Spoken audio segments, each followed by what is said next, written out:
resolution's been drafted. Specifically, in follow-up to the discussion, it caps the dollar amount at $12 million. In specific to that, the board gave direction wanting kind of a results-oriented process. So I wanted to make sure the board was aware that with our social services staff and myself, we are currently working with the committee on a specific plan to develop that coming forward to you probably in about the next 3 to 4 weeks so that you can discuss and provide additional direction. But I wanted to make sure 2 pieces were outlined. One is we're really trying to look, when I say results, at either families that have a direct crossover into the DFS world in terms of neglect and in terms of those areas. Second piece is aging out youth, which would have a crossover to both juvenile justice and DFS. So as you know, in the juvenile justice world, as kids age out, many of them enter the criminal justice system as adults when they can't have shelter and those types of pieces. So those 2 things. And then the secondary discussion was really around FY19 funding and the FY20 funding. That Jessica could probably elaborate further, but we didn't get that specific into the resolution with the assumption that it would be FY18 or FY19 money. Okay, and I think that overall it's 12 million no matter where it comes from, correct, Jessica? Commissioner, for fiscal year 18, it was 9.3 million, and fiscal year 19, we're trending towards 11 million. Okay, is there any discussion from the board? Seeing none, I'd entertain a motion. So moved, Madam Chair. Have a motion by Commissioner Weekly to approve and adopt and authorize item 61. Please cast your vote.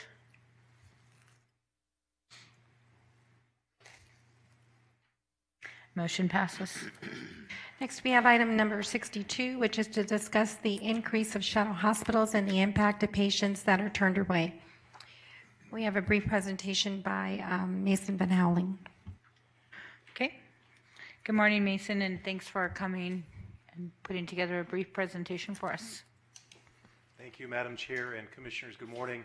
I'm Mason Van Houweling, Chief Executive Officer of University Medical Center, for the record. And I would like to take you through a couple of slides just to talk about Nevada hospitals and how they're licensed, accredited, and certified.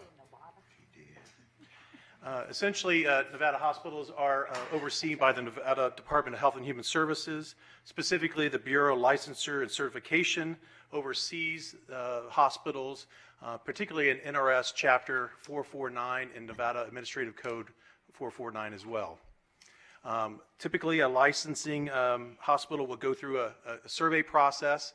Typically, you have to describe your administration, the bed size, the type of services, whether you're going to be a medical, surgical, or an OB type of hospital, but also follow that Chapter 449. Part of the accreditation process that many, many hospitals go through, not only in the state, but also the United States. One accreditation body is the Joint Commission. It was founded in 1951 via collaboration of the American Hospital Association, American Medical Association, College of Physicians, American College of Surgeons, and the Dental Association. Currently, the Joint Commission, which is a very rigorous survey accreditation process, surveys over 80% of the hospitals in the nation. And Joint Commission is recognized as one of the highest standards for evaluating and demonstrating high quality service. There are also other organizations that do survey hospitals, one being DNV, which is relatively new, but is one of those bodies that do accredit hospitals. One of the benefits of being an accredited hospital, being surveyed, is patients are afforded rights around infection control, medication management, reconciliation practices, process improvement around clinical outcomes and tracking. Certainly patient rights and patient safety are a big part of the accreditation process. The environmental care, not only for patients, but also for employees and physicians working in a hospital that's accredited. Emergency management, which is a big one, that certainly processes and protocols around emergency management when a hospital has to participate in a catastrophic event, but also life safety measures to include fire safety and hazardous materials. CMS is the Centers for Medicare and Medicaid Services. This is overseen by the Secretary of Department of Health and Human Services. It also administers the Medicare and Medicaid programs for the U.S. Also, TRICARE falls underneath that, and TRICARE is an insurance program for active duty military. Hospitals are required to report information to CMS. There's a lot of information that's gathered. This is where you get a lot of your transparency in healthcare. Your CMS star ratings, those have to be posted.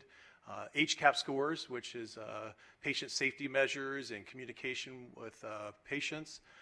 Also, hospitals go through an accreditation process. So typically the deeming authority is the Joint Commission, or DNV, that certifies CMS hospitals.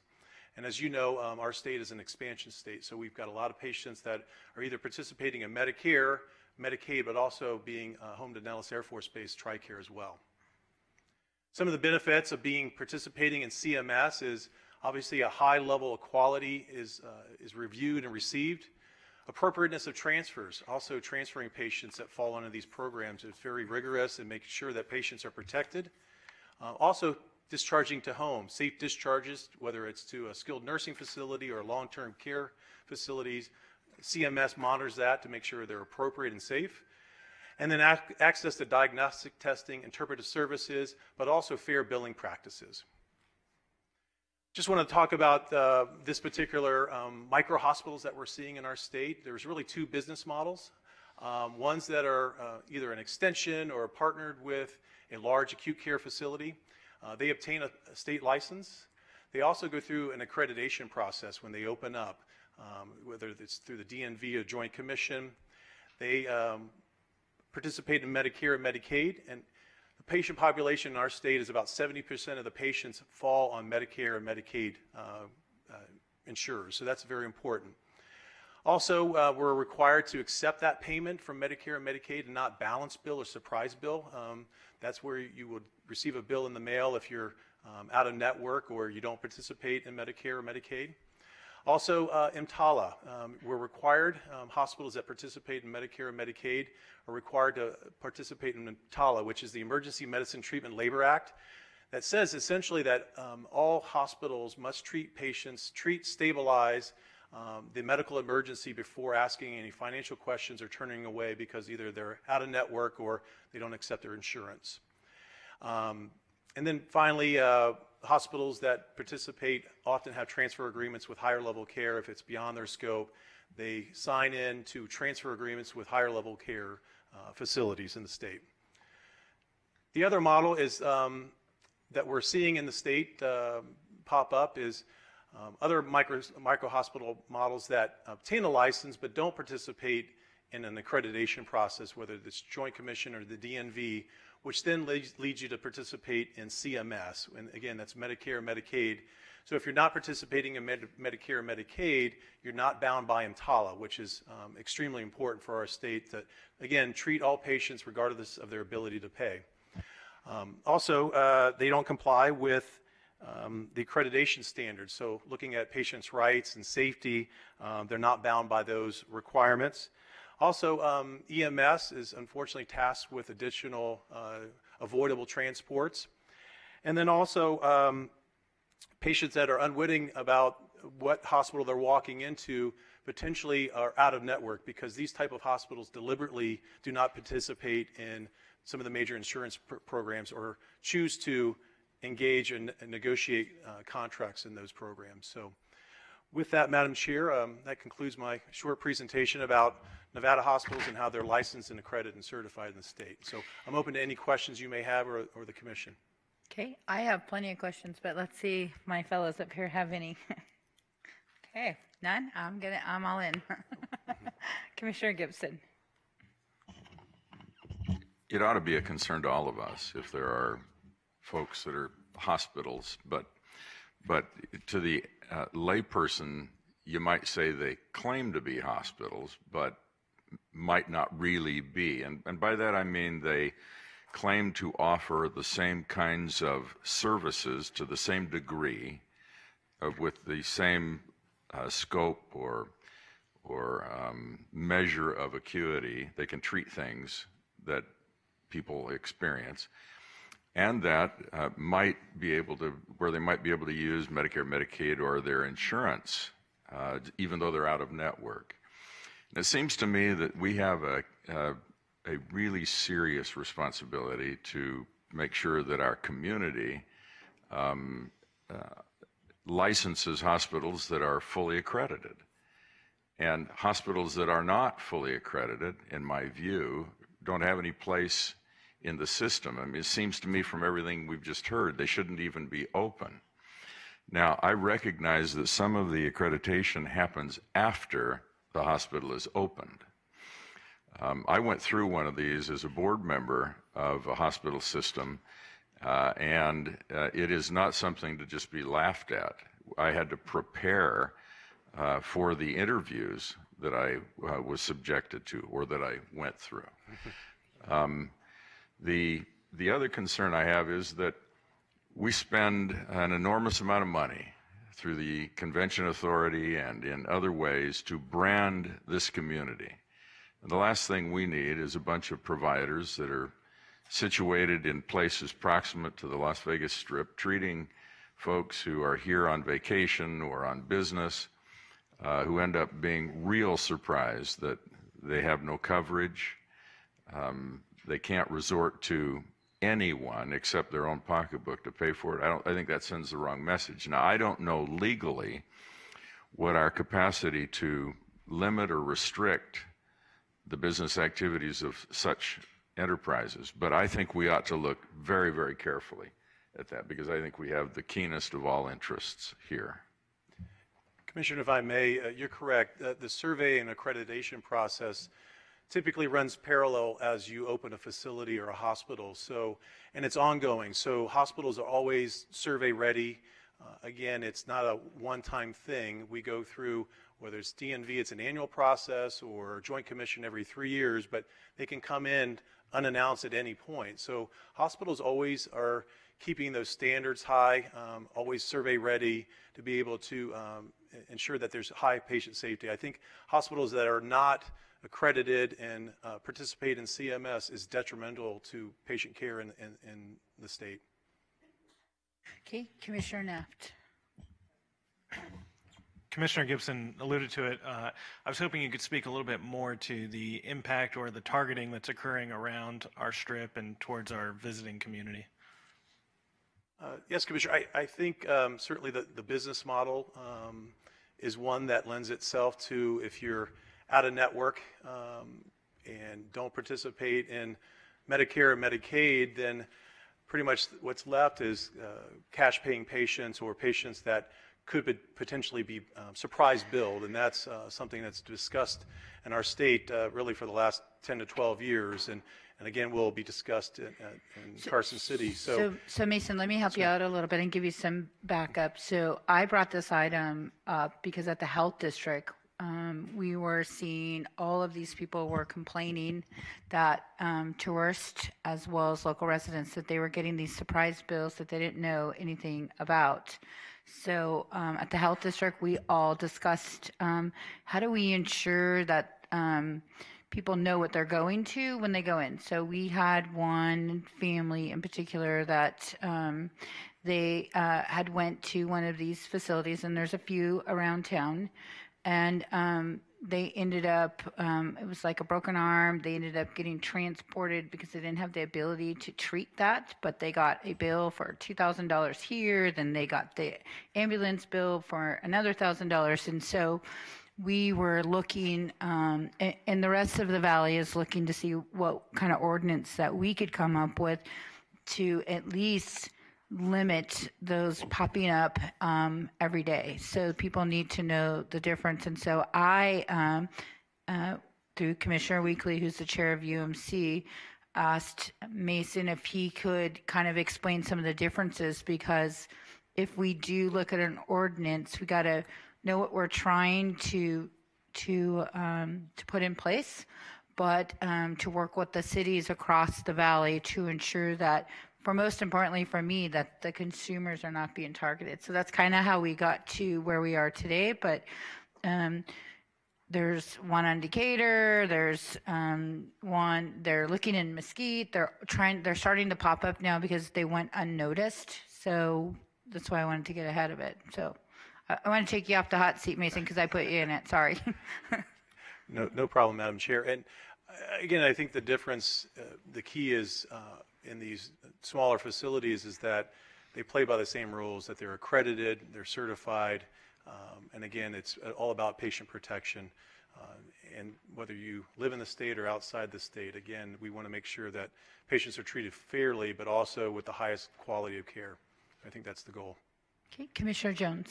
Thank you, Madam Chair. Mr. Holing, is there a central location where the average person can go look online for whether they have certain certifications or not? I had a good friend this weekend who emailed me and said that he'd been transferred to a hospital that's in my district that I'd never heard of, and I have some very good hospitals in and around my district. Something I've never heard of. So where do I look to see whether it is one of these problem hospitals or is a reputable certified hospital? And that's a great question, and often in times of emergency, you don't have that luxury, correct? Sure. So I think why we would like to have a level playing field, and this is not about a competition thing. We welcome that. More access is better, but having the correct access. So to answer your question specifically, you can go out to the Medicare CMS website, but also if you're participating, if you're part of Blue Cross or Aetna, you can always look at the provider manual to see if those are participating.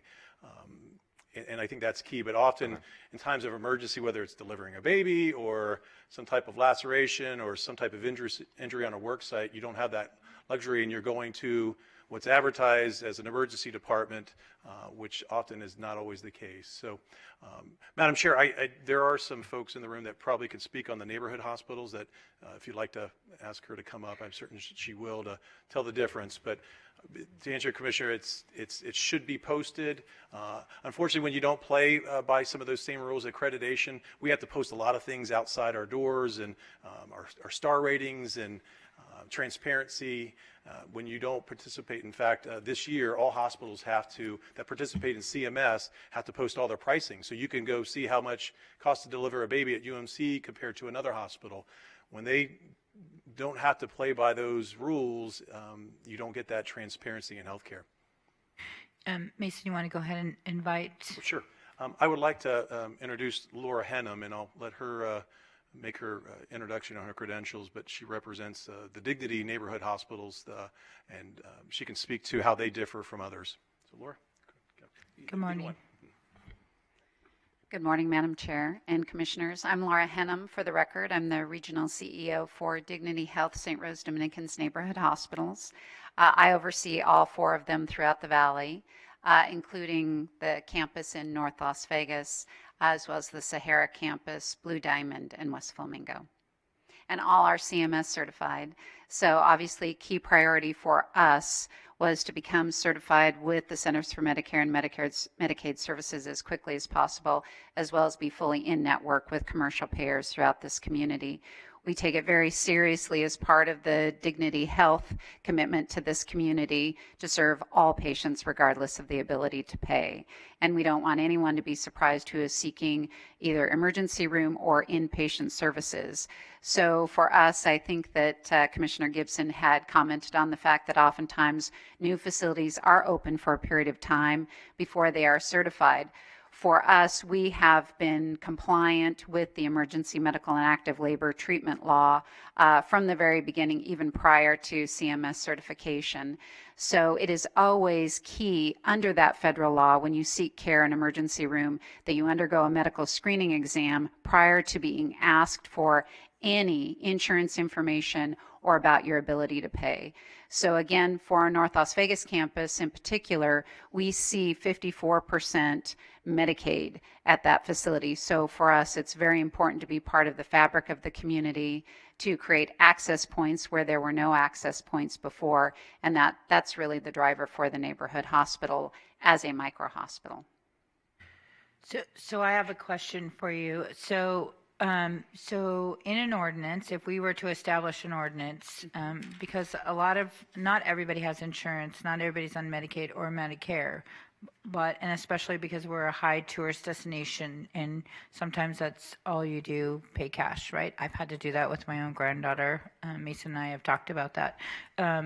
So in an ordinance, though, is there a time frame that you should get your CMS accreditation so that at least it's a temporary business license until you get that accreditation? Or because I really think that we should work with the Resort Association to educate tourists on what's available and what's around. I think that we as commissioners should explain to our district, because I will tell you that I see them and they say ER and I don't know what that means. So I just think that it's an opportunity for us as a whole to really start educating the community.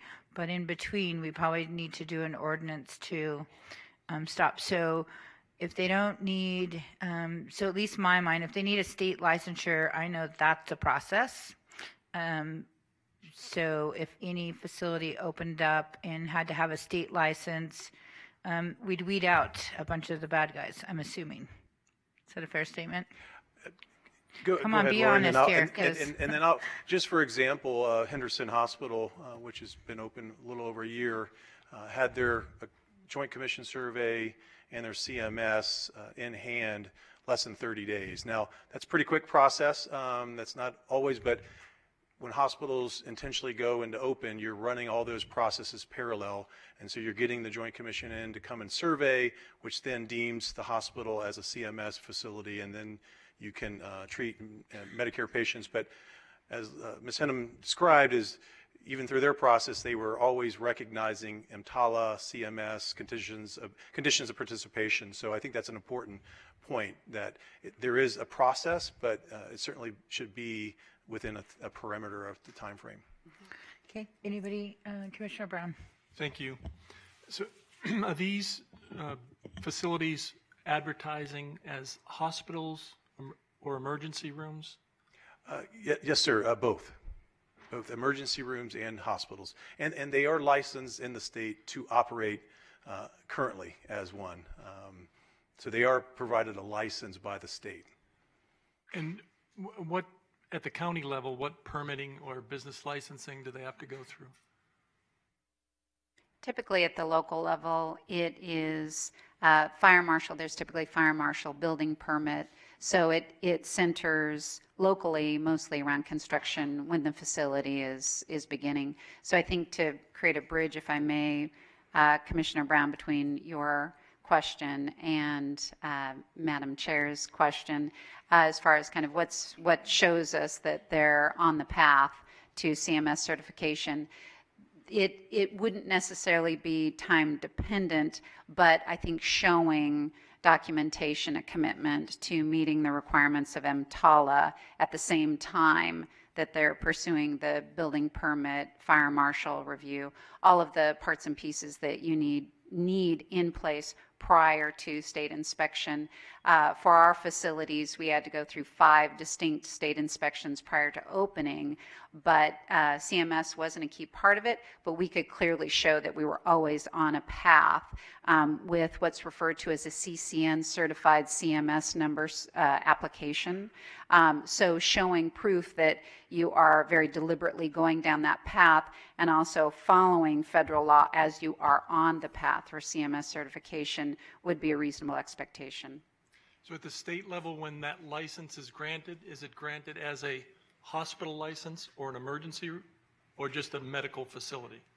Commissioner, so it's licensed as a hospital, and they operate an emergency department under that hospital license. So to answer your question, it's kind of all in one. It's a general medical license, and then you can operate an emergency department. But at the state, I'm sorry, Mason, but at the state level, it doesn't have those criteria on all the things you mentioned as far as the Correct. Certifications? Yes, sir. It's currently not a requirement at the state level. Quite honestly, nobody thought that anybody would ever open a hospital that didn't accept 70% of our population. And again, it's really detrimental to patient care if we're not accredited and we're not participating in CMS. Is the county or the hospital coalition, are they addressing this in Carson City? Yes, sir. Yes, sir. And is there, Mary or Jacqueline, is there anything we can do at the county level on the interim till the state gives us more guidance? Can we put restrictions on those applications? It's not really clear from the statute. It seems to be a pretty broad and complete statutory regulation of the field, but there's nothing in the statutes that say a county cannot enact stricter regulations. That home rule thing, remember? I hate it. Let's use it.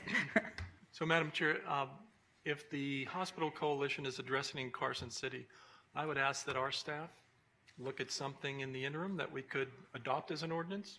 If it gets challenged, so be it, but that way we can almost accelerate or expedite taking care of this. Ms. Holloway, did you want to add anything? No, just Jacqueline Holloway, Director of Business License. I concur with the County Council. Right now, we only issue a general business license without any requirements or criteria. We do believe that we can shift that from a general license to a regulated license and add some of the criteria and requirements.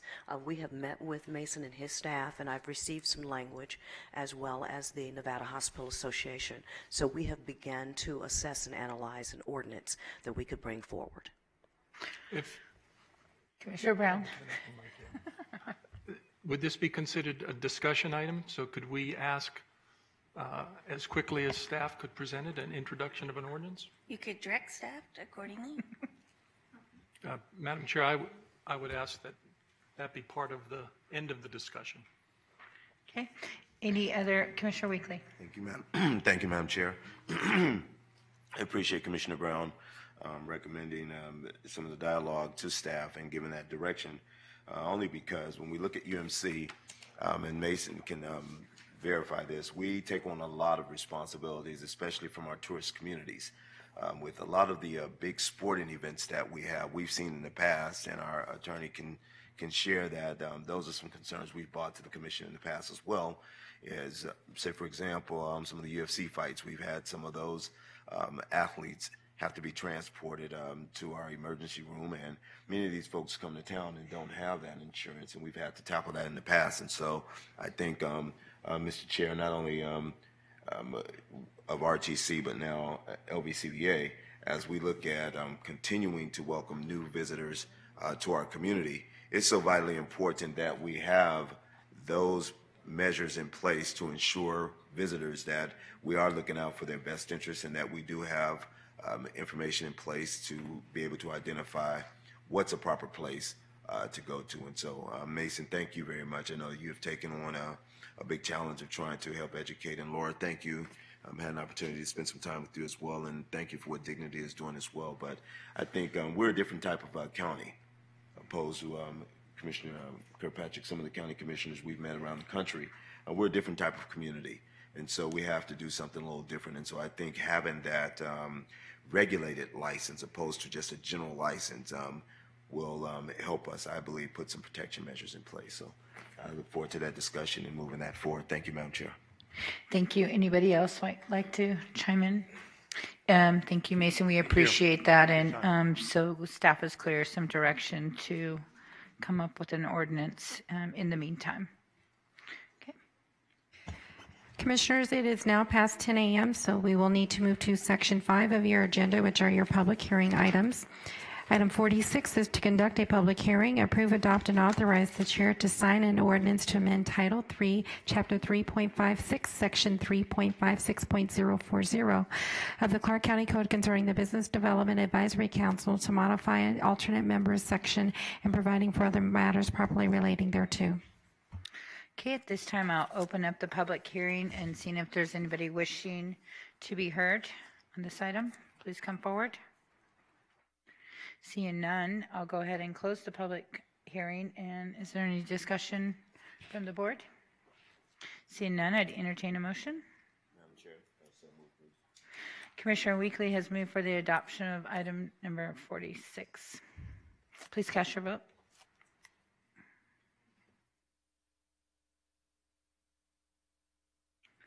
Motion passes.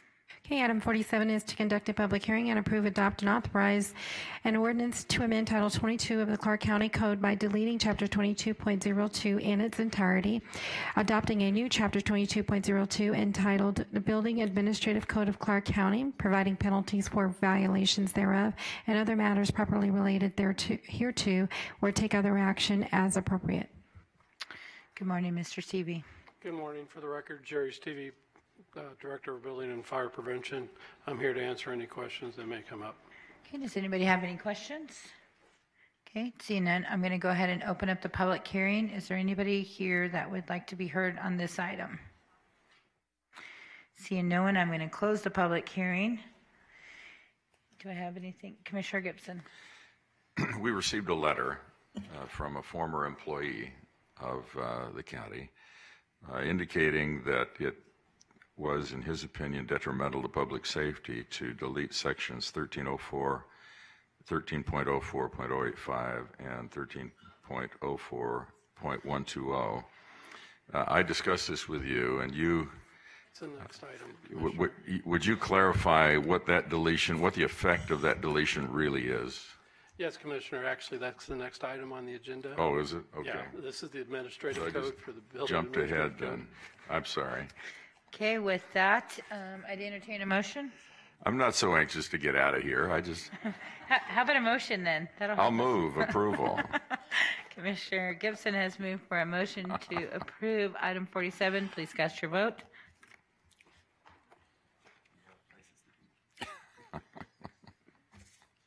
Motion passes. All right, item 48 is to conduct a public hearing and approve and adopt and authorize an ordinance to amend Title 13, Chapter 13.04, entitled the Fire Code of Clark County, adopting by reference to the 2018 International Fire Code and the Southern Nevada amendments to the 2018 International Fire Code, providing penalties for violations, providing for other matters properly relating thereto.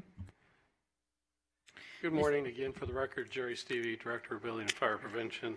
As the Commissioner pointed out, we did receive a recent letter questioning the deletion of a couple sections, 1304.085 Public Safety Plan and 1304.120 Carnivals and Fairs. The reason why these are being deleted at this particular time from our local ordinance is because they've been included in the national code, and so there's no reason for us to have a separate document. It's actually included in the base code. Okay. Does anybody have any other further questions? Commissioner Gibson? Nope. No. Okay, at this time, I'm going to go ahead and open the public hearing, and I do believe I have a couple of people that want to be heard, so please come forward. State your name for the record, and you'll have about 3 minutes. Excellent. Good morning. And you can pull that microphone down so that, yeah, perfect. There we go. Perfect. My name is Chris Gagne, 3067 Phoenix Street. I, up until about a month ago, worked for 17 plus years as a fire inspector for Clark County.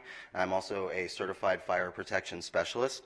I'm here because I think that those two sections that were just brought up are being deleted and are detrimental to public safety. There is not another section in the code that covers these events, and the purpose of those sections being added to the code was to cover events like Route 91 where they weren't held inside of a building, so they didn't have to fall under the same requirements as a normal occupancy would for that type of large-scale events.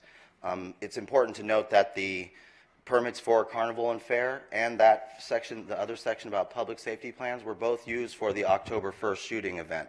And I know that because I worked that event for Clark County as a fire inspector, which makes me wonder, why are we deleting this when that was used to offer us the opportunity to enforce more strict public safety requirements about exiting and egress?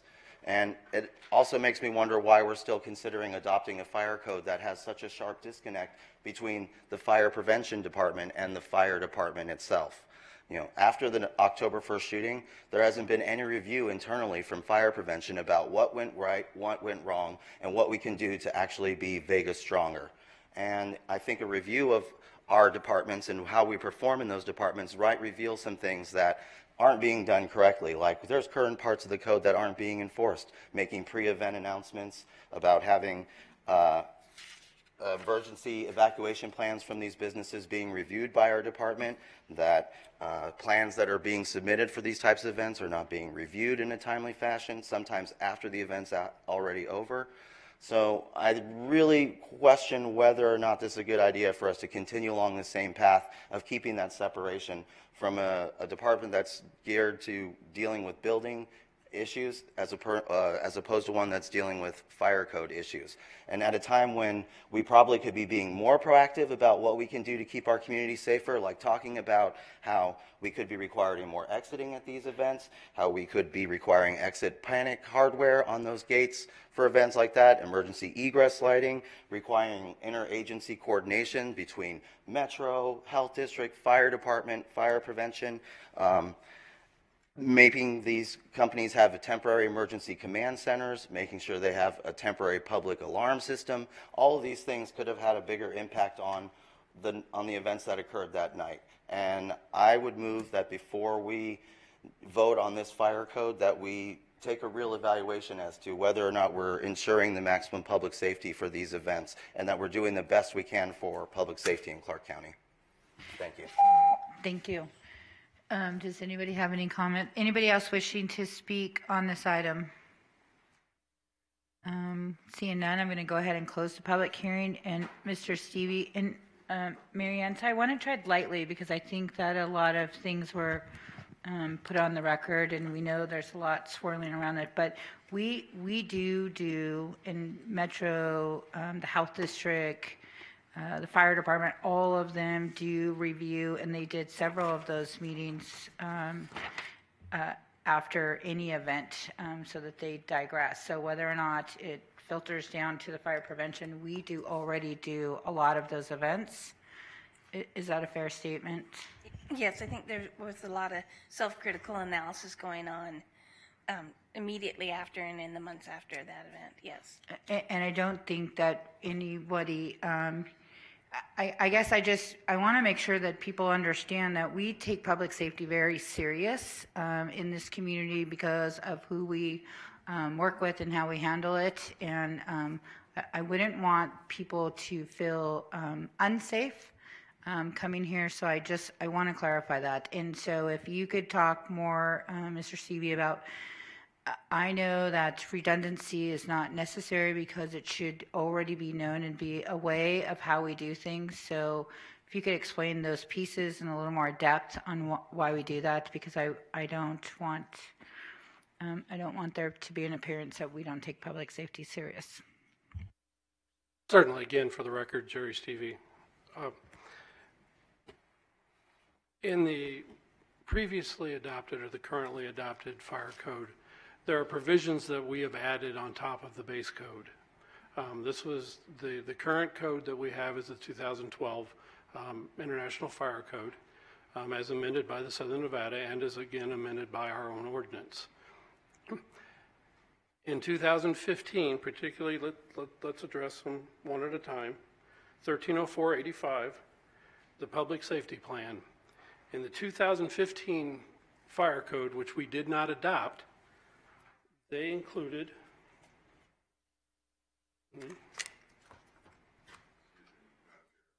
Referring to the international code, is that what you're talking about? That is correct. I'm talking about the international code, which is generally either referred to as the national code or the base code.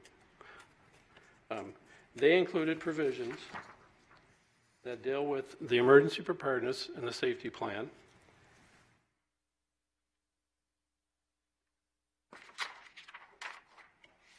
which did not previously exist. We didn't adopt the 2015, but they existed. In the 2018, those new codes that were adopted in the 2015 were continued on in the 2018, and they currently exist in the 2018 code. They actually build upon the language that we included in our previously adopted code and actually expands upon it to include more provisions than what was previously in our code. Therefore, our code is actually lesser than what's in the base code if we were to continue to adopt what we're proposing to delete. How we can tell that it was added is this line along the edge of the page. That's how in the code it indicates that something's new, been added or revised. So, and I want to take this slowly because I want to make sure people understand. So, and these codes are not done lightly. So they start at the state and then they work their way down, and then and there's also the national piece. So And what I would tell you is this is a much better format than what we had in the past so that we could see what's there, what's being deleted, and what's being added. So then what are you doing to ensure that fire prevention is aware of those changes as they go forward? I thought that there were some meetings that you guys have on a regular basis to try and keep everybody up to date. Our fire prevention staff's being trained on these, has been trained on them. We had public outreach meetings on all the code adoption, all the code provisions that we plan to adopt. There's also community input into the adoption process. It's a very, we actually started it in October of 2017. It's a very long, involved process that we go through. We don't do this in a vacuum. Okay, and I think there's some requirement on how many meetings that you got to have, and I know at least when they started, we were getting letters every single day about everything. So, okay, can you talk about the other provision, please? Yeah, the other provision is the fairgrounds and carnivals and fairgrounds. Previously in our current code, we adopted a provision to address that because the fire code did not address it. It didn't address it in the 2012. It didn't address it in the 2015. In the 2018, they actually addressed a provision. They added a provision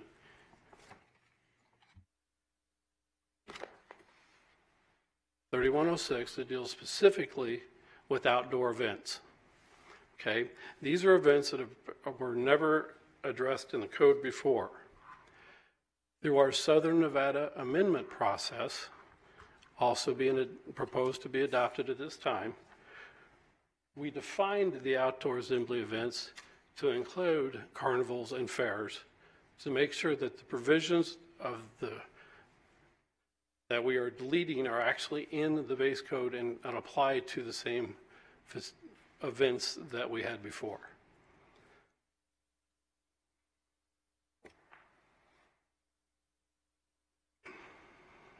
Okay, does anybody have any comments or questions? Commissioner Gibson. So what you're telling us then is that the items, even this, including the specifics that were mentioned earlier, are a part of the evaluation of the requirements to allow events to occur in Clark County. We have all of the framework we need, and are there other specifics that we have in the code today that are not included? You said that in the one case, in the former case, that the code is even more specific and there are more requirements.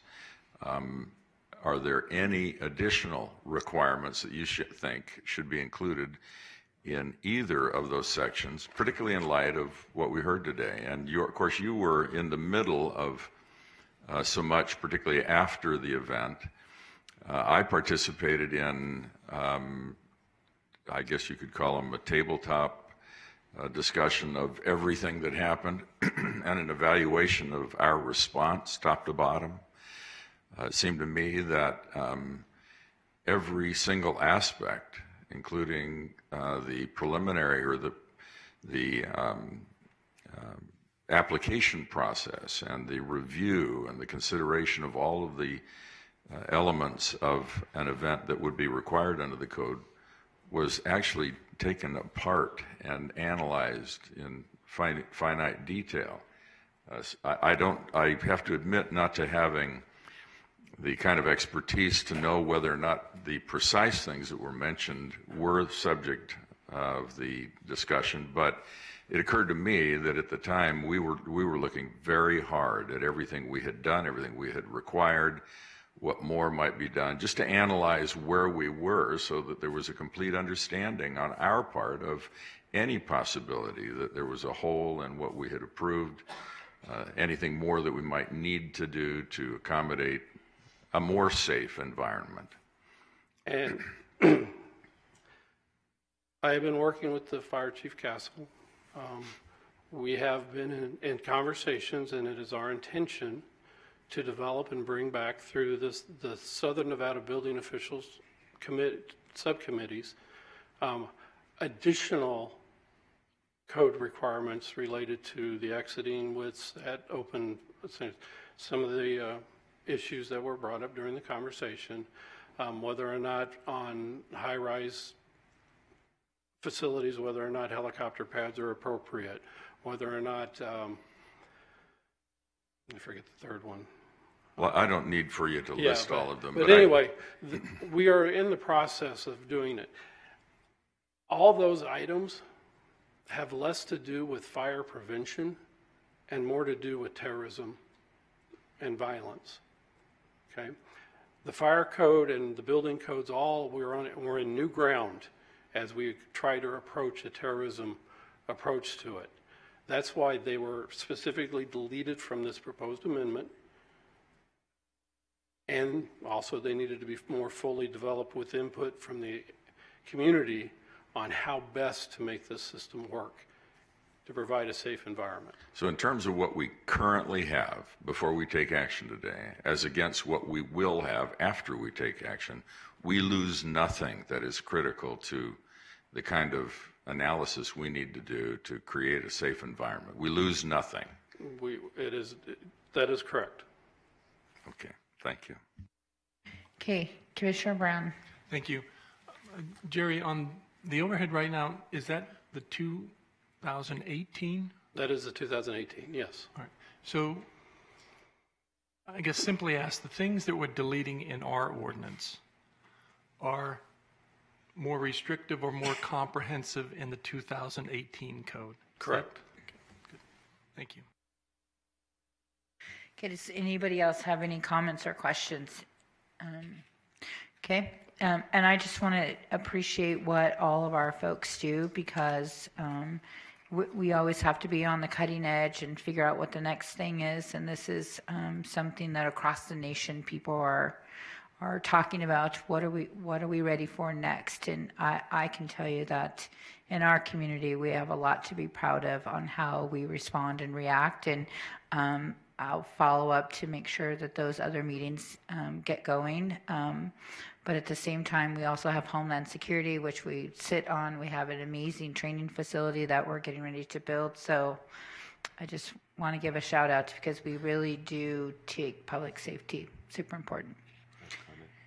Commissioner Weekly. Thank you, Madam Chair. So to your point earlier, you had asked the District Attorney's Office if there was some type of consolidated effort to produce a document that dealt with the tragedy that we experienced on 1 October.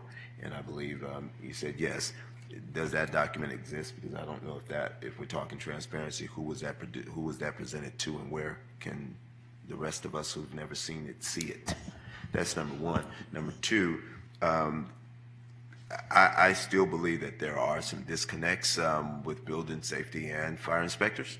I've heard from a number of them who, not just this gentleman who spoke today, but as far as the communications and everyone on the same page and everyone understanding the direction we're moving in as it relates to these code updates, I think that there is a severe disconnect that's going on here. And my concern is, Madam Chair, as we talk about ensuring that we have 100% maximum public safety measures in place, everyone, to me, in my mind, should be on the same page. And that's not the case, in depending on who you talk with. And so those are just two concerns that I have, Madam Chair, that I'd like to put on the record today. Thank you.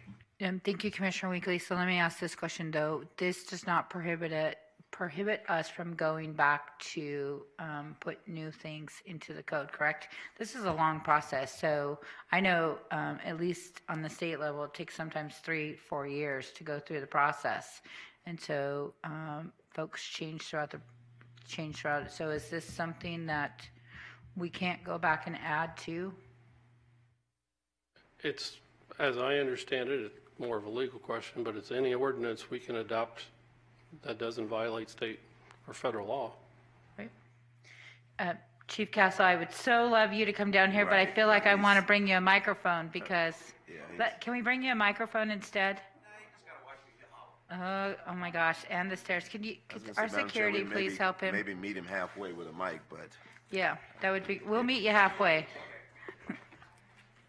Stop right there. Stop right there. I promise your wife, stop right there. Will you take him a microphone?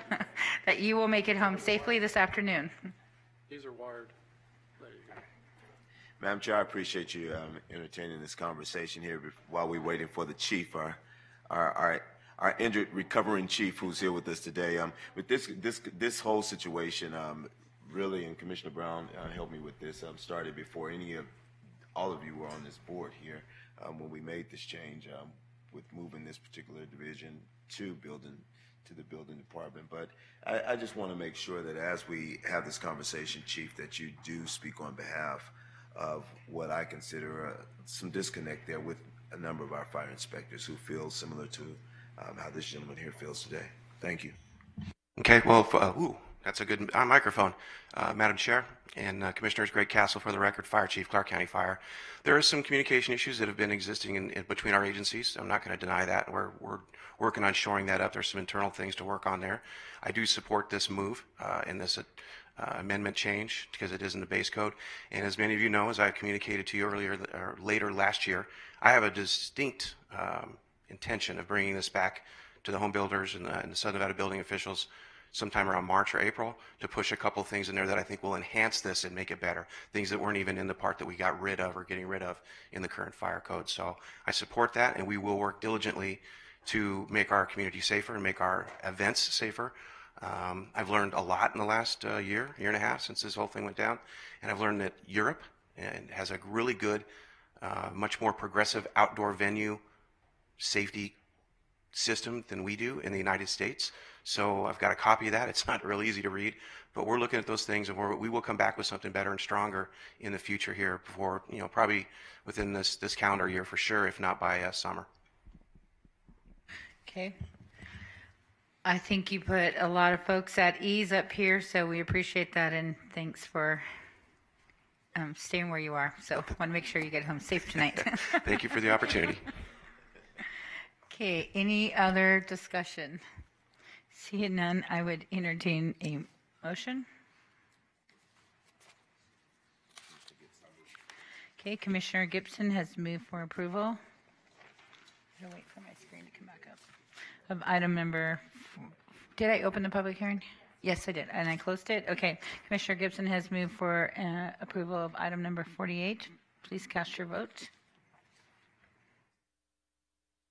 I know, I can't get anything to vote by.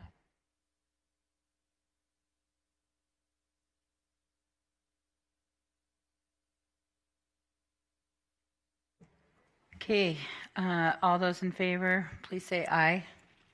Aye. Opposed? Motion carries. Commissioners, item 49 has been deleted. We can now move back to section 6 of your agenda, which are your business items. We are on item number 63, which is to discuss increasing the compensation for members of the Planning Commission. This was an item requested by Commissioner Sager-Bloom, and I believe Nancy Amundson has some brief comments to make. Okay, Commissioner Sager-Bloom. Yes, Madam Chair. In learning about this job, I discovered I have a planning commissioner that I got to appoint. And meeting with her, I discovered that historically the planning commissioners were paid for I think 2 meetings a week or whatever. Anyway, they state laws regulates how much they can get, but in the budget crunch back in 2008, they were some of their salary or their payments that were removed. And so I was wondering if there's a process where we could start to pay them a little bit more. I know they come, my plan commissioner, probably all of yours, goes out and travels around a lot. They have to come down here, they meet here, they have a separate meeting. Just to come down here alone seems to me would be worth a couple $100. So anyway, I had talked to Nancy, and she indicated that there might be a way that there could be more money paid to the planning commissioners, and so that's why I'd asked for this item to be on the agenda. Thank you, Nancy. Would you like to add? Nancy Amundson, I'm the Director of Comprehensive Planning. As Commissioner Sager-Bloom noted, prior to the downturn of the economy, the planning commissioners actually came into the county building 6 times a month. They were paid pursuant to state law, NRS 278-0403, $80 for each of their commission meetings, and then they were paid $40 for their briefings, which was on a Monday. So they came Monday, Tuesday, and Thursdays of BCC weeks. That, of course, equated to $400 a month. The $400 a month is also in NRS, and it is a limitation. So NRS is very clear. It limits the compensation to no more than $80 per meeting of the commission. At this time, we have 2 meetings a month of the planning commissioner. So they receive $160 a month pursuant to NRS and Clark County Code. They do have a pre-meeting, which is a briefing meeting, and in the past, prior to the downturn, that was the Monday meeting, and they were paid $40 for that meeting. That is the only accommodation that we 7 o'clock that same day is the planning commission meeting. Okay. Commissioner. If I could follow up. So I think what you're saying is they could be paid $40 for the Gotta ask. Okay, so we'll go ahead and move on. Thank you. Thank you. Madam Chair, that concludes your agenda. We do not have any closed-door items, so the last section of the agenda is the final public comment section. Okay, this is the second time set aside for public comment. Anybody wishing to speak, please come forward now. State your name for the record. And I do have a couple folks that had wanted to speak on item 62, so if you could come forward now, and anybody else. Go ahead, line up at the podium. We're not shy, we're all friends here. There's 2 microphones, so regardless of what your issue is. Good morning. Good morning. For the record, it's Maya Holmes, Holmes, at 1516 Country Hollow Drive, 89117. I'm the Healthcare Research Manager for the Culinary Health Fund. We're a labor management health trust. We represent or provide the health benefits for about 57,000 culinary members, and with their dependents, we represent about 120,000 lives. I wanted to comment on item 62. I'm sorry I didn't get this on the record at the beginning of the meeting. We're very, very pleased that the county is looking at the issue of micro hospitals and these pop-up freestanding ERs. Since 2016, there's really been a proliferation of these types of facilities offering emergency departments in micro hospitals, offering 24/7 care. We're very concerned about these high-cost healthcare facilities and their impact on healthcare in the Valley. 8 of these facilities have opened in the Valley since November 2016, and 2 to 3 more are expected to open this year. We really fear that patients do not understand the difference between these facilities and urgent cares. These facilities bill hospital and ER rates, which are much, much higher than urgent care prices. We're having patients going there and being charged ER prices and receiving out-of-network bills. These are facilities that can also charge facility fees on top of the cost of care. And some of these hospitals hire doctor groups that do not want to contract with insurers at reasonable rates or at all. If a patient has some of these facilities are licensed as acute care hospitals, but that certainly doesn't mean that they're operating like them. If a patient has a very serious illness or injury, they may have to be redirected to another hospital. This leads to price inflation in an environment of very limited critical healthcare resource dollars. Some of these facilities do not take Medicaid and Medicare and can actually turn patients away. These hospitals provide no support for the public health system in this country.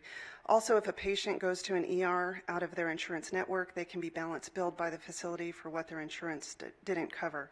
This all leaves patients incredibly vulnerable to much higher and unexpected medical bills that could result in crushing medical debt. And clearly, this is a business model that's really geared towards maximizing profit over providing the patient care that we need. Thank you. Thank you very much, and we appreciate that, and we may contact you as we move forward. Good morning, Anula.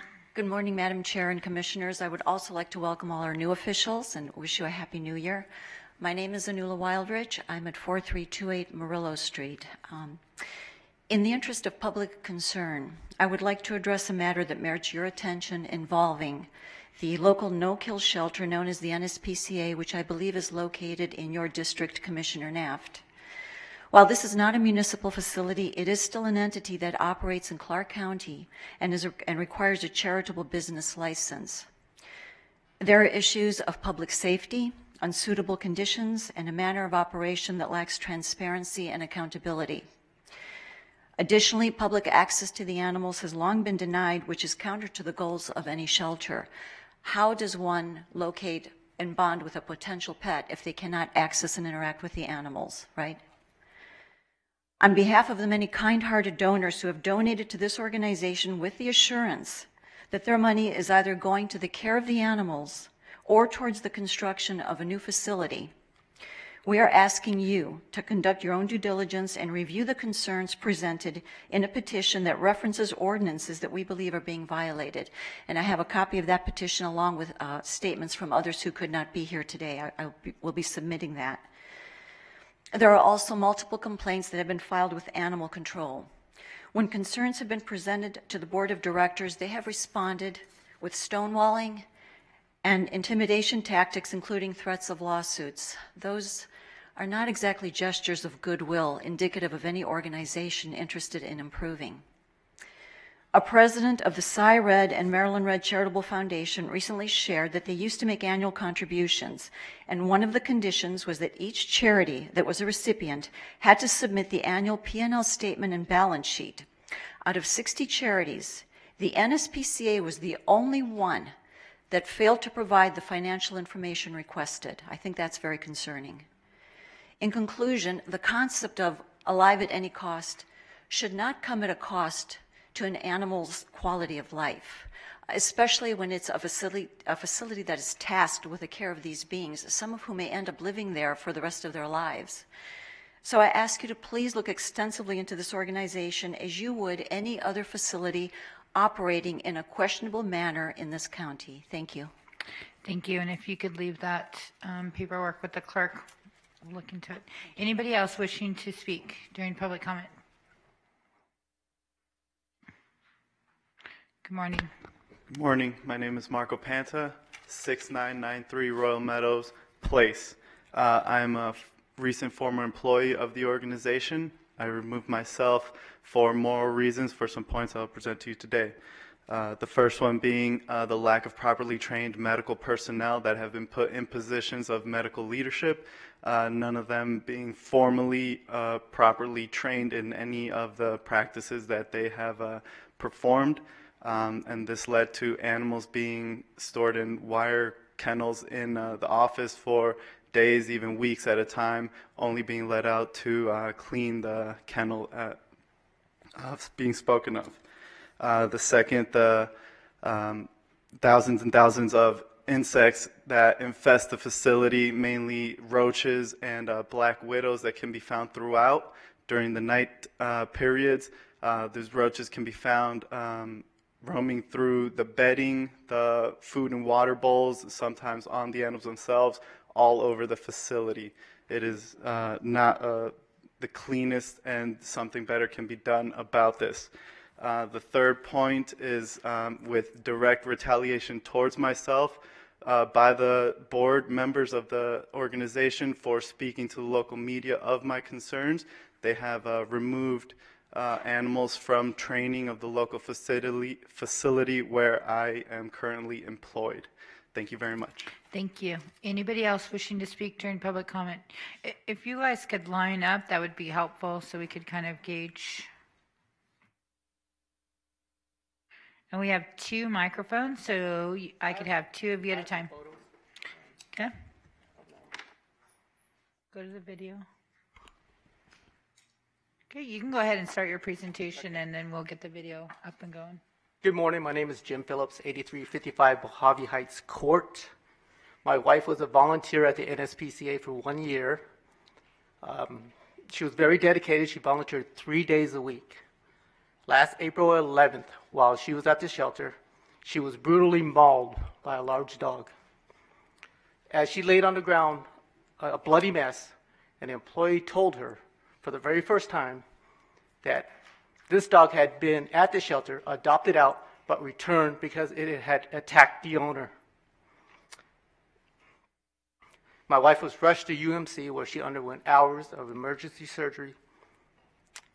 She was hospitalized for 6 days. Excuse me. So why am I here?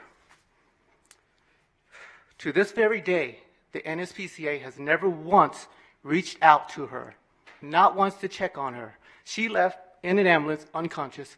They never once have called to see if she's okay. It's as if the first responders took her out with the trash. It's absolutely unacceptable.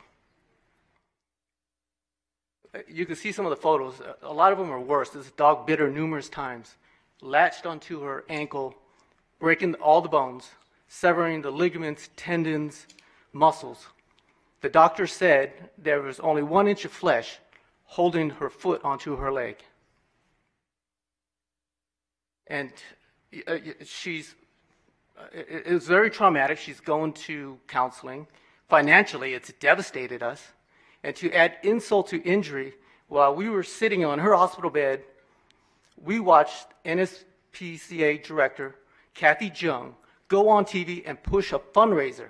Yet she couldn't pick up the phone for 30 seconds to contact my wife, who could have died at that facility. It is unacceptable.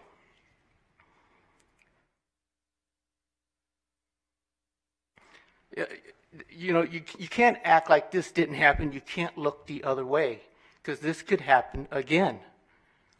This dog was certified as being safe and a non-biter, which means it could have been adopted out to a family with small kids. That's scary. Think about it. If it attacked my wife, it could kill a small child. So I just want to leave you with one thing. If this is how they treat my wife, a human being, you can only imagine how the animals are being treated. Thank you so much. Thank you.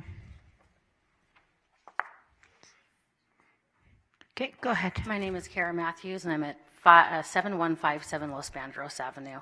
I am a volunteer with the Nevada SPCA. I moved here 6 years ago and started volunteering with them. I've been doing animal rescue for about 18 years in Salt Lake, and I work with a lot of other organizations other than the Nevada SPCA. In the time that I've been with the Nevada SPCA, I do something a little bit different. I don't walk dogs. I don't do any of that kind of a thing. My goal and my job is to help take care of the animals. I am what's called the volunteer rescue coordinator. So a lot of the animals have been there for up to 5 years and more. And most of these animals are not adoptable whatsoever, at all. And my job is to go in and try to find other rescues to come and take these animals and get them the help that they need, which normally is medical and behavioral. Along with that, I go into the NSPCA and I take care of wound care for the cats. So last year there was a lot of outbreak of illness and really sick animals at the shelter. And I'm a stay-at-home parent, so I have the ability to go every day. I voiced my concerns to the president of the NSPCA, and she shook me under the rug and said, Kara, if you'd like, you can come in every single day and take care of these animals, which is basically cleaning their wounds, you know, and things of that nature, which I did take that role on as myself, and I did do that.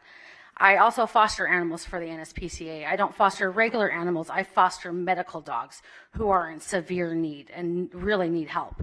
Most of the animals that I have taken from the Nevada SPCA myself have passed away within days of taking them from the shelter because of the lack of medical care that they get at this facility. It is neglect, it is shameful, and people like myself, I'm caught in this in-between position to, do I go and I help because I know I can help, or do I take a stand and say this is wrong, we need to do something about this? I myself have called animal control about 7 times in the past 6 years about the same incident. I have photos, I have proof.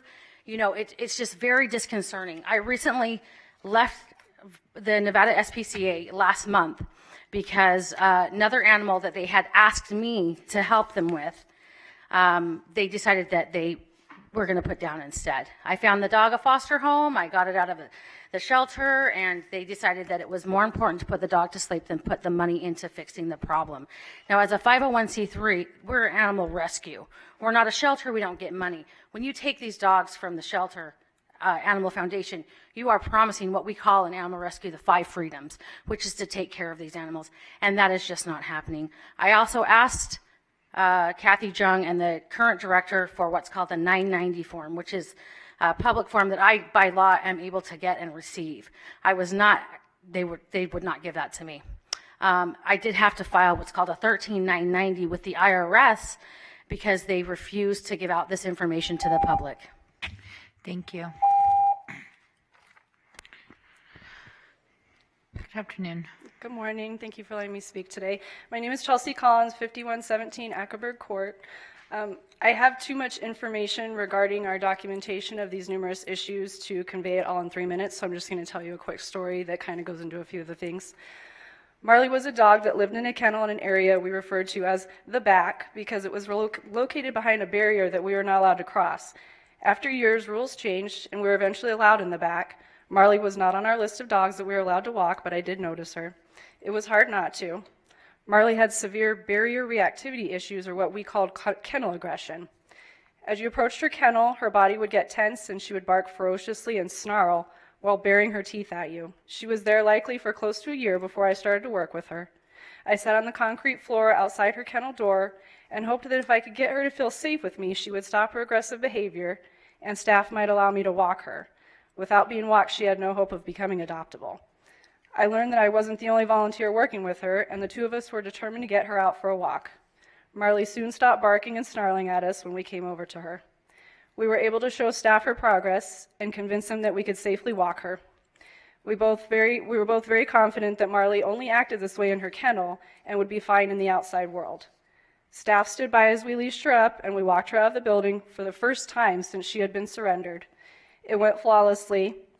Given this great success, we were allowed to continue walking her, but it wasn't long before our hearts were crushed. The other volunteer contacted me one day and said that Marley was gone. She had been sent to another rescue. We weren't given the opportunity to say goodbye, nor would they tell us which rescue she was sent to. It was devastating. On the day of her first successful walk, an employee sent us a message thanking us and saying that we had saved her life. I don't feel confident that we did, but she'll always be in our hearts. Marley is not the only dog with a story like this there. Marley's story is just one example of how the Nevada SPCA chooses to run their shelter with no transparency. Everything is a secret. There are secret rooms, there are secret kennel areas, secret dogs, secrets surrounding the deaths of dogs, secret medical issues, secret rescues that dogs are transferred to, secret rules, the secret disappearance of donated items, and even a secret liability waiver and contract that they wouldn't provide us a copy of right after we signed. The secrets need to stop, and they owe the community and the animals in their care a shelter with transparency. Thank you. Thank you. Good morning, Commissioners. My name is Rosemary Scotolero, and I reside at 4009 Hazelbrook Street. This statement is from former volunteer Renee Rubinger, who is currently out of state. I was a volunteer at NSPCA June 2013 to April 2016, and during that time I dealt with horrific scenarios. I brought a hose for washing urine and feces off dogs due to the backed up sewage in their kennels. I saw dogs with average weight on intake become emaciated in a month's time due to the small amounts of food given. They fought with pigeons coming in through the roof for food. Canine bodies often torn due to broken wire from dilapidated chain link gates. I was reprimanded for killing black widows in kennels. I was told not to upset them. Dogs were boarded in a section known as overflow. This was where they housed the lifers, the forgotten ones, and the unadoptables that were never to leave the shelter. After working with them, several were rehabilitated and adopted. I was granted access to handle dogs that only experienced staff were allowed to get out. I saw a dog with a dangling and dislocated jaw. I asked why this dog wasn't receiving immediate medical care, to which they replied, "He's on the list." To compound the issue, other dogs were housed in the same kennel. It was common that small dogs be kept 5 and 6 to a kennel, where food-aggressive dogs would thrive, others would lose weight forced to fight for food. I have seen dogs go without water when temperatures exceeded 116 degrees and told once by a staff member, "I'm not giving that dog water. I hate that expletive dog." Stuart, who came in from an abused background, was there for 7 years, kept in a half kennel, which meant no sunlight, no exposure to fresh air. I worked with him and was successful at rehabilitation after receiving bites on my hands. I asked the director at this point, can we bring a behavioralist to work with the difficult dogs, and I was denied. The person in charge of adoption would often dissuade potential adopters or use bait and switch tactics when someone was interested in adopting. This happened 3 times. I sent families there to adopt specific dogs. Beamer, a longtime resident, was missing one morning. I questioned the staff and was told he was found dead in his kennel. He was perfectly fine when I left him the day before, and staff was instructed that if they spoke of this, they would be terminated. Portable AC units were donated by Home Depot, and as soon as they arrived, they vanished into thin air. When we asked questions, we were threatened with losing our privilege of being volunteers and would be banned from the shelter. To this day, I remember those smells of stench, the terrible barking and the whimpering cries. They have become a part of me and will be with me forever. Thank you. Thank you. Go ahead, sir. Good morning, Commissioners. My name is Alan Carroll. I live at 4009 Hazelbrook Street, Las Vegas. As a pet parent, I ask that you listen not only with your minds, but your hearts as well. Envision the following. Your family forced to eat and drink out of dinnerware filled with roaches. Their dungeon-like living areas infested with black widows. In the extreme temperatures, no air conditioning, and on the coldest days of the year, no heating. Forced to live not only in filthy, backed-up sewage, but also covered in their own urine and feces. Who among you would not take action? This is the daily existence of NSPCA animals, many residing there for over 5 years. I won't even speak to the negligence of medical treatment or lack thereof. Animals are voiceless and helpless. They deserve better. Why would any community allow this to continue? I believe if all were made aware, they would demand change. It is heartbreaking to witness how animals endure under these horrific circumstances. Many do not, and their loss diminishes all of us. Las Vegas Boy Scouts built over 200 beds for the kennels. They were never put in. Over 5 years ago, I brought in an electrician, trained air conditioning expert, and sewer technician. The electrician made as many repairs as he could and supplied the materials, all pro bono. The train manager was willing to supply and install HVAC units at cost. They were all treated poorly and turned away with, "We don't need your help." The sewer tech was appalled at what he saw, stating that the entire system must be redone. Years of waste, excrement, hair, roaches, etc. End result, he too was turned away. I sat with the assistant director of the NSPCA and saw plans and drawings which were to renovate the entire property, including new housing for the animals. This was in 2013. The renovation was to begin that spring. I was told funds were in place and groundbreaking was to occur in the early spring. It is almost 6 years later and nothing has been done with the exception of a repainted lobby. Why? Where is the money for this project? Where is the money that has been raised in the last 5 years? There are records that indicate over $2.5 million taken in yearly by the NSPCA. It's time for answers, time for truth and transparency, and time for immediate action. Those in charge need to be held accountable. It is incomprehensible that these animals must survive in such squalor, and needlessly so.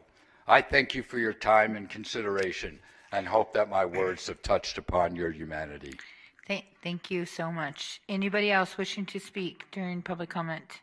Seeing none, I'm going to go ahead and close the public comment. We will now go into recess until tomorrow's meeting, Wednesday, January 23rd at 9 a.m. for zoning. We are adjourned. You're watching Clark County Television.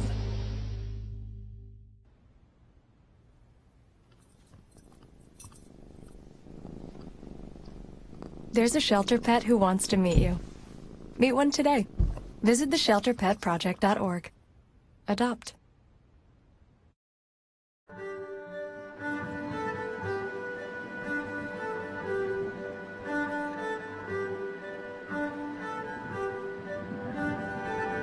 On the east side of Las Vegas, an incredible transformation is underway.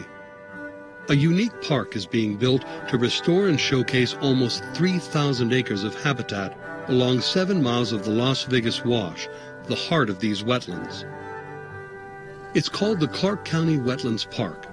It's part of the evolving landscape of Las Vegas. Of course, this is the Las Vegas that dominates the public's imagination.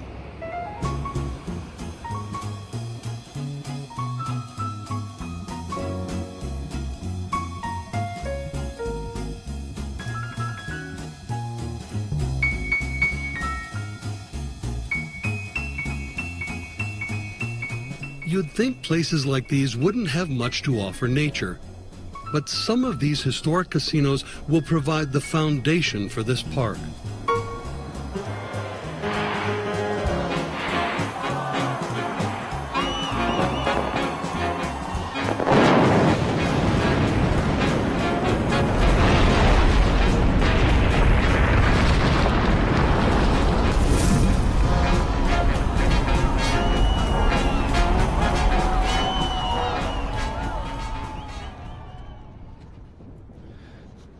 We're looking at the remnants of the Stardust Casino.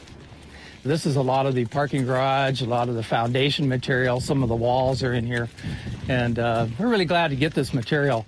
We'll be able to manufacture this, break it down in small size, and use it out in the wash. And that keeps the channel banks from eroding. Look at this piece right here, just by the thickness of this piece. It's about a foot thick in here. This probably was one of the floors of the casino. Or possibly a floor from a parking garage. I just noticed back here, there's a piece right here. You can see this curved face right here. This is part of an old driveway into the casino, is what this is. If you're looking at about a 4-foot piece, 4x4, you're looking at about 10,000 pounds. We're always looking for ways to be more sustainable in what we do. And out here in the wash, we have plenty of opportunity to do that because we can maintain a natural environment and build these kind of materials into that natural environment. What this does is it saves thousands of cubic yards of space in our landfills. And to us, that's very important.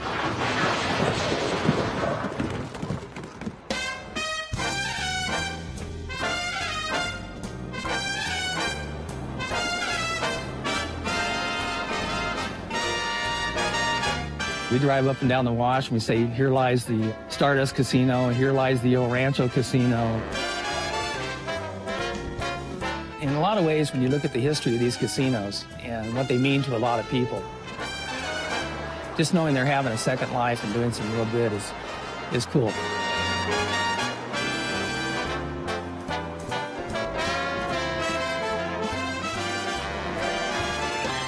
The Las Vegas Wash, a critical part of the valley's watershed, courses through the middle of the Wetlands Park.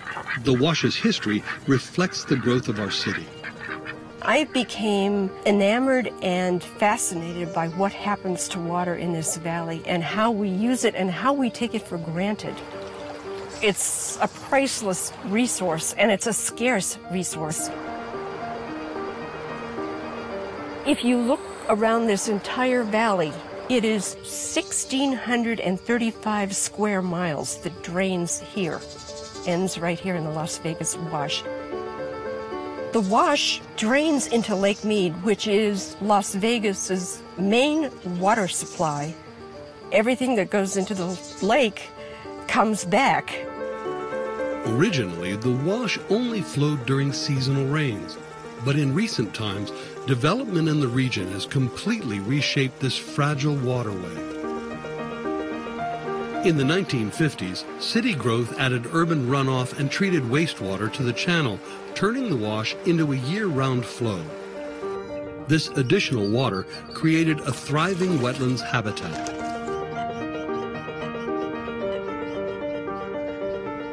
As the valley's population boomed in the 1970s, so did the volume of water, bringing erosion, severe flooding, and degradation in its wake.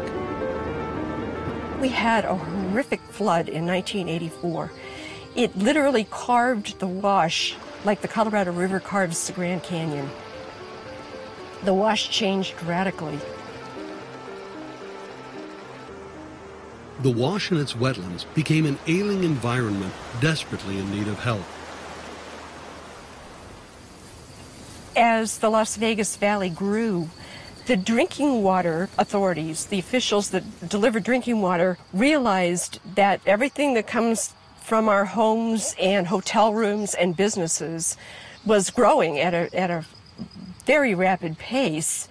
They understood they had to do something about changing how we took care of the runoff and the water treatment. In the 1990s, scientists began to discover things in the wash like pesticides, bacteria, chemicals. You clean with ammonia or chlorine, it goes into the wash, because when it goes down the drain, it goes through the treatment plant, but it ends up in the wash.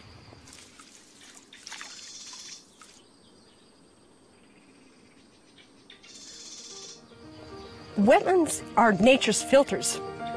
The natural process in a wetlands filters out all of that bad stuff if you give it enough time. It can remove pesticides, it can remove chemicals. They act like kidneys in our bodies. They filter the bad stuff out.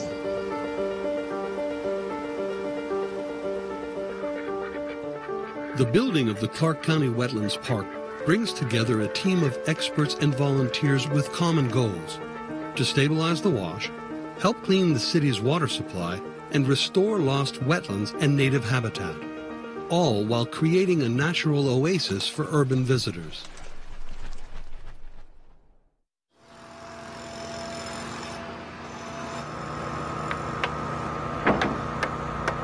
What we do is slow the water down, and we create ponds behind these low-height dams that we build. And that actually creates a lot more wetlands than what we have had in the past. We're working on almost 8 miles of stream channel here. Back in 1975, there was about 2,300 acres of wetlands out here. By 1990, there was only 230 acres left. So our effort is basically to recreate a lot of that wetlands.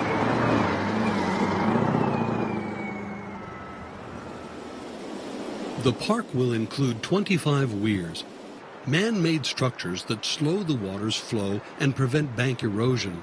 With such a large volume of moving water, the weirs are essential for re-establishing the wetlands. We have diverted the wash around our construction sites so that we can work in the dry and not get all muddy and have a good foundation. When we're done with this diversion, is what we call it, we'll shut that water off over there and we'll bring it over the top of the spillway so it'll be flowing right behind us here. One day we know we'll be able to come out here and see over 200 species of birds, animals moving through the wetlands park. We'll see the wash itself stabilized. It won't be carrying sediment downstream into Lake Mead, and it'll just be a fun place for everyone to come out and enjoy.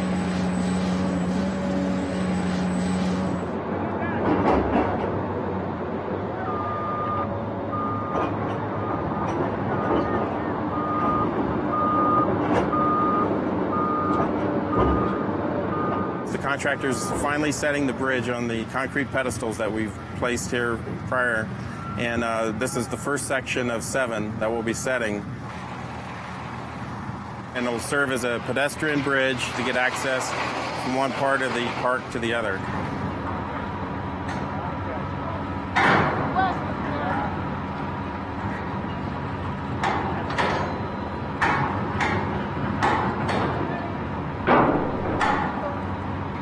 This weir will help allow more capacity of the wash to flow through here, so when we get the wet time of the year and you get a rain event, the water coming down is unpredictable. You don't know what the volume of it is. That's why a lot of it is engineered to get it structurally more stable. And so you have a park that you're helping build, and you're helping minimize property damage by flooding that could occur in a high storm event. Right now, it looks like an engineered site, but you come back in a few more years and nature's going to take over. It's going to have a lot of growth occur, and you hope people will think that this is natural.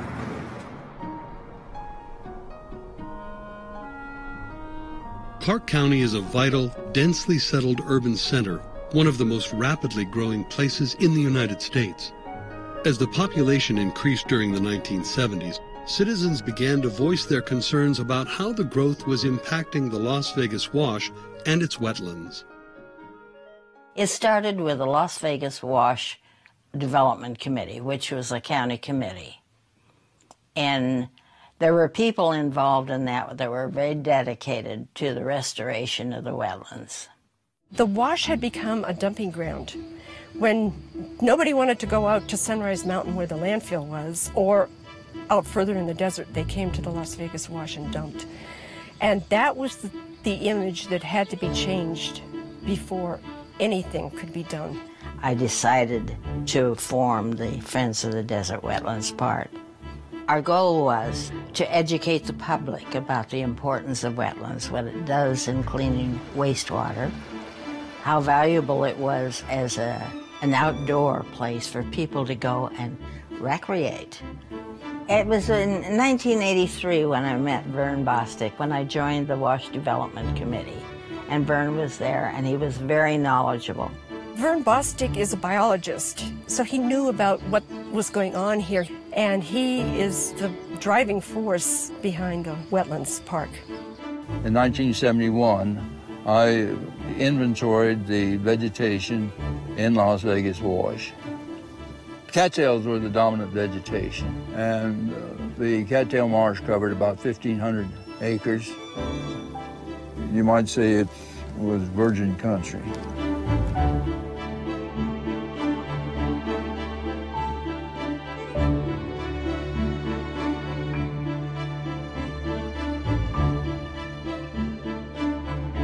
Educating the public involved a number of things. We held public meetings. We set up tours for students. I personally went on radio shows. As citizens worked to raise awareness of the value of the wetlands environment, the wetlands themselves were vanishing. Vern Bostic's photos documented their decline during the 1970s, 80s, and 90s. Vern was writing letters to the editor frequently, and if I did an article that explained something, he would elaborate on what I said. People started reading those stories, and they started making the front page. And to the Las Vegas Sun's credit, we ran Water Stories front page news. As people became more environmentally aware, then they recognized the value of it. During the 1990s, the Wetlands Park finally became a reality. Nevada voters funded park development, and Clark County created a park plan. Local, state, and federal agencies, citizens, and environmental groups created the Las Vegas Wash Coordination Committee, a group dedicated to ensuring a healthy future for the wash and the wetlands. I think it was Mark Twain that said that whiskey's for drinking and water is for fighting. Without Vern Bostic and without Norma Cox and without the scientists and the officials that paid attention to the public, there would not be a wetlands park today, and we'd probably be covered in concrete. We'd probably be sitting in a concrete channel. Decades later, the community's commitment to building the Wetlands Park remains strong. Today is our semi-annual green up. Twice a year, we come out to the wash and have a planting event that's open to the community. We're reaching record numbers. This year, we're expecting close to 700 people at this event. What a great way to get the kids involved in, understanding our environment and appreciating our environment. Part of the park's effort is to build a bridge for the community, a place for them to have a resource to see the history of Las Vegas, because the wash itself is a part of Clark County's history. It's important that you have stewardship. And so we think by getting the community involved, that's exactly what we're doing. We're getting them vested in this project so that it can last for generations. We're going to take these out and stage them by red flags. So grab two at a time. That wasn't so graceful. It's really important that you give these guys as good a beginning as you can, because it's pretty harsh out here. How'd you like to be growing out here? Several acres of the park, once dominated by invasive species, are replanted with native plants in a single day. I'm here with a group. It's called Las Vegas Kids for Saving the Earth. The supervisor here showed us some of the plants that we planted about a year ago, and they grew into huge saplings. And you can't live without trees and nature, because of the greenhouse gases, trees help with giving you oxygen, and you need oxygen to live. So I want to come back here next year and see if I can find any of the plants that we planted. It would just be really awesome. It makes me proud to think that we planted all these trees.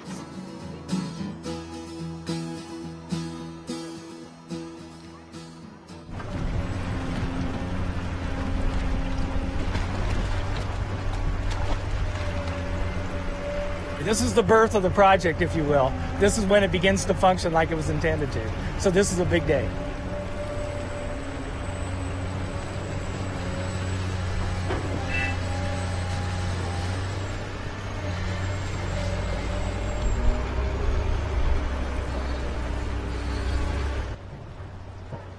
Now the weir is complete, so now we can bring the water back to where it was going originally and let it flow over the weir. So the weir starts to work today.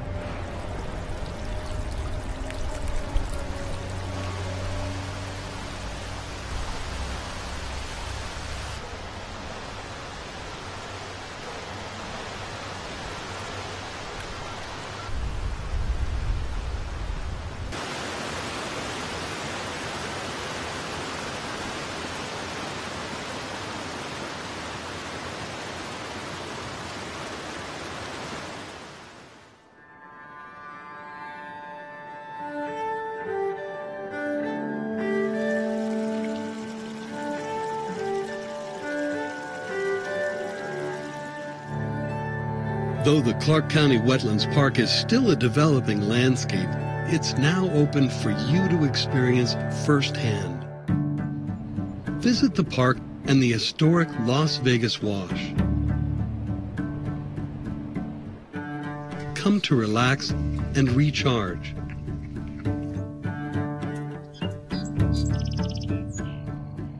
The Clark County Wetlands Park.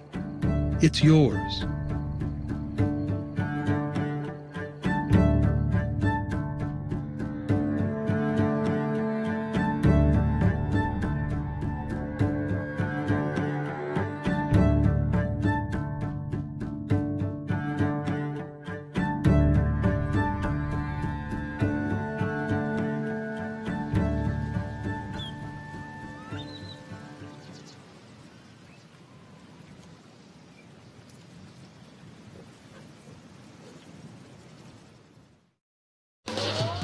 The Clark County Fire Department responds to thousands of calls for help each year. The key to saving lives in any emergency situation is education. That's why the Fire Department teams up with its community partners to host open houses at different fire stations. Our open houses are held on Saturdays every other month. We invite you and your family to visit our fire stations, meet our firefighters who serve you, and learn how to stay safe and healthy. For more information, visit Clark County's website.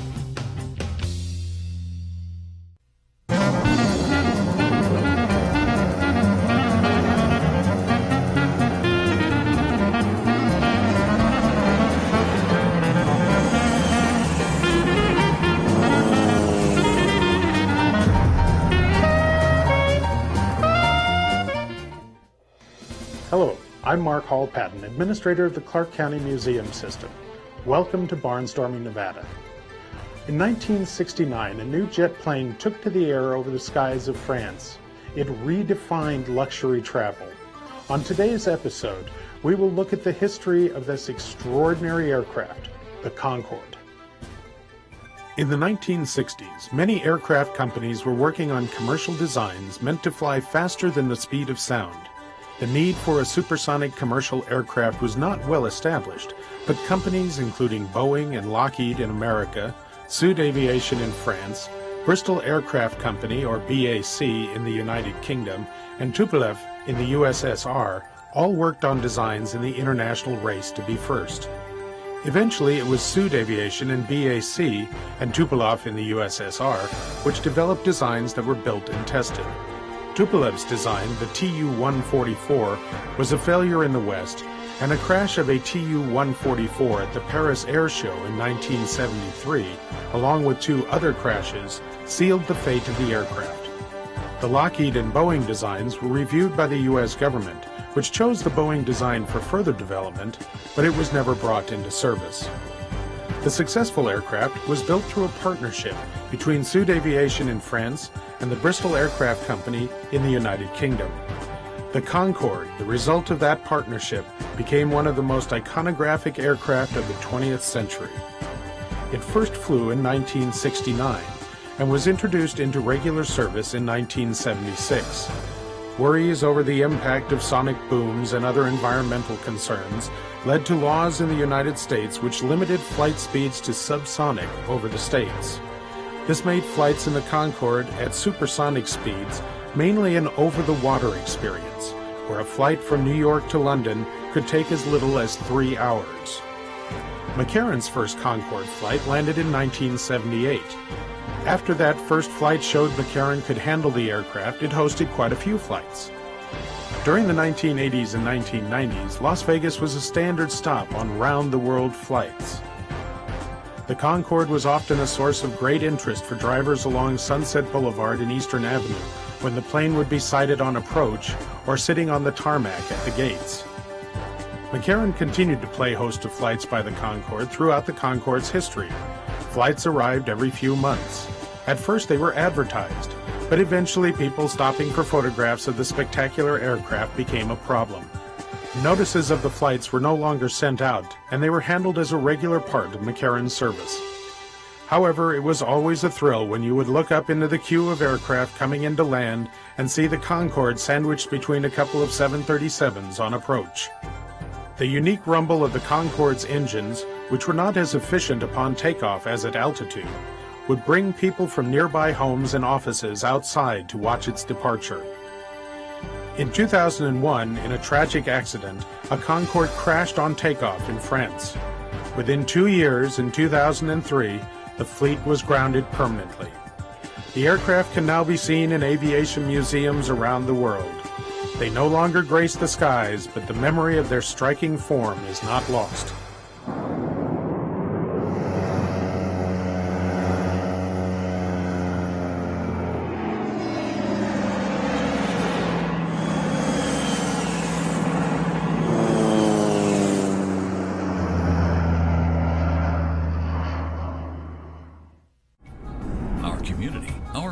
Clark County, Nevada. Thanks for watching Clark County Television, the best access to your local government.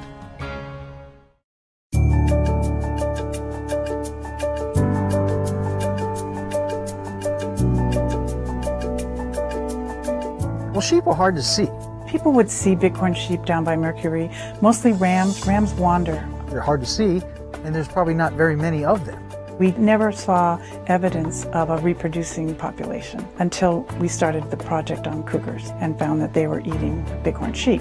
Mostly they kill what is available to them in their environment. We use a helicopter to capture various types of wildlife. They're very unpredictable. They're extremely secretive. We had some observations of mountain lions around active projects and facilities. There was a biologist attacked in the early 90s. So from a safety standpoint, we wanted to understand kind of the core range, the habitat use of mountain lions.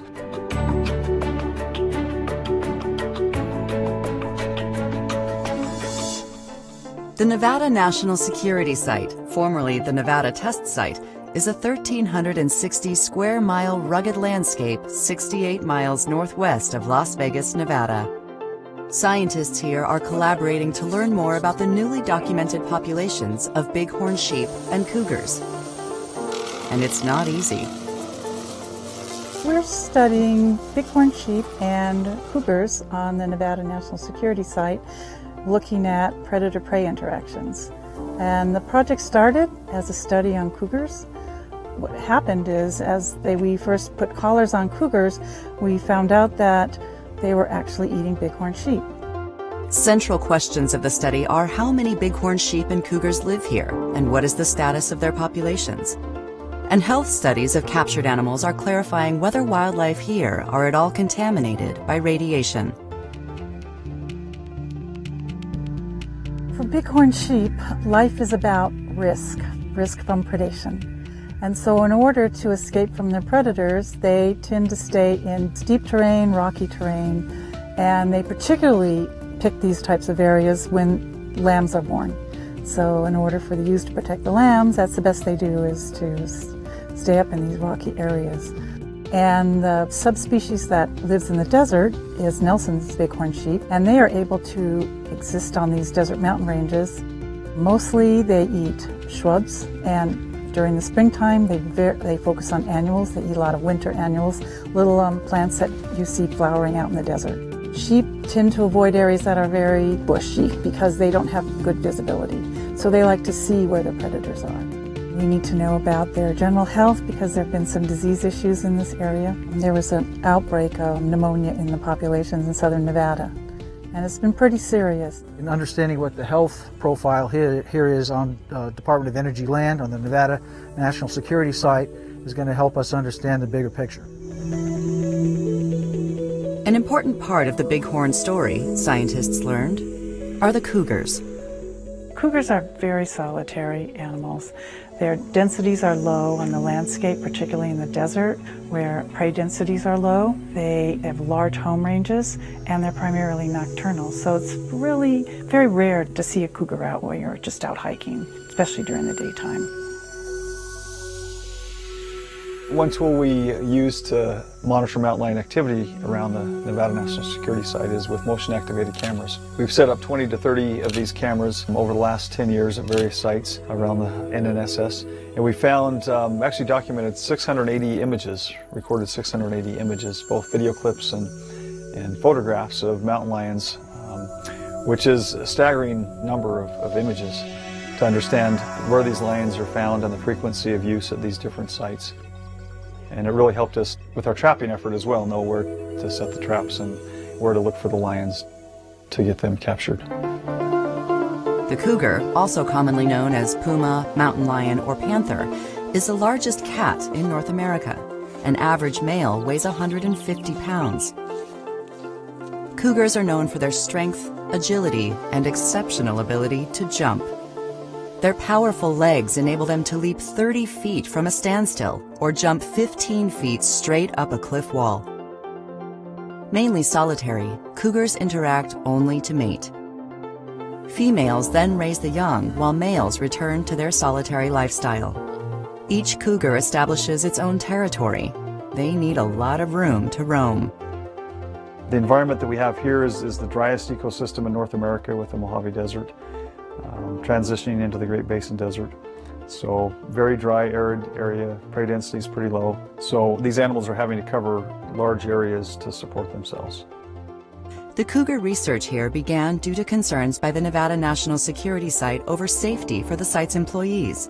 In 1991, a biologist here survived a rare attack by a hungry, malnourished cougar.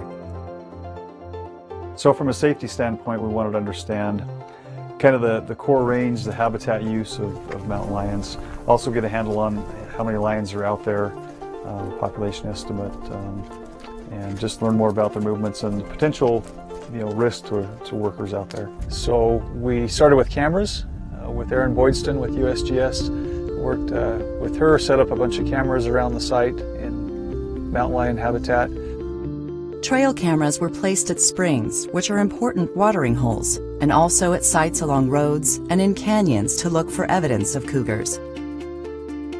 Got a lot of pictures of both young adults, male, female, so we knew we had a reproducing population of mountain lions. We had somewhat of an understanding of where the lions were. They were using roads as travel corridors, they were using areas around springs. We documented 6 individual lions within a 90 square kilometer area over a 2-month period. With the data we had from the camera traps, we knew we had a reproducing population of mountain lions on the site, and so we wanted to understand their movements better, and so we took it to the next level and worked with USGS, who contracted with Brian Jansen to come and capture mountain lions for us, so that we could put the radio transmitters on them and track them with radio transmitters and really understand their movements and their habitat use and their diet as well, using the radio telemetry.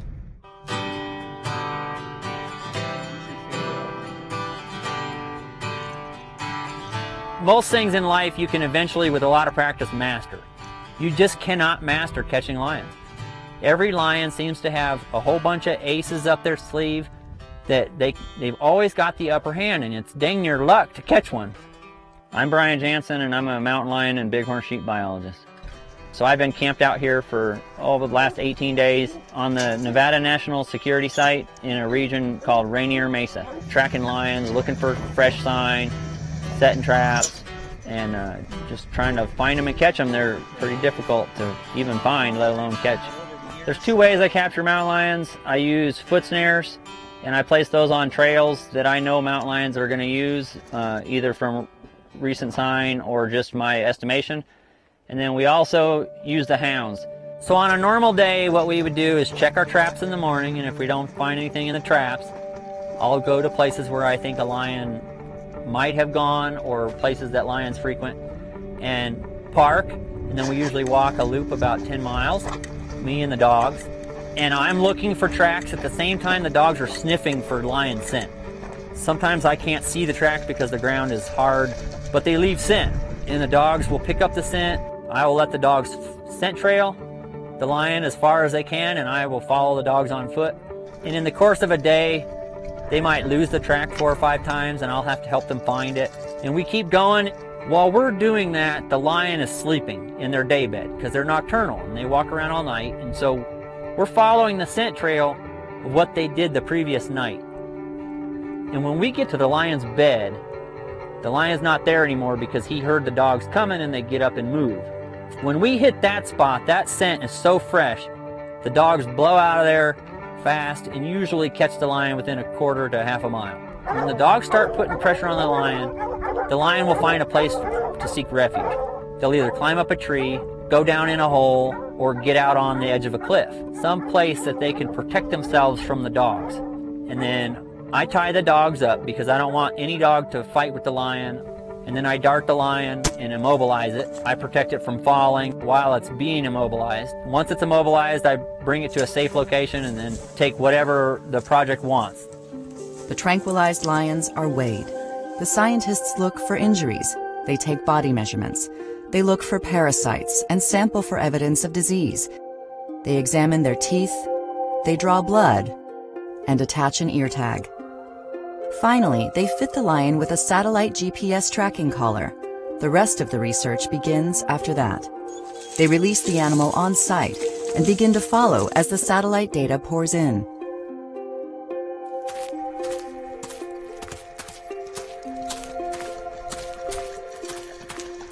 Hey guys, come on. The 2 lions I just recently collared are both adult males. One was about 5 to 6 years old, one was about 3 to 4 years old. They weigh about the same, 125 and 130 pounds. The project will be able to track these lions wherever they go for the next 2 years, I believe. So one of the things we found in the past is that these lions just make tremendous movements. One lion I collared on the site in a matter of a week, went 70 miles to the west across Death Valley.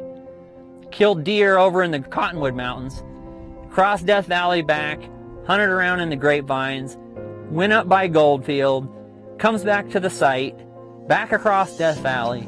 You could never do that kind of research without these satellite collars. I mean, the things that we're learning and the extent to which these lions are roaming just far surpasses what we ever knew before.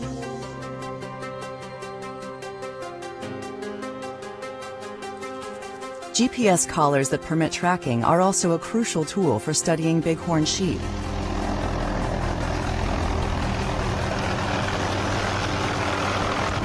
Today, we are putting GPS collars on bighorn sheep in the Nevada National Security Site. You guys back at the airport afterwards, right? Yep. This is a new population of bighorn sheep that we just found existed a couple of years ago, and we need to have information about where the sheep are, how many there are, possibly their movement patterns.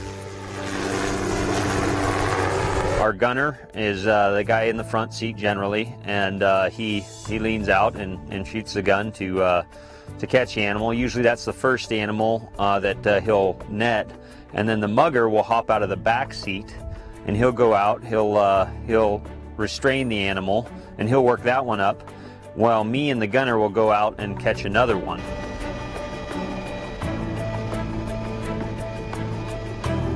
Flying a helicopter, especially a small single-engine helicopter in 30-mile-an-hour winds, can be challenging at times, especially when you're working in steep terrain and you're trying to get an animal to go to a certain spot where you could safely make a capture on it and your crew can get out and work it up where it needs to be too.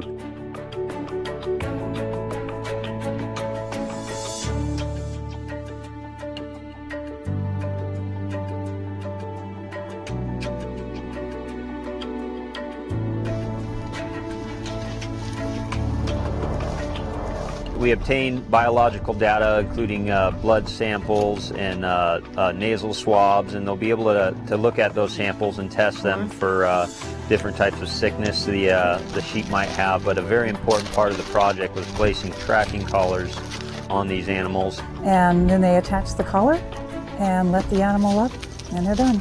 And it's pretty fast.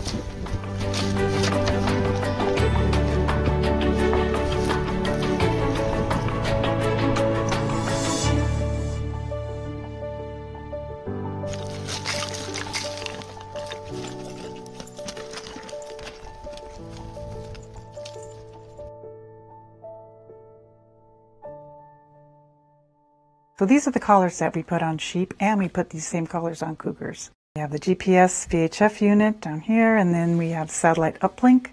Here's the antenna for the satellite uplink. At the end of the study, this little mechanism has a charge in it, and it goes off and breaks off, and the collar falls off the animal. We then go out and retrieve the collar. That satellite GPS collar is especially indispensable if for no other reason that we're on the Nevada National Security Site. We don't have ready access to this site. And what that collar is going to do, it's going to uplink with satellites. It's going to enable us to have real-time or near real-time positional data over seasons, over years. And that's going to give us very valuable movement information. So we look at differences in habitat use throughout the day. So we know areas where sheep particularly like to forage and where they might be bedding. We're hoping to look at lamb bed sites so that the test site has an idea of important areas for the sheep population on the landscape. Sheep select for cliffs and steep rugged areas at night, of course, when they're bedding down, which is also the time that mountain lions tend to go hunting. Predator-prey relationships, they're always important, and they change over time. What we see on the Nevada National Security Site with respect to large-bodied predators like mountain lions impacting potentially desert bighorn sheep, we also have to think about another big game component here, and that would be mule deer. We do have a mule deer resource on Department of Energy lands. Mule deer are the most common prey of cougars on the Nevada National Security Site.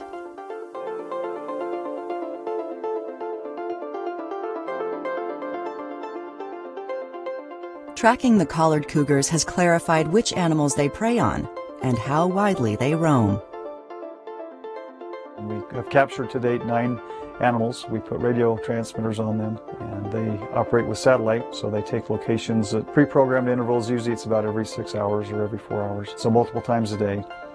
And we get coordinates for those locations that are emailed to us, and then we can pull those up in GIS and look at their movements. We can find out when they've made a kill. What happens is lions seem to never stop moving. They're really quite amazing. They're always moving around, and normally the points that are 4 hours apart, the GPS locations 4 hours apart, they might be a mile apart from each other. So the lion's moving around all night long, doing whatever it is they're doing. And when they kill something, it takes 2 to 3 days for them to eat that item, because it's a large item, it's a deer-sized animal.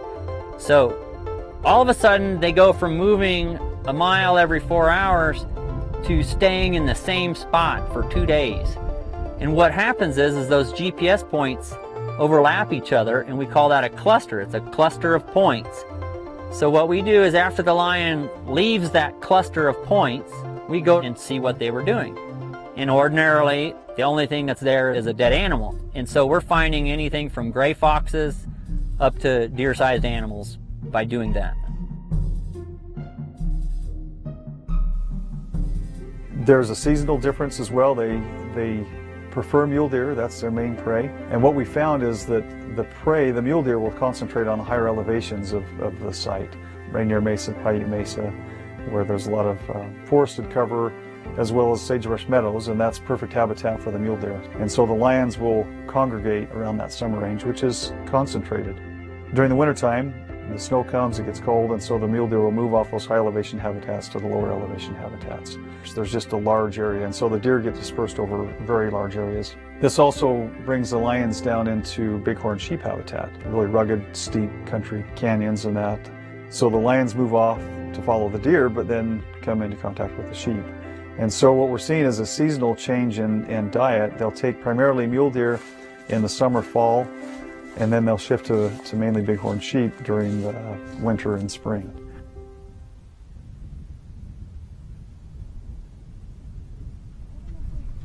But what we think is going to happen here, potentially anyway, is that we'll see a little nucleus of sheep maybe expand into what could be considered a viable little population on Department of Energy land. One of the other reasons that we wanted to do this study was the Department of Energy is mandated by law to document potential radiation exposure from test site activities to the off-site public. One of those potential pathways is wildlife. So game animals such as bighorn sheep, mountain lions, or mule deer can potentially come on site, eat some contaminated material, and then go off-site and then get shot and eaten by a hunter. That's one of the potential exposure pathways. And so we wanted to understand those movements both on-site and off-site. And we also wanted to identify what the radiological burden was of these animals.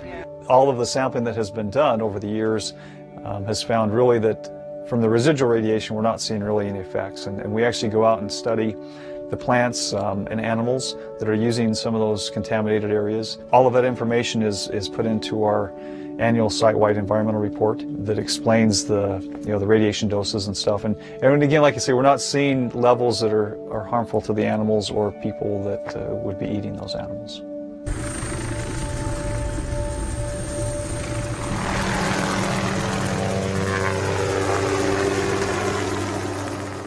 As science goes, this is a particularly elegant study. An impressive array of tools, skills, and expertise have led to insightful results on the health and life habits of wildlife here. This work is part of the Nevada National Security Site obligation to monitor and protect the local ecosystem. I just like sheep. They're spectacular. I just love working on sheep. I mean, if you're out and you watch them, they're just amazing. They're surviving in the desert in the middle of nowhere. They walk on these little steep, tiny little cliffs and walls, and they're just gorgeous. But Brian Janis was amazing. He knows mountain lions. He knows how they move through the environment. Without him, we wouldn't have any animals to study. They have a difficult life. If you think about it, these lions are walking around 5 to 10 miles every night looking for something to kill with their teeth and their front legs. Once they hit 10 years old, their teeth are pretty well wore out. They don't usually live a lot longer than that. In fact, the vast majority of them never even reach 7 to 9 years old. I like working with bighorn sheep because it's a native animal. It historically occurred throughout the state. There are so many questions about bighorn that it takes science, good researchers doing good work to answer these questions. It's a team effort to obtain the correct data so they can make the correct decisions on how to manage those animals so that we can maintain the resource. It is a special feeling, I suppose, knowing that you're doing good stuff. It's a good feeling. It feels like you did work that really counts for something. Tomorrow I'm gonna pull up some of my gear, cameras, trail transmitters, some traps, and then I'm gonna pick up camp and head home. Let's go. Vamos.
There's a shelter pet who wants to meet you. Meet one today. Visit theshelterpetproject.org.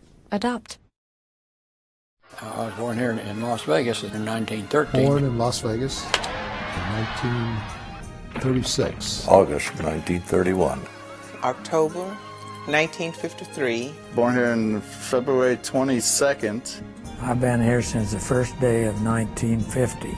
Came to Las Vegas in 1949. I came to Las Vegas in 1953. October 3rd, 1949. 1952 September. I moved here in 1955.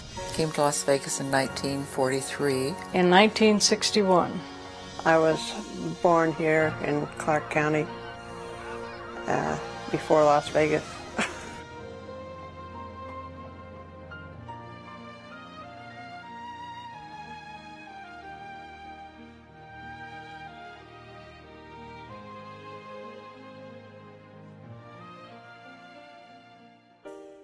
Myth that Siegel started Las Vegas. I don't like that at all. I think he was a blight on Las Vegas. Well, first of all, Bugsy Siegel didn't start the first hotel in Las Vegas, and if we can kill that myth. It was the third hotel. The first hotel was the El Rancho Vegas, a forward-looking guy, Tommy Hall. Second was the Last Frontier, and the third one was the Flamingo. I met Benjamin Siegel one time. Very, very quiet, because I met him in the sheriff's office, and he came in with I guess an attorney with him, and stood there and talked to a couple of the people in the sheriff's office, and then I was introduced to him. Then he just he finished his business and he left. And my dad, early in the practice, acquired an infamous client, and that was Bugsy Siegel. Not long after that, my dad received a buzz from his secretary, and she said, "Mr. Weiner, there's a Mr. Siegel here to see you." And my dad said, "Gee, when you're from Pittsburgh, everybody's a Siegel or a Levitt or something." It didn't ring with him. And then Ben Siegel came through the door and said he wanted to hire him. Now, this was in the 40s, and they agreed that my dad would work for him. Once Siegel said that he wanted my father, although Dad tried to convince him there were 16 other attorneys in town. Now, keep that in mind, considering how many there are now. And he said, "They're more experienced." He said, "You don't get it. I don't ever want to see you on the other side of the courtroom again." Bugsy was always very dapper, very well-dressed, very precise, and he had the steeliest blue eyes you ever saw. And when he looked at you, he looked right into your soul. Very polite, always a gentleman. You see, everybody today calls him Bugsy, but you didn't call him Bugsy to his face. If you did, you're liable to get your head knocked off. His name was Benjamin Siegel, and that's how he expected to be addressed. And today everybody calls him Bugsy Siegel, but if he was still around, there were not many people would be calling him Bugsy Siegel. He was Benjamin Siegel. Dad happened to call him Bugsy once, and he blew up, but he said, "Get out here now, I have to show you something." My dad was 5'6". Siegel was probably 5'10" or 5'11". He took him into the Oregon building, and he said, "Walk across the room." My dad walked across the room and got to the other side. He didn't get the point. That made Siegel angry because he was trying to demonstrate something and it didn't work. My dad was 5'6". Siegel walked, and in midpoint, he bumped his head on a beam because the ceilings were too low. Then my dad got the point.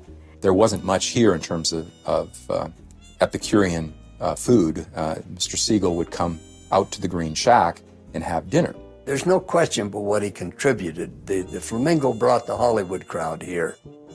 I can't put my finger on anything in particularly bad that he did or anything in particularly good that he did here in this town, other than he did accomplish the building of the Flamingo, which was a fantastic job. And to get that damn thing built during the war was unbelievable.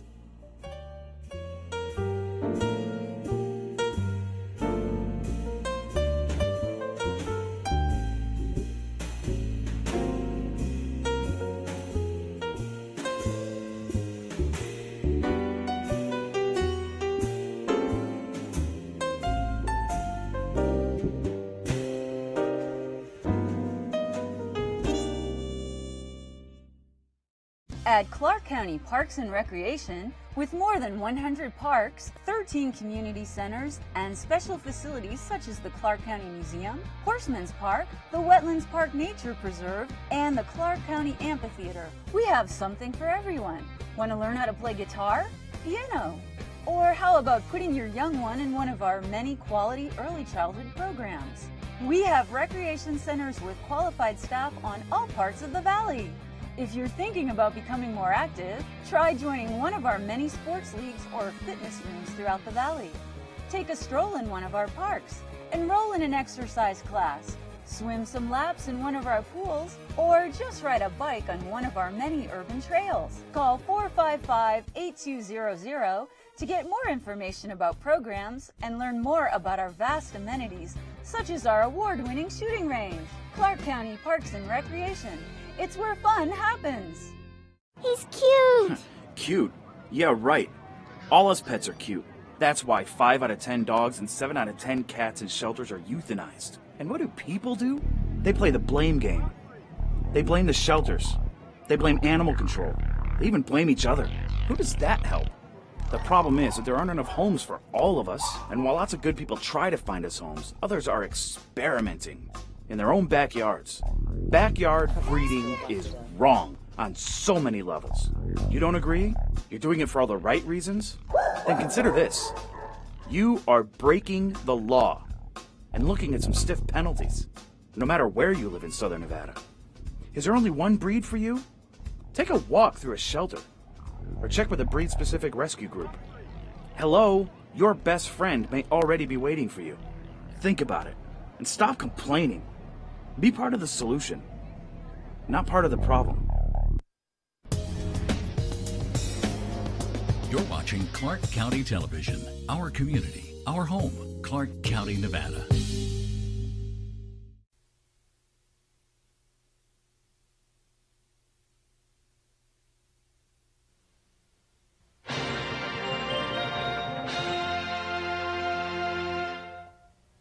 If you or someone you know has osteoporosis, you'll find today's program of special interest, so don't go away. Sit and Be Fit is a tone and stretch exercise program designed to strengthen muscles and improve joint flexibility. Not all exercises are suitable for everyone. Consult your doctor before beginning this exercise program. Our instructions and advice are in no way intended as a substitute for medical counseling. Hi, I'm Marianne Wilson. Thank you for joining us. The exercise program you are about to do is effective for any age, but it was specially designed for anyone needing slow, gentle movement. All you need is a chair that touches your back while your feet are flat on the floor. If your back is not touching, put something firm behind your back for that necessary support, like a pillow or blanket. Place your exercise towel and Dynaband on the back of your chair. Remember, you can substitute a hand towel or a bath towel for the exercise towel and Dynaband. Now, let's get ready for a great workout. Hi, thank you for joining us. If you have osteoporosis, you'll find the following information helpful. Did you know that osteoporosis affects 25 million people in the United States? It's responsible for 1.5 million fractures. Osteoporosis is most often an age-related condition that drains the skeleton. Treatment is directed at diminishing bone loss and increasing bone mass. It's important to receive a one-on-one assessment from a physician or physical therapist. They can design a treatment and an exercise program that is specially tailored to your needs. The program I do is a general one. If you've had a fracture as a result of osteoporosis, you have different exercise requirements and limitations. Only a knowledgeable physician in conjunction with a physical therapist should prescribe exercise for you. But here are 3 important general guidelines for osteoporosis. Avoid forward flexion, keep the body as upright as possible, and avoid bringing the knee to the chest as it may compromise the ribs. For more information on support groups, research, and management skills, call the National Osteoporosis Foundation in Washington, D.C. at 1-800-223-2222. 9994. And now, let's get started with today's workout. Let's start your first routine with good posture. Pull the abdominal muscles in. That naturally lifts up the rib cage. Now bring the shoulders back and relax them. Touch the chin. Pull the chin away from your hand. And now take a deep breath in. Slowly breathe out. Press your back to the chair. Pull your abdominal muscles nice and tight. Take another deep breath in. Let the belly expand. And slowly breathe out. Press the back into the chair. Pull the abdominals tight. And now relax. Let's do it again. Deep breath in. Let the chest expand. Let the belly come out.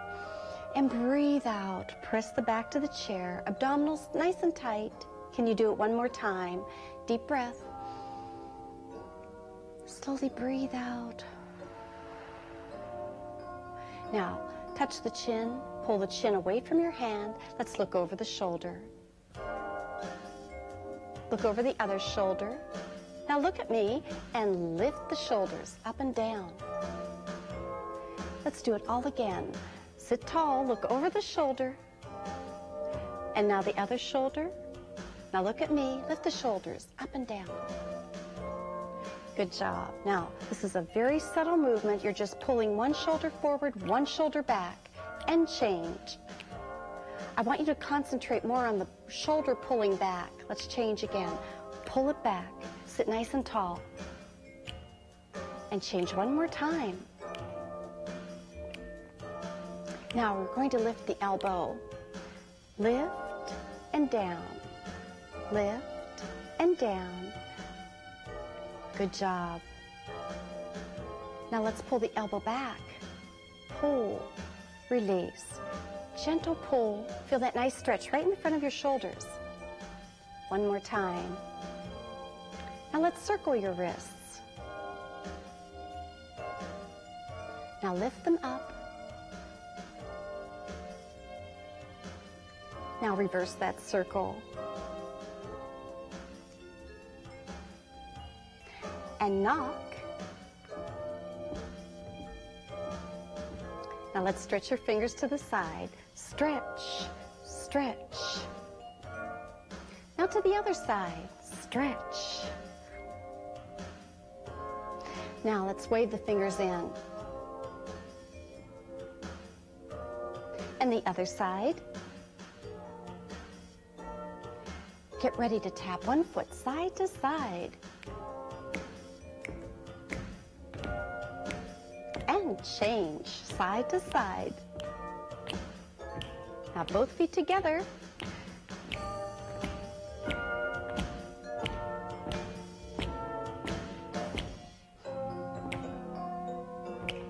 Let's circle both feet together. Boy, what a mellow way to start a workout. Let's go on to your second warm-up. So check that posture. Abdominals in, nice and tight, rib cage up. Remember, don't forget to touch the chin and pull the chin away. All right, let's make a circle with your nose. Make it slow from one side all the way up. Remember, don't hyperextend the neck. A full circle, and then reverse that circle.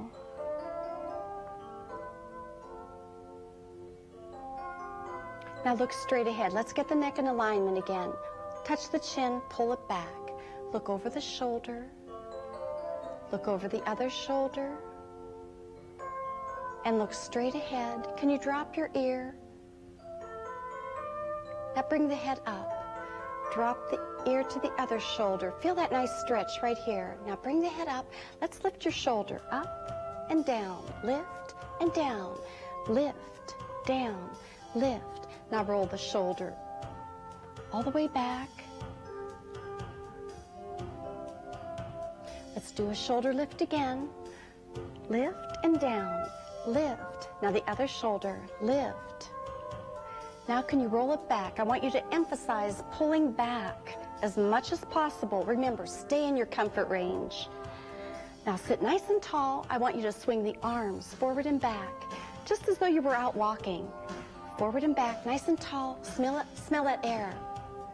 Big breath. Rib cage up. Now here's a change coming up. You're going to reach back and reach forward. 1, 2, 3, 4, and change. 1, 2, 3, 4. Now take the arms and circle them up and around. Circle them to the other side. And now we're going to circle your ankle. Make it very slow. 2, 3, 4. Can you reverse it? Make it a big circle. Lead with your toes. Let's change legs. Circle. 3, 4. Let's reverse it.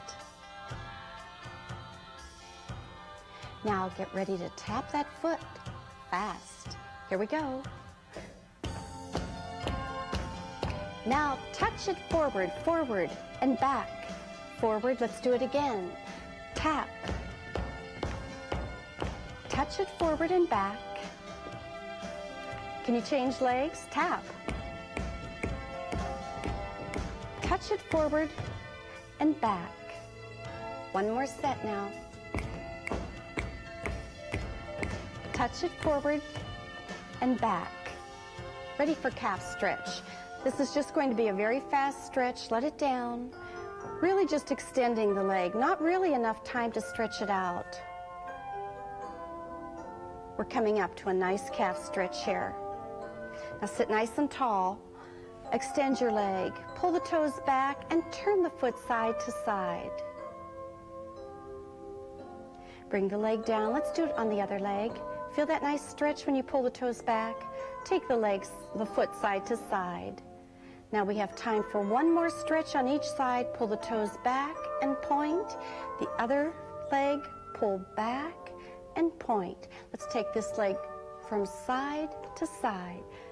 Reach with the arms. Sit up nice and tall. The other leg, side to side. Okay, let's change again. Here we go. Side to center. Take it side and center. Let's change again. Side to center. One more time. Okay, sit tall and touch your shoulder. You're going to lift that elbow with the other hand and then slowly let it down. Can you do it again? Lift within your comfort range. Now this time lift it up and let that elbow go into a circle all the way back. Let's change. Touch the shoulder. Lift with your hand. Easy. Let it down. Do it again. And can you do it one more time and let the elbow go all the way back? Oh, good job. Now, circle the shoulders. We're going to do what I call a rib lift. Let's get set up here. You're going to touch the collarbone and this collarbone. Now bring the hand behind and behind. Now I want you to take a deep breath in, lift up your rib cage, bring your elbows back and squeeze the shoulder blades. Release, reach up with one hand and reach up with the other hand. Okay, can you do it all again? Here we go. Touch in front first. Now, touch the back of your neck. I want you to take a nice deep breath, lifting the rib cage, squeezing the shoulder blades, elbows back. Now, if you can, reach up, then touch the back. Reach up, touch the back.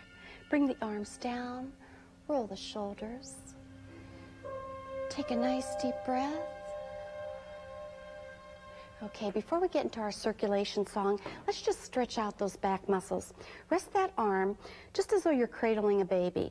Now these fingers are going to just gently pull the elbow. Can you feel that stretch in the back? Okay, let's change. Rest this hand, this arm, and with this hand, very gently, pull the elbow. Oh, that feels great. Okay, now you're ready. Tap the toes side to side. Snap the fingers, if you can, side to side. Now, tap the heels side to side. We're going to lift the heel twice.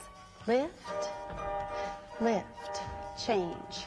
Lift, lift, change again. Lift, lift, change again. Lift, lift, shoulder roll, forward, up, pull back. Again. Forward, up, pull it back. Let's do two more. Lift that shoulder, pull it all the way back. Last one. Now we're going to do some elbow extensions. This is for your tricep muscle. Press out. Now the side. Get ready to kick one leg forward. Here we go. Kick, step, kick, and step. Now roll the shoulders. One shoulder at a time. Take your time. Get ready to kick the other leg. Kick and step. Kick and step. Keep going. You're doing super. Ready to roll those shoulders all the way back. Get ready for a spine stretch here. Reach up, down. Now give a good stretch. Rotate the palms forward and back. Let's change. Do it again. Reach up, reach down. Fully extend that spine and rotate the palms forward and back. Now let's bring the elbows gently back. Squeeze the shoulder blades. Bring it back again and squeeze. Now bring it waist level. Very gently squeeze. Okay, here comes that rib lift again. Take a nice deep breath. Let's start with the hands right back here, right behind the neck. Now deep breath, lift the rib cage. Squeeze the shoulder blades. Reach and reach. Now relax. Let's roll those shoulders. I want you to look right and left. Okay, can you do it again? Bring the hands right here behind the neck. Take a nice deep breath. Lift that rib cage. Elbows back, squeeze the shoulder blades. Let's just lift one arm at a time. Good job. Let those arms down and slowly look over the shoulder. Slowly to the other shoulder and release it. Now let's do that same stretch that we ended the other routine with. Turning and releasing.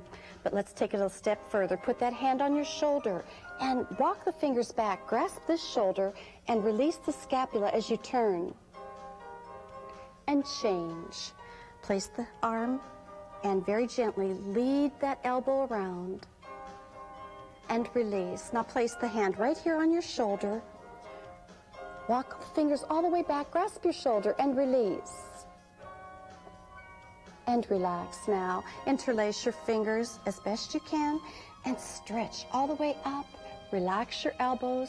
Press side to side. Bring it down. Now we're going to circle the legs. Out and around. Out.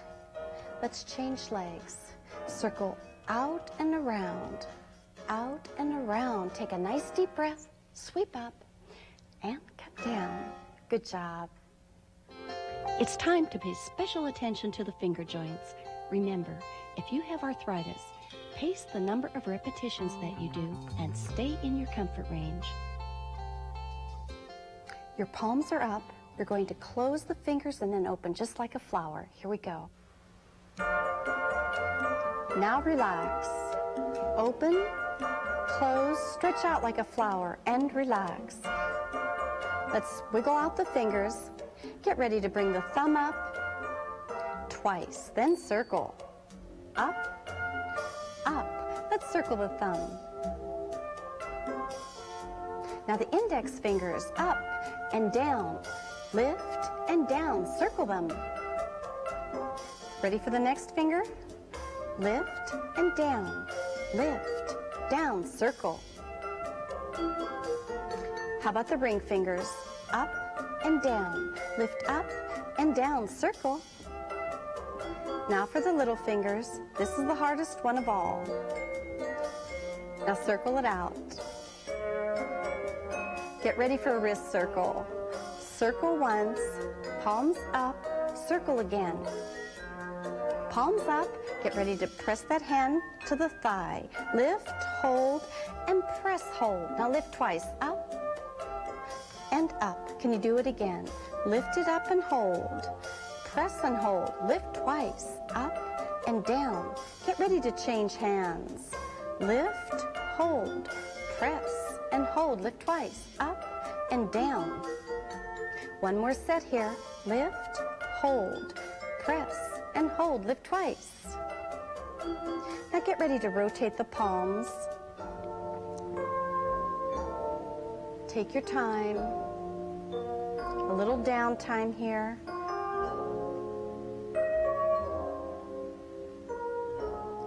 Now, get your wrists together and let's clap them. 2, 3, 4, 5, 6. Now tap the fingers. 1, 2, 3. Now circle, circle, circle. Here's a change. Circle, open, tap it twice. Circle, open, tap it twice. Circle, open, tap it twice. Circle and open, tap twice. Now make a claw. Can you do a few more? Only the end joints are working here. Last one. One more. Okay, now you're going to press the hand and the fingers to one side. Can you feel that stretch in the fingers? Let's change. Press and press. Should feel good. Okay, now make your fists, turn them down and up. Down and up. One more, down, up. Now lift. Good job, super. It's time to get out of your chair for leg strengthening and stretching exercises. Stand directly behind your chair and place your hand on the center of the chair to use it for balance. It's important to start your standing exercises with good posture, so just tilt the tailbone under and tighten these abdominal muscles. Now lift up that rib cage and bring your shoulders back and relax them. Touch the chin, pull it back. Bend and straighten. Bend and straighten. Bend. Now rest your toe. Take the knee out and in. Out and in. Out and in. Let's change legs. The toe is just gently resting on the floor, and you can feel this right in your hip. It's nourishing the hip. Bring your feet together and bend. 1, straighten. 2, and straighten. 3, and straighten. One more. Now a toe stomp. Heel stomp. Get ready to change legs.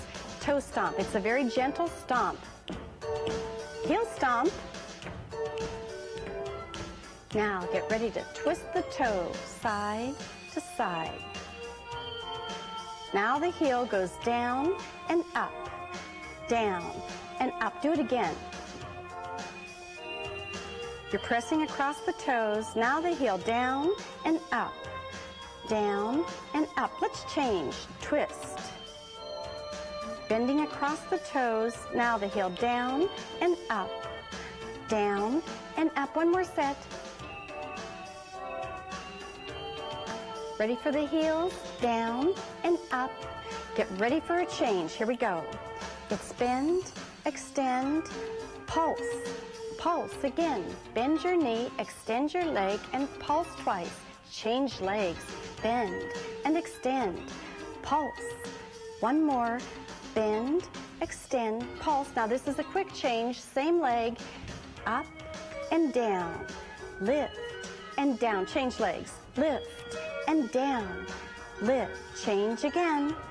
Lift and down. Lift. Here's your last change for this one. Lift and down. Now we're going to go to the hamstring lift. Here we go. Lift and down. Lift. 2 more. Lift and down. Lift. Let's change legs. Lift and down. Squeeze these hamstring muscles. Now here comes your change. You're going to squeeze back. Release, bend, and extend. Squeeze it back. Release, bend, extend. Squeeze it back. Bend and extend. Change. Squeeze it back. Release. Bend your knee, extend the leg, squeeze, release, bend, extend. Can you do one more? Squeeze it back, release, bend and extend. Now let's go to the upper body. Get the body in good alignment first though. Tailbone's tucked, rib cage up, chin is back, Get ready to press back with your hands. Press, release. Now I want you to feel how far back those hands should go. For everyone, this will be different. Now we're going to rotate. Palms out and in. Again, palms out and in.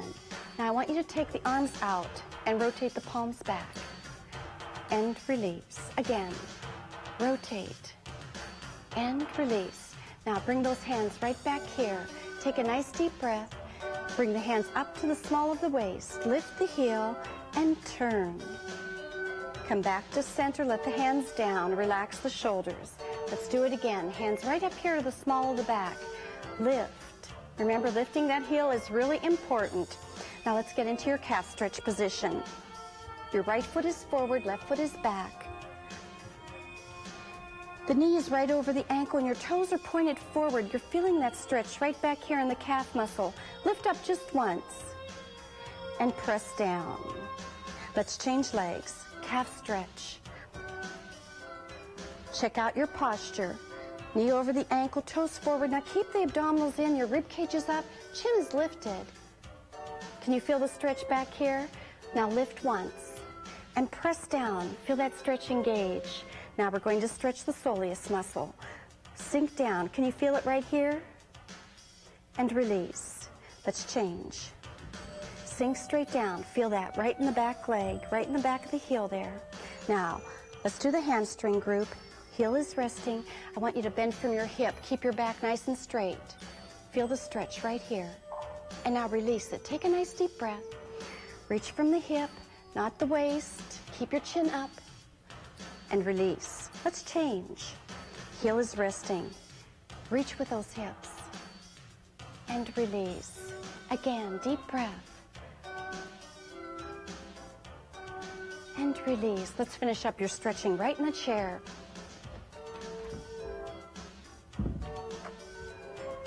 Now we'll do that calf stretch and hamstring stretch again. Extend your leg. Pull the toes back. Feel that stretch right here? Let's do it again on this leg. Extend. Pull the toes back. Feel it right here. And release. Let's do it again. Pull back. Now point and flex. One more. Extend. Pull the toes back. Nice stretch here. And point and flex. Now sit up nice and tall. Hand right here and here. Pull those shoulders back, squeeze, release. Thank you so much for being here. Keep reaching out for a better day. For your copy of the Sit and Be Fit newsletter and information on Sit and Be Fit video and audio tapes, write Sit and Be Fit, Post Office Box 8033, Spokane, Washington, 99203-0033, or call area code 509-448-9438.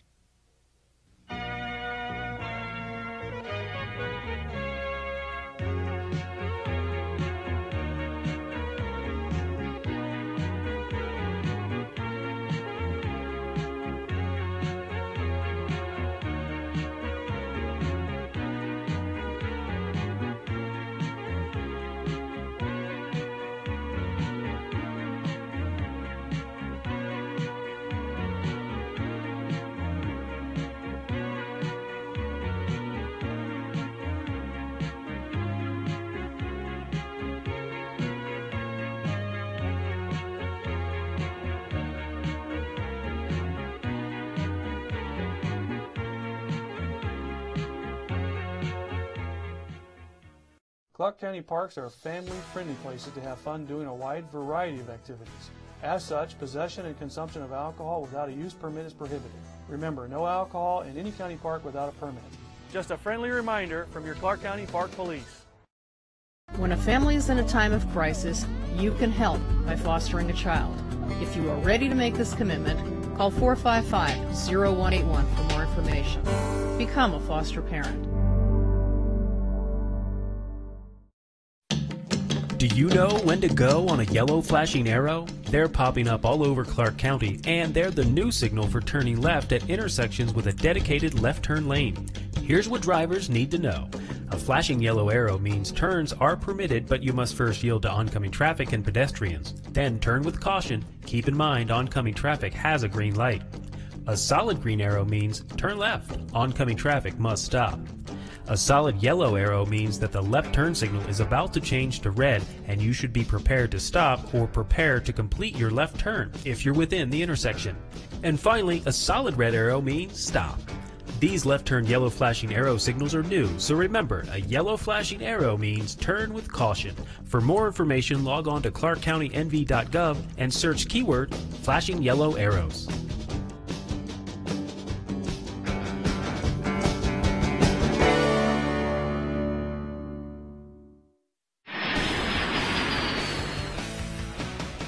McCarran International Airport has a new system that makes paying for parking faster and more convenient.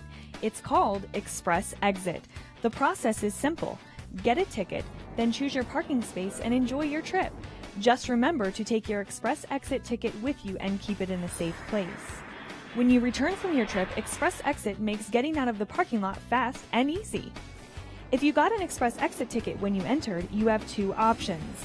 For the most convenient way, use a pay station to pay before you get in your car. All you need is your Express Exit ticket. The machines will guide you through the process step by step.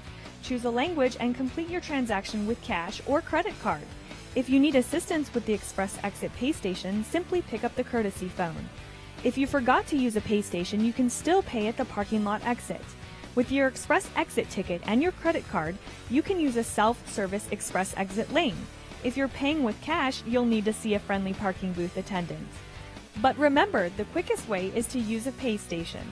Just don't leave your ticket in your car. Express Exit is now available at all airport parking areas except valet. Express Exit. Park, pay, and drive away. For more information, log on to mccarran.com or call 702-261-5122.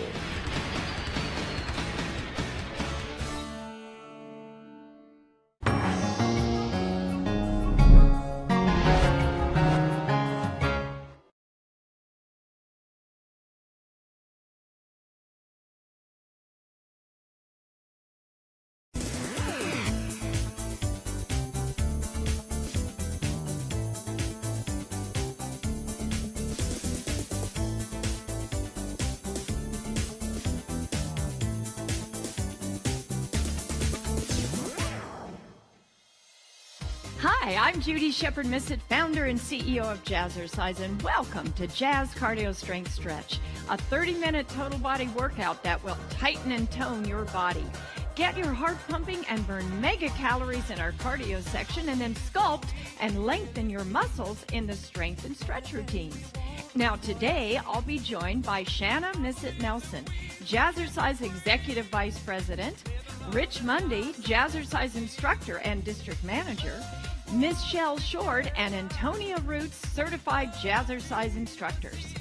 Grab a set of handheld weights, water, and your workout towel, and let's get started. Okay, let's start marching. It's time to warm up. Get that blood rolling. Now you gotta pick up those feet, get those knees up, swing those arms, put a smile on your face. Let's walk 2 back, 2 out, and do it again. 2 back, and 2 out. And again, it's back, it's front, it's out, it's in, it's back. I've got Michelle and Shanna with me. All right, now we're gonna do a little circle with the right foot and circle with the left. There it is. And go back and out and circle and circle. Skim low to the floor. Use your hips. Circle and circle and it's back. It's out and circle. Yeah. Okay, this is get the blood rolling here. Keep coming. And now circle. Use those hips. Low to the floor. Don't let your leg lift too high. And do it again. Around and around. Okay, now feet together. Head goes to the right. 8 times. Warming up the neck. Now the shoulder goes forward for 8. That's it. Now we got the ribs. Reach in. Reach, reach, reach. 5, 6, 7. Now the hips are going hip, hip, hip. Right here. 1, 3, 4, 5, 6, 7, 8. And the knee. Turn out from the hip socket. There you go. Tighten those abs. Now we got the foot moving. So we've warmed up the right side of the body. So let's do the left side. Over we go. And go. 5, 6, 7, 8. And shoulders. Hit it. Hit it. Hit it. 5, 6, 7. Now the ribs are reaching over there. Pull. Pull. Isolate the ribs from the hips. Okay, now that's the hip turn. There it is. Hip, hip. 5, 6, 7. Now we got the knee going on. Out, out, out. 5. Again, turn out from the hip. Okay, down to the foot. Out. Reach that baby way out there. You got it. Okay, now a little stretch. Knee goes 3 times. Hold it. Now lean back. Stretch that right quad. Left side. 1, 2, 3. Hold it. Now lean back. Hip flexor. Quad. And we're going to go side.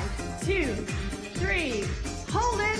Stretch that hamstring. Bring it up. Over. 2. And hold it. And stretch. Now let's start. Right side again. From the foot. Working our way up the body. 6, 7, 8. And the hip. From the hip. The knee is going. Turn it out. 5, 6, 7. Okay, here we go. Whoop. Whoop. Right there. Uh-huh. Tighten those abs. Use your oblique muscles. Right there. And reach. Reach. Separate the ribs again from the hips. Okay, here we go. Shoulders moving. Oh, yeah. 5, 6, 7. Now the head is going over and over and over and over. 5, 6. Let's go. Left foot. Okay. We're coming back up that body. 5, 6. Reach it out and turn it out. Ha. You might even feel a little stretch in the inside thigh. 7, 8. The hip is going. Whoop. Ha. Ha. There it is. Feel that hip bone moving.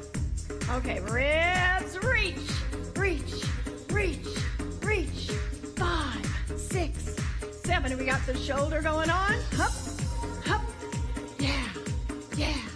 5, 6, 7. Okay, now the head moves left, stretching the right side of the neck. Okay, we're almost done, kids. Let's walk it back. Take it out. Now circle the foot just like we did in the beginning. And it whooshes around there. And it's back. And it's out. And it's whoa. Yeah. Let's walk back. And out. Hold it. Smile.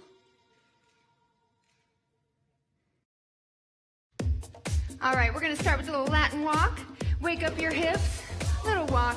Nice and easy. Just in place. Come on, here we go. Now feet together, you're gonna take the shoulders down and then pull them back. Take them down to the floor, pull it up. Forward, back, forward. Now triplet, right, left, no turn out. Now you're gonna turn it out right and left. Make sure you're forward and then you turn the body right, left. Forward triplet and turn it out. There you go, nice and easy. Here we go, keep going. Come on, lift with the hip and then turn it out. And again, nice. Looks good. Come on, and lift. Turn out. And again, one more. We're gonna walk for 3 to the right. Now here's the hip push, right. Then step, push left. Come on, get into it. Abs are in tight. Lean away, push into the hip. And again. And now this time comes the booty push. Turn the body, push back.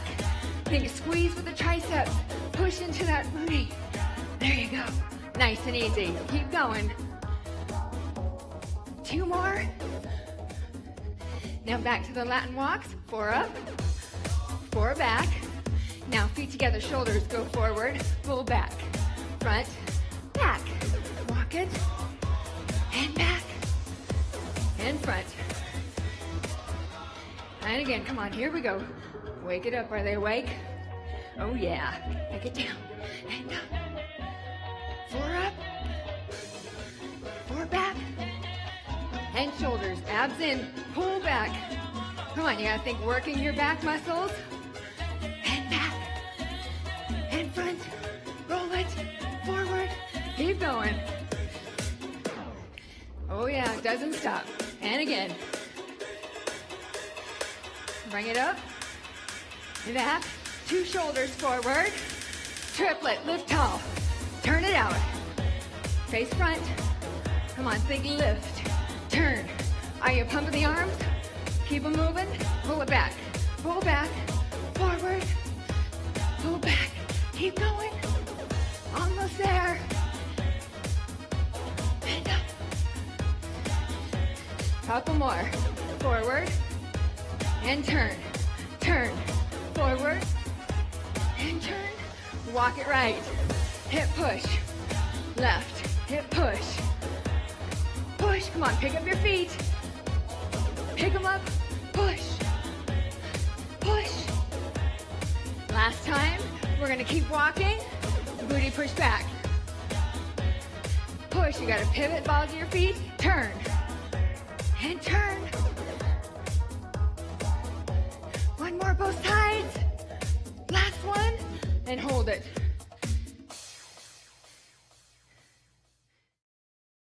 Two things you want to remember with this routine. The first is, on this walk, it's a powerful muscle movement. So push in through the heel, flat foot, squeezing your core. Second thing you want to remember is on this arm movement, not only is it for your upper body, but for your core, you want to keep your hand flexed to protect the shoulder. All right, toes and knees forward. I want you to get into a low plie right here. Pull those abs in nice and tight. Retract those shoulder blades back. Now right here, how about give a little pulse? Push down, down. Keep going, push, push. All your weight's in those heels. All right, now step tap side to side, right and left. It's right and left. Staying in that plie, picking up your whole leg. Now practice this with me. Walk right and left. It's right, left. So you want to push all your weight into each foot. Squeeze those obliques, those abdominals right here. Push. Think right and left. Lots of muscle. 4 more. Now you're going to take off. 2 walks to the right, nice and low. 2 left. Do that again. Now we're going to lunge it. 2 down, 2 up. It's down, pull it up, and down. And up. You lower with the legs, not the upper body. Walk it to the right. 2 walks. Left side. And again. Now back to that lunge. Down and up. It's up. All right, how about 4 quick heel touches front? Now walk right and left. Push into it. Push. 4 heels. And you want to keep those heels right in front of your body. 1 more. Now upper body, right arm comes across. Rotate, lift it up. Keep that arm slightly bent. Flex the hand. Tighten your core. Squeeze it. Rotate. 2 more. 1 more. Back to that walk. Let's go. Walk it right. Left side. Now lunge it. 2 down, 2 up. Pull it up. Use those quads. Big muscles. Get that heart rate up. Walk right. Let's go. Left side. And again. Lunge it. Down, up. All right, here we go. 4 quick heels. Right, left. Step, walk, push. Right, left. Keep going. Remember, big moves, muscle. Right arm, take it across. Let's go. Rotate, squeeze and lift. Tighten through that core. It'll work for you. 1 more. Walk right, let's go. Left side. And again. Lunge it, down, up. Pull it up, come on. Major muscles are what get that heart rate up, burn that fat. Walk it right. And tap. Left side. Lunge it, down and up. 2 more lunges. All right, 4 quick heels, let's go for it. Come on, step, push, right, left, and again. Tall bodies, pull up and out of that rib cage. 1 more. Back to that arm, take it across, squeeze that core. Lift it up. Come on, tighten it, squeeze. 2 more. Here we go. Walk right, let's go. Hup. Left side. Lunge it, down and up.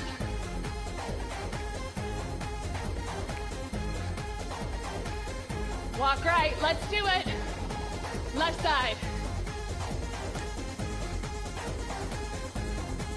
Down and up, lunge it, pull it. 4 heels, here it is. Walk it right, left, come on, push, push, don't give up now. 2 more.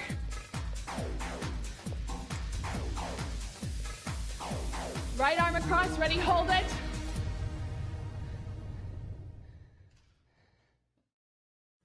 Restart. Okay, you want to bend those knees and get low. Give me a little releve with your heels.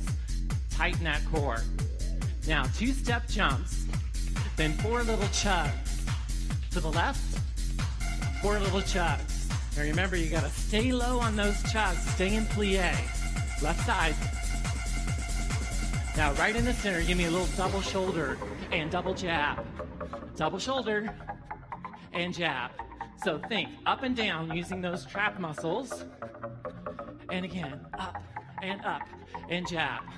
Now this time we're gonna give it a hook. So out, in, and come a little closer each time and stop that movement halfway between. So stop, stop, stop, stop.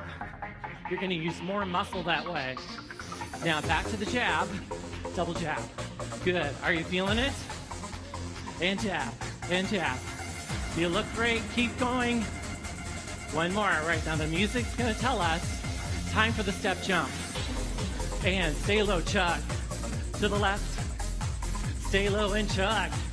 Now I'm kind of leaning back a little bit on that, so you want to tighten your core. Left, right. And again, keep going. This is gonna pump that heart and burn those calories. And again, last one. All right, let's go back to those shoulders. Pick them up. And jab. Now remember, guys, the only reason why your arms are moving is because you're lifting your shoulders. So think about that movement initiating from your shoulder. All right, ready for that hook? Ha, ha. A lot of core muscle to stop that motion. 2, stop, stop. 1 more. All right, let's do that step jump. Little chug. How we doing, guys? Little chug. Come on, I want you to maximize your move. Pump those arms.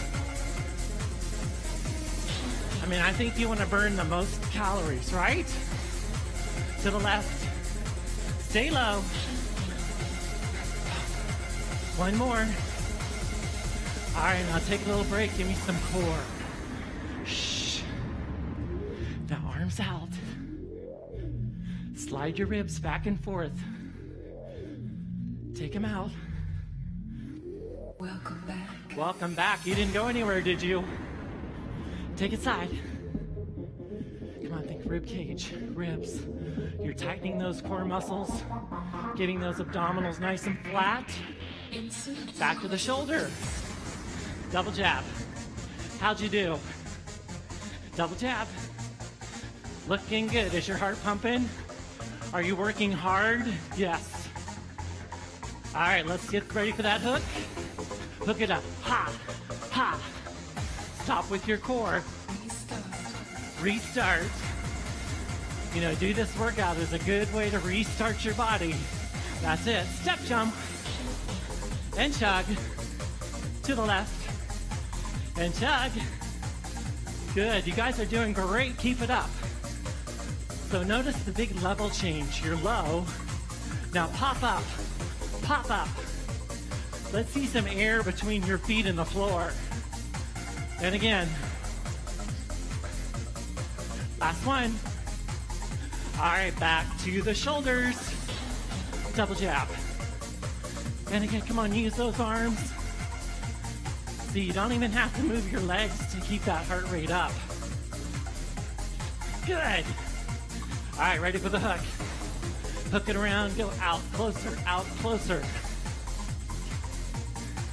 2 up. All right, we're in the home stretch. 1 more. The one shoulder and hold. Yeah. With this routine, we do heel hops right here. You want to keep your posture nice and tall during the heel hops, and then when we transition to the taps to the side, make sure you keep that same tall posture. All right, find your feet. You're going to give me a skip right and left. And when you skip, you really want to propel those legs up there, pull the elbows back. It's like what we like to call a power skip. So keep it going. All right, get ready. You're gonna give me a double heel hop, 2 right. So 2 on the right, now 2 left. Do that again. Now you're gonna tap the legs out to the side. 2 right, 2 left. Nice and tall, tight abdominals, tight through your core. Back to those heels. Double right, double left. And right. Let's go to that hop, touch out to the side. Left side, tap, pull it in. Strong legs, 3, come on. Do it again, double heel. You want to squeeze those quads. Tap it out, right leg, squeeze, pull it in. Left side, 2 more. Double heel again, pull it in. All right, right leg going out. And left. All right, we're gonna do it one more time. Double heel. And left. 2 taps up. Left side. All right, something different's coming up. Stay tall, 4 chassés to the right. Right leg, get low, tap it out to the side. Now push up, tall chassé. Get it low, extend that leg out. It's up and low. Lower through those legs. And tap. Go again.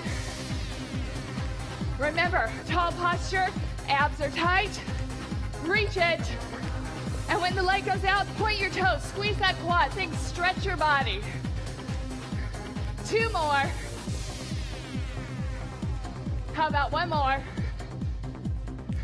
Double heel, let's go. Left side. And again. Back to the tap. Tap it out. And left. Squeeze it in. Double heel. Pull tight. And again.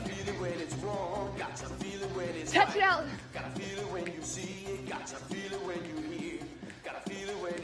All right, just a couple more. Come on, pull it up. Think, arms, pull and push. Use that resistance. 2 touches. We're getting there. Double heel. We're working now. 2 touches.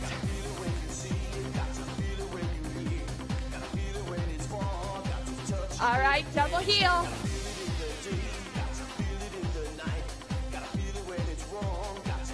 Out to the side. Come on, we can do it.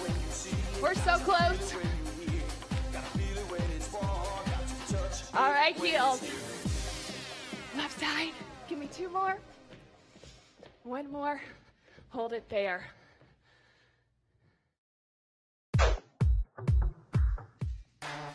Okay, we have a slight bend in our knees, and the pectorals are coming across and pulling back. Good. Strengthening the chest. Alternating those hands in front. palms face forward. We're going to lift in threes. It's right, left, and hold. Then left, right, and hold. Good. Very important you freeze that lift so we isolate that trap muscle. Always want to improve our posture.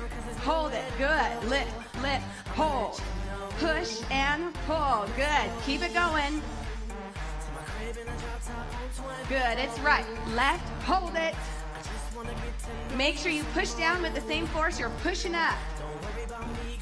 One more each side. We're lunging it to the right. We're going to bicep curl, then tricep lift. Good. Biceps. Work the triceps, and we're also squeezing those shoulder blades together to work those rhomboids. All right, gang, face front to the pectorals. It's across. Pull it back. Looking good. Don't forget to alternate those hands in front. Abs in. Always want to make sure that core is nice and stable to protect the lower back. Here we go, trap lift. Sits right, left, and hold it. Awesome. Keep it going.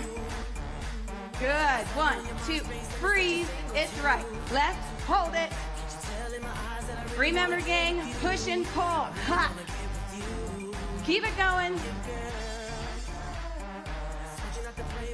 Good. You should start to be feeling this right there between the neck and the shoulder. It's working. They call them our traps because that's where we trap all of our stress. Lunge it left, gang. Bicep curl. Good. Triceps and rhomboids. Curl it. Keep those elbows close to the body. Keep it going. One more time. All right, to the pectorals across. Pull it back. And again. All right. Don't stop. Squeeze those pectorals together. Nice and strong. Pull.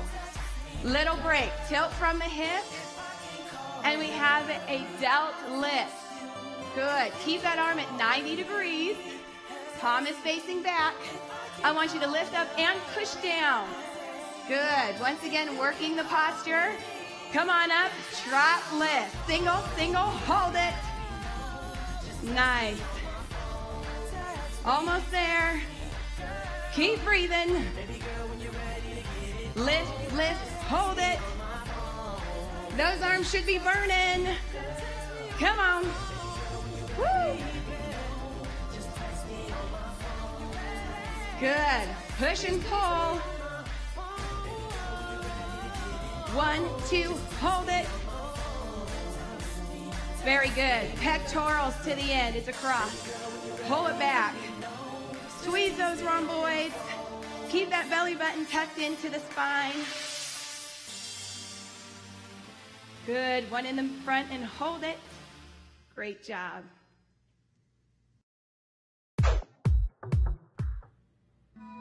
All right, let's have a great stretch right here. Nice long lunge. And stretch it over to the side. Reach way out your fingertips. Now come on back into a deeper lunge, stretching that left quad, whatever feels good for you. And into a plank, a nice flat body. Tighten those abs. Now lift it up and lower. So you pike up and you plank down. 1 and 2. 1.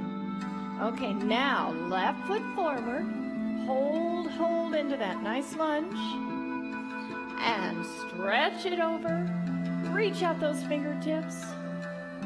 And to the center, bring it forward. And let's do that again. Lunge here. And side stretch. Reach. Take big breaths of oxygen while you're doing this. Come into a deeper lunge and hold.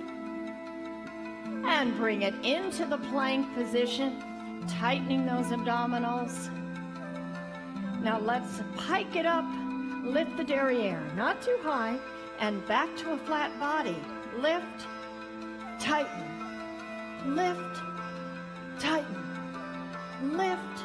Now, bring that left foot forward, hold in that nice deep stretch, and and side stretch over. Now back into a lunge, left foot forward, hold it, bring it together, take a big breath of oxygen. You did a great job.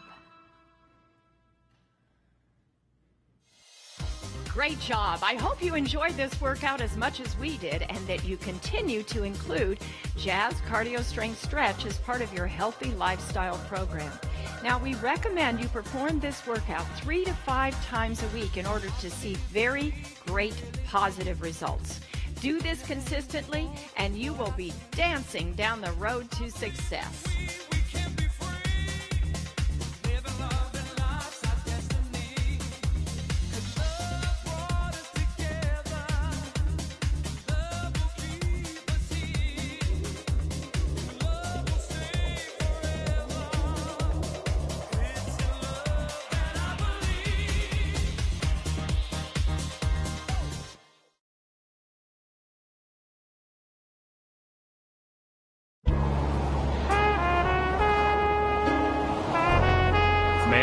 Driving a car in a diamond lane requires 2 or more people. Oh, I'm sorry, but diamonds really are a girl's best friend.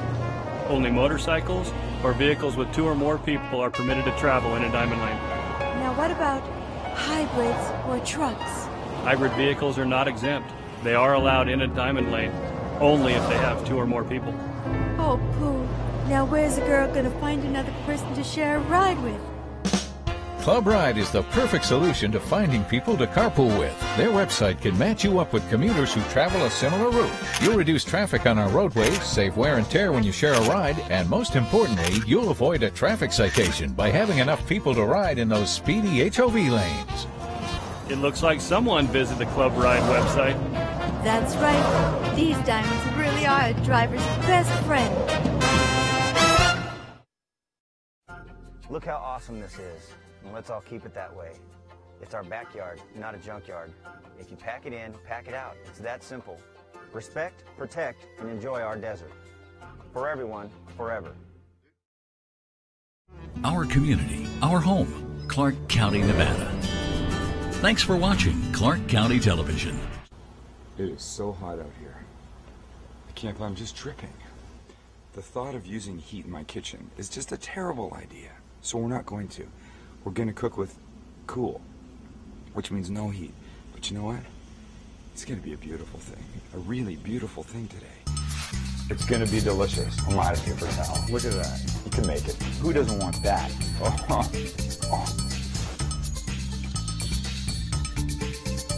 We'll call today No Cook Day, which is stupid because we're going to cook. We're just not going to cook with heat. You're going to step on Haley. Sorry. Suzanne almost stepped on Haley. Look at how precarious that was. There would have been loud dog squealing. But enough of that. See these? Scallops, right? Frozen. Oh, Sam, you got frozen scallops in the freezer? Yeah, I do. But then you take them out, you put them in some water, and a few minutes later, they become that. Gorgeous, beautiful little guys that we're going to do something with. But remember, it's not about cooking. So what are we going to do? Well, first we're going to get a towel, wipe our hands, and we're going to make ceviche.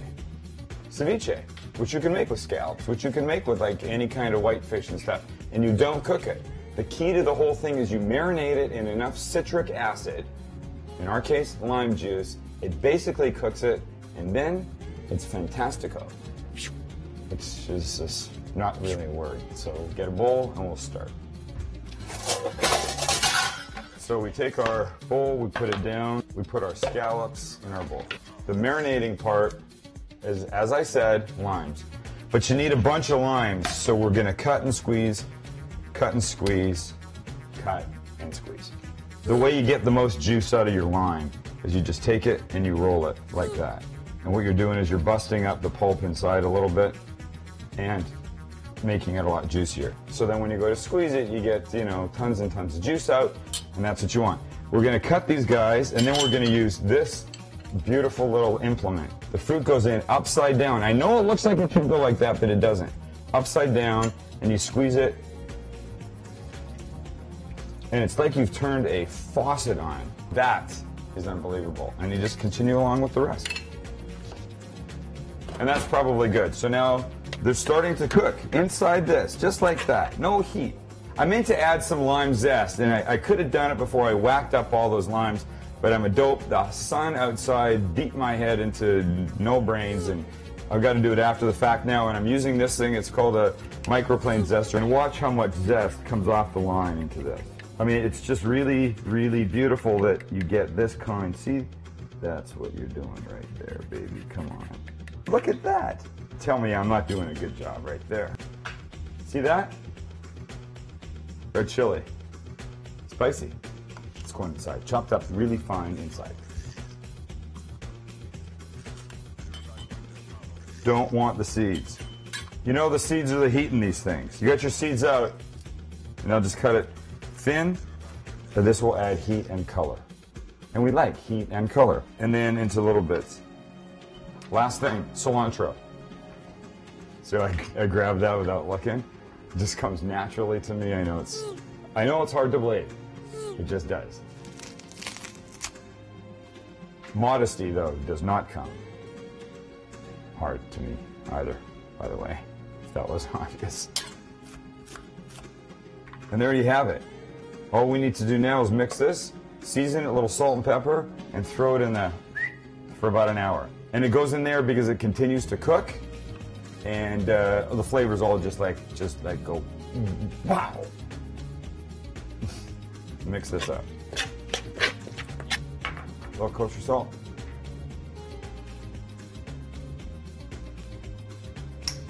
A little fresh ground pepper. And there you have it. When Suzanne backs up, I'll put this in the fridge. It's that simple. Uh-oh, I got a lot of stuff in here. Let's just go right like that.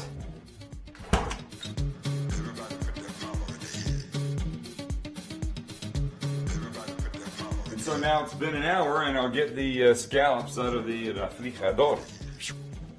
That's a refrigerator in Spanish, of course. Jeez Louise. Sorry. My bad. And there they are. Beautiful, gorgeous, plump, nice, lots of nice flavor. We need a nice serving dish. So we'll use the giant martini glass that Nancy from across the street bought. Unfortunately, I lost my slotted spoon, so I'm going to have to use this thing. And of course, you know, I mean, I would make a lot more if there was a lot more people here, but there's not. There's just me, Suzanne, Jose, and Haley. But what are we going to serve these on, Sam? I know you're wondering. Are we just going to dip our fingers in and grab one out? No, that would be dopey. We're not doing that. We're not using spoons to scoop in. You know what we're using? This is the part that makes it really fun. Something crunchy. Potato chips. Put a handful down. And now a little baby spoon. And now a chip. And a little bit of this on the chip. And now the big test.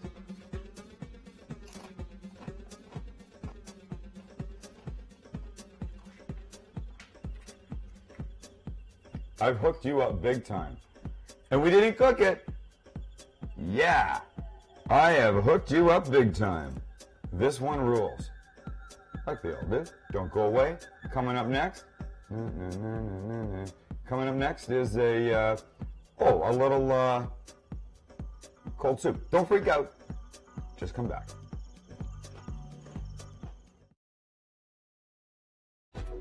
You ready? You ready for this? These are cucumbers. You know what we're going to make? We're going to make a cucumber soup. And I know right off the bat you're going like this. Well, the guys in the audience. Dude, like I am so not eating some little cucumber soup, especially one that's cold. Oh, you know what? I used to say that too. And I'm telling you, brother, expand your horizons. Start with this, because this is easy and way good. I mean, way good. It's a watch 2 seconds and you're done. Okay, maybe 2 minutes. Pay attention now. It goes very fast. Let's grab your blender. First, soup. You know, you want it blended. I want it blended. And if you make it, you'll want it blended the way I want it blended.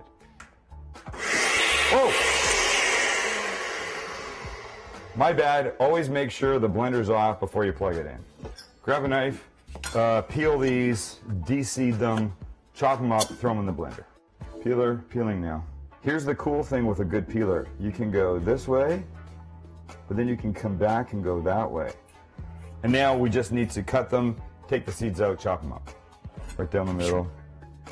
So you grab a little spoon, and you just get rid of that part. You don't want it. That part will make it really watery, and you don't want that.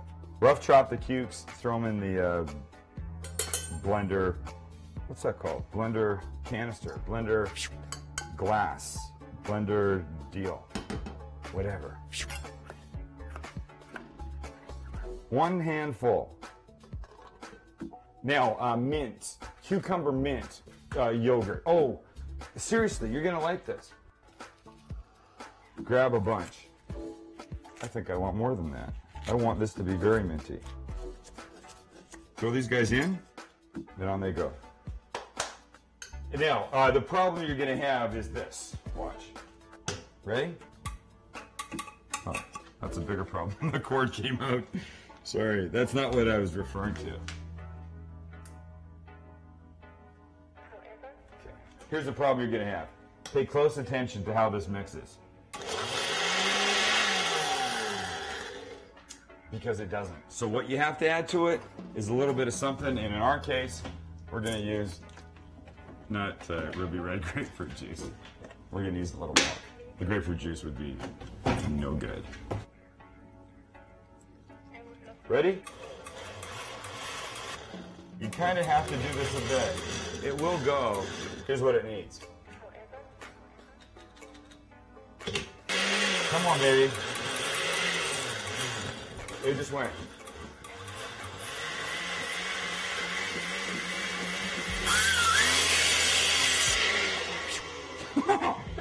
You know what?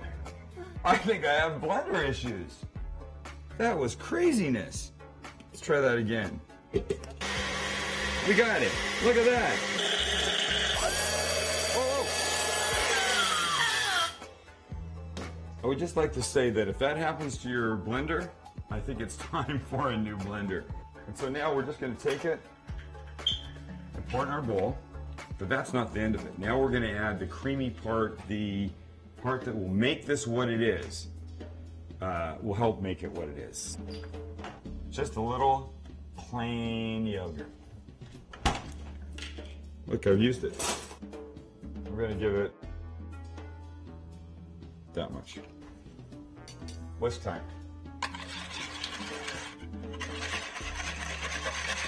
Spectacular. Not quite done yet. It's got the smooth, now nice consistency that I want. But I want it to have a little tang from this. Then you lemon. Just squeezing it through my fingers to keep the seeds in. Or out, as the case may be. And now a little seasoning. Salt, pepper, of course, right?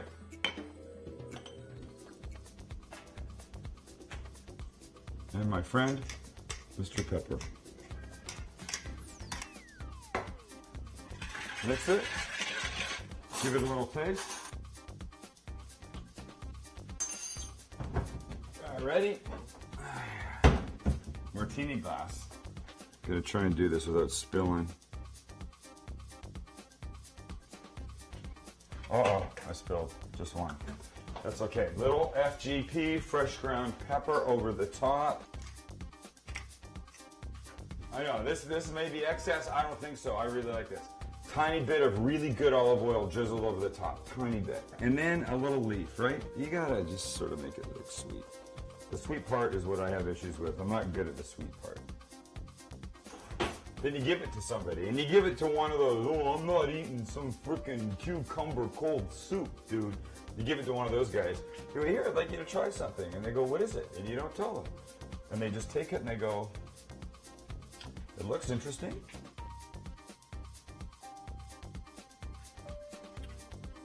And they say, that's not bad. In fact, it's very good. What is that? And you tell them, that's cold cucumber soup with mint and yogurt. And they say, you know what, dude? You know what this needs?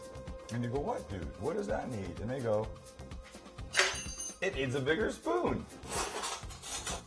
And they get a big boy spoon because that's what it deserves. Because this is craziness. Cold cucumber soup with mint. Cucumber, yogurt, mint. Pretty much that's it. In a blender. You tell them it's in a frickin' blender if that'll make them feel better about making it. Man, kicks. A lot. But don't go away. There's another thing coming up, not cooked. You'll dig it in a thing like that. Here's how it'll be.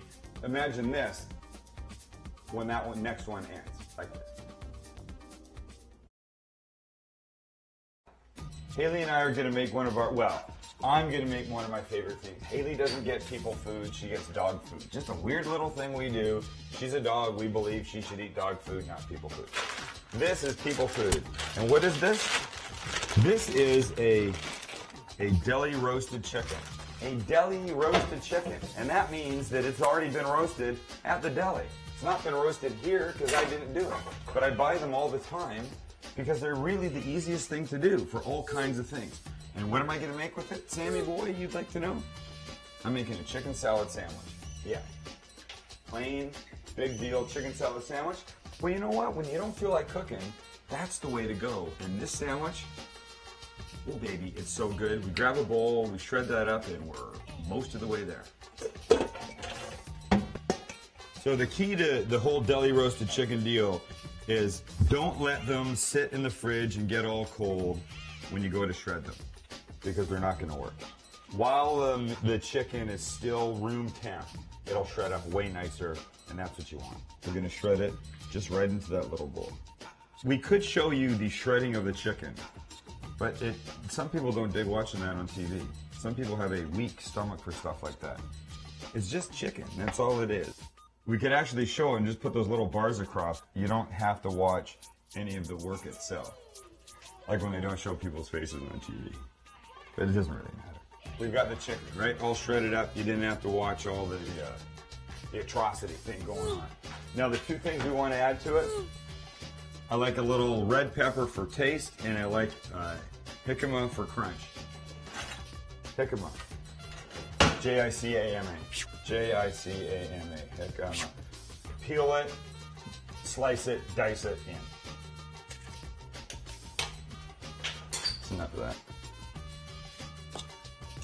Just gonna dice this up small.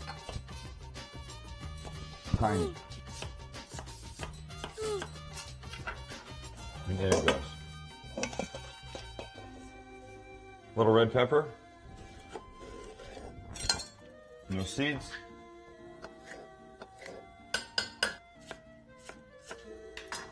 Ready? Yeah. Oh, I psyched you. Ready? There we go. I'll do it this time. Almost there. Sorry. I ran out of the shot. They tell me all the time, don't do that. Don't run out of the shot. Camera's got to stay with you. They would be Suzanne. I'll just back her up a second. And now, a green leafy thing that I like to call dill. Just dice this up fine. Throw a big whack of it in. Try this again. 1, 2. Oh, okay. Ready? 1, 2.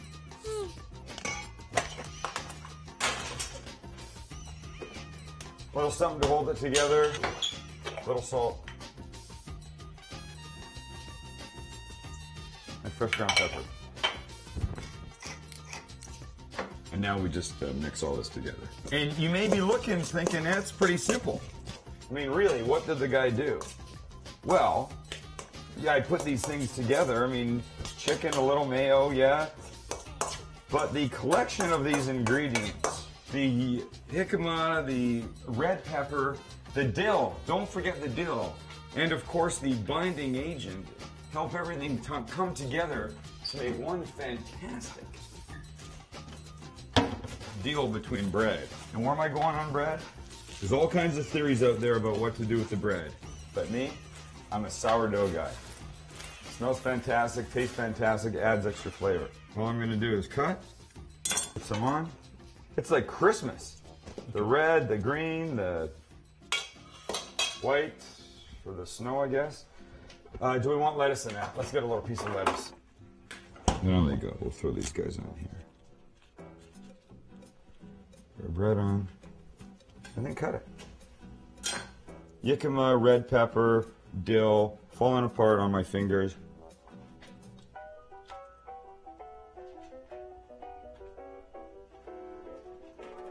Oh, that is so good. That is so good. Oh my. The only thing would make it better. One thing. Toast the bread. But it's no cook day. Couldn't do it. Thought about it. Would like to do it. Can't do it. I'm not breaking my own self-imposed rule. Don't go away. I got a cocktail coming up for you. 1 minute cocktail. You're going to so dig it.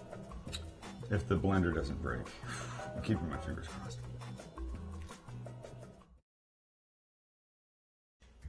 We're making a cocktail, and we're making it fast.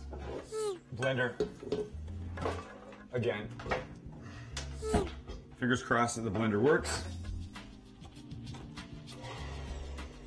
I got plug issues. I got bigger issues than my plug, but now this goes on here, right? Here's the beautiful part. We put into it, oops, I'm sorry. Oops, I'm sorry. Anything frozen fruit like that we want. Nice. We're gonna go with cut up mango because I love cut up mango. So just throw a handful in. Don't eat that, Haley. Well, that's gonna give her a cold headache for sure. A little color. So we'll go frozen strawberries. The nice thing is, you don't need fresh. Just a couple, not too much. What else you want to throw in here? You got something else? Yeah, let's have a little pineapple. Button around. Let's just throw a couple pieces of these pineapple in too. Now lime zest in the blender. Remember, lots of flavor. Very nice. And now I won't say "and now" anymore. How's that? Cut the lime in half. But Sam, weren't we making a cocktail? Oh yeah, cocktail. A rum cocktail. Grab yourself some rum out of your freezer. That's where I keep it. Give it a little pour. Maybe a little more. Lid. Hit it. Oh, whoa, wait a second now. That was ridiculous. I apologize for that. Go easy now. And 5, 4, 3, 2, 1. I'm done. Grab a glass. Oh, look how thick and nice. This is gonna be great.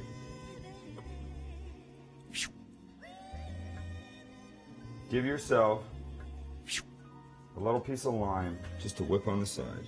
Look how beautiful that is. Oh my God, did you make that? Well, yes, I did. What's it taste like? Let's find out. Oops. I think I need to cut that a little deeper. It's a good thing I'm ending with this, because if I started with this, it would be a whole different show. Good show, but different. That's really, really, really, really, really, really, really good. And I think you're gonna like it, and you should try it. And it came right out of the freezer like that. You want to throw a blueberry in it? It's up to you, baby. Recipes are all on the website, just waiting for you. Have a look. ctn.org. Okay. It is so hot. It is so hot. And the bottle's in the shot.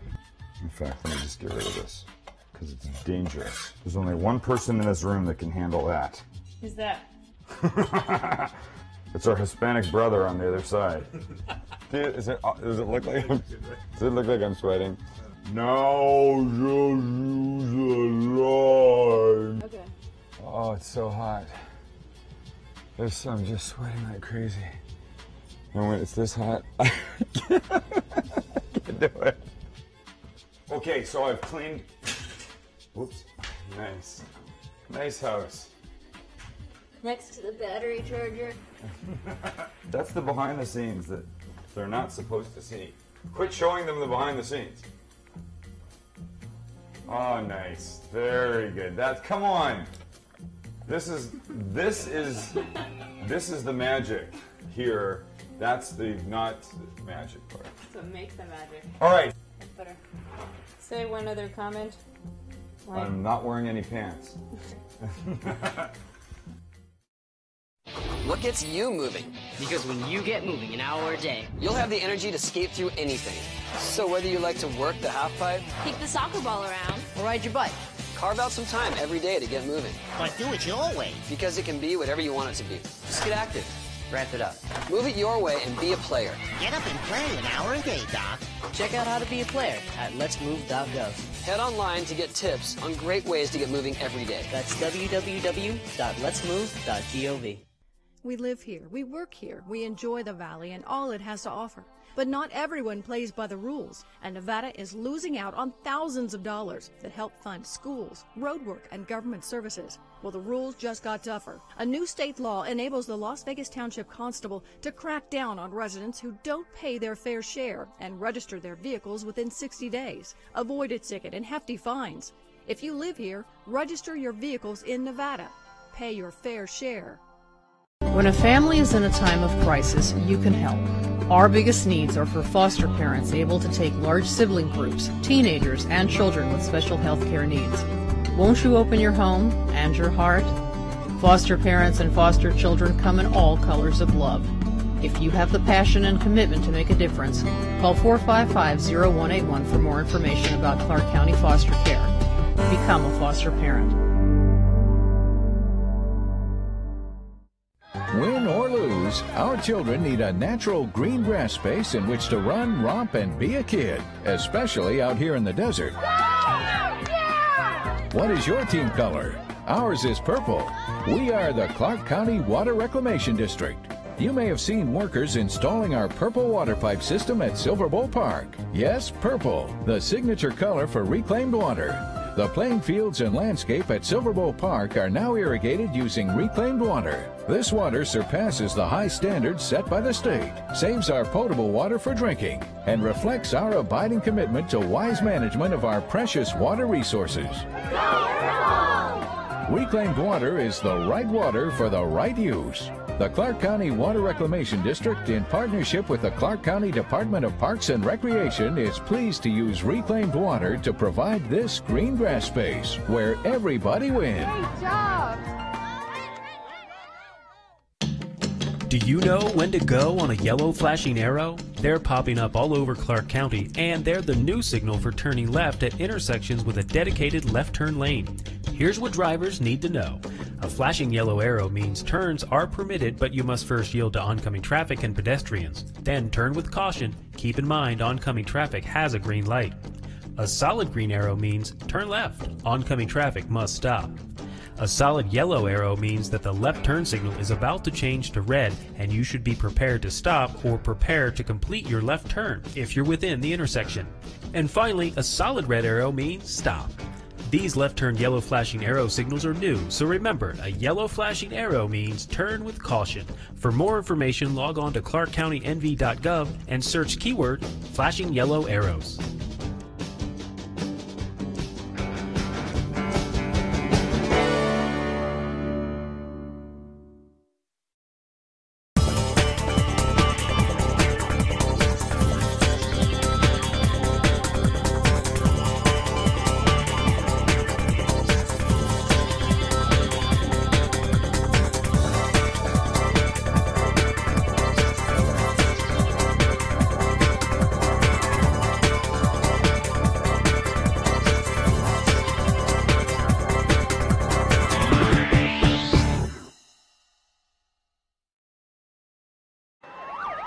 Now getting back would be, it's total insanity what I did.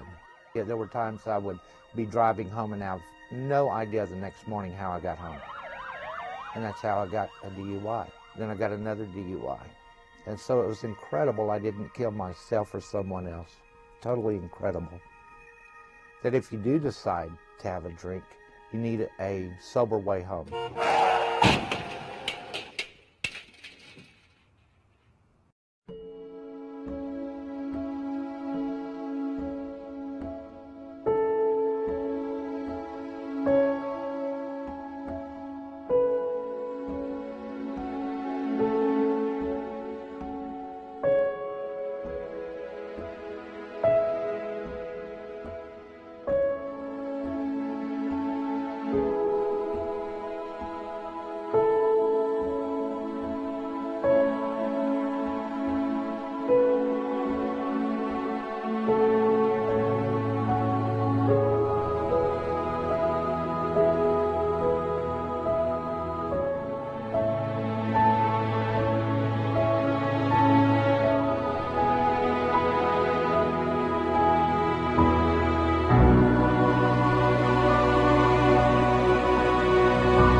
Staying safe and protecting your valuables in Clark County parks just takes a few precautions. Leave your belongings at home or secure in your vehicle, and always lock your vehicle. Park in well-lit areas and be aware of your surroundings. Don't let children wander into restrooms alone, and always know where your children are. Carry a cell phone in the event you need assistance. Don't be confrontational with lawbreakers. Call police. Just a friendly reminder from your Clark County Park Police. Responsible dog and cat owners already know the benefits of spaying and neutering their pets, and now it's the law. All pet owners in Clark County are required to spay or neuter their cat or dog. The only exceptions will be for pet fanciers or registered breeders, service dogs, or if your veterinarian determines your animal's health will be compromised due to sterilization. Prevent a litter, fix your critter. For more information, call Clark County Animal Control at 455-7710. Hi, this is Penn of Penn and Teller, and you're watching Clark County Television, but I've been known to lie. It's the one place in Las Vegas where the 100th anniversary of Armistice Day is honored with Allied exhibitions. A Nevada native gets an identity check. We're the one stop for all those New Year's resolutions. And there are many more stories at the Springs Preserve, where all that matters is what's elemental.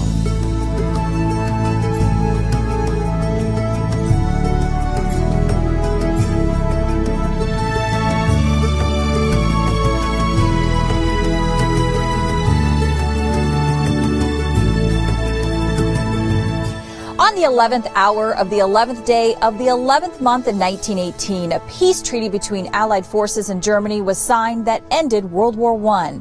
Well, now, 100 years later, the Springs Preserve and the Nevada State Museum are allied in celebration of that historic occasion, with an exhibition spread across 3 locations on our property.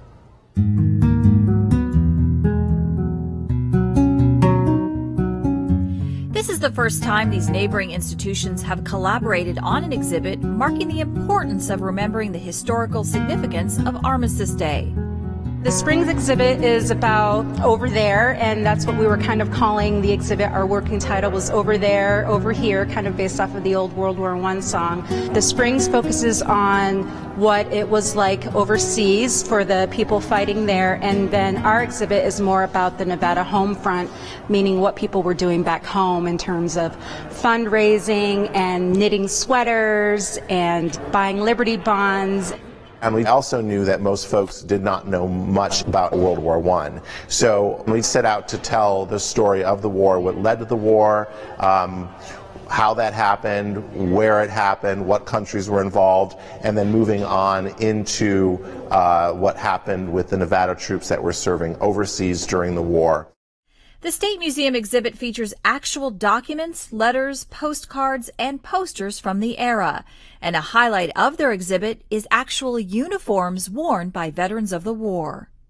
The uniforms are real uniforms. While we were getting this exhibit ready, we actually discovered that the name of the person who wore the Army uniform, we rarely have a complete picture like this in a museum, but from research that I did at UNLV Special Collections, I was able to find the name of the person who wore that Army uniform, and I also found a picture of him in the uniform. It was also impossible to ignore another element to the war that followed troops home. The Spanish flu actually started really developing just at the end of the war, and one of the reasons it spread so quickly was because of troop movements overcrowded on trains and ships. And so as men were coming back home to the United States and elsewhere around Europe, the flu spread very quickly. And in Nevada, it wasn't as bad as it was elsewhere. Luckily, we didn't have a very big population, so that helped. In the Big Springs Gallery in the Origin Museum, the exhibit focuses on the overall global significance of the war and the effect it had on the world at large. It was important to reinforce the idea that it was a world war. And one thing that we did is we got the declarations of war of many of these countries and present them in the native language. So there's a lot of countries involved in the war that folks didn't quite realize were. China, Japan, Thailand, and then of course Russia, Germany, Serbia, England. The exhibit also provides some insight to what was happening on the home front, including music that was popular and what our troops were facing on the war front, such as the new threat of chemical weapons and how they prepared and what equipment they used. And then we wrap up with some stories of women during the war, African Americans, the home front, and a little bit on an honor roll recognizing all those from Nevada who lost their lives during the war. And at Boomtown, we just decorated the cottages to welcome the boys home. That celebration would have not have been a one-day thing. Troops would have been coming home over months. So it was a process that took a very, very long time. These three locations combine to effectively tell a powerful story of this tumultuous time, a story that is global in scope but made very personal in its local impact. Nevada's contribution to the war was relatively small in terms of persons and money, in terms of war savings bond money that was raised, that type of thing. Not so much that Nevadans didn't care. In fact, we hit our quota for troops and war bond contributions faster than any other state, but we only sent less than 2,000 service men to the war effort, and a lot of that had to do with Nevada's very, very small population at the time. World War I isn't necessarily an American war. However, even though it's not really part of our collective memories as much as World War II, I would say that it is representative of who we were as a country at the time, and I just wanted people to have a sense of what it felt like to be alive at that time. We encourage everybody in the community to come and check it out, learn about World War I, maybe learn more about who we are as Americans and where we kind of fit in the history of the world. Getting lost in learning is the likely result in our latest traveling exhibit, Numbers in Nature, a Mirror Maze. Presented by the Chicago Museum of Science and Industry, Numbers in Nature reveals the mysterious mathematical structure behind many elements in the natural world. From the radial symmetry of a snowflake to the Fibonacci spirals of a pine cone, these geometric patterns adhere to specific mathematic formulas. Numbers in Nature shows us these patterns exist even in our own bodies. As the centerpiece of the exhibit, the Mirror Maze is a dizzying array of mirrors that is in and of itself a pattern. Mirrored surfaces all around reflect the pattern so that it repeats and appears infinite. Like most of our exhibits, Numbers in Nature makes learning about math playful and interactive.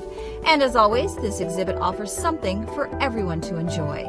Numbers in Nature, a Mirror Maze is featured in our Origin Museum through January 6th. We might be partial, but we think a Springs Preserve membership is one gift that keeps on giving. To help us share this holiday spirit, we asked the members what the Springs Preserve means to them. Community, family, history, education, culture, and fun were heard on repeat. And with this much variety all in one place, there's something for everyone on your list.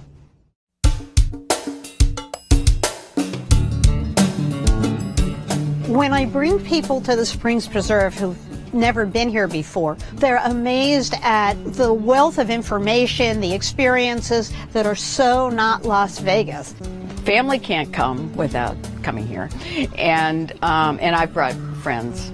Recently, I brought friends who have grandchildren and that's really fun because you can see the kids really enjoying it.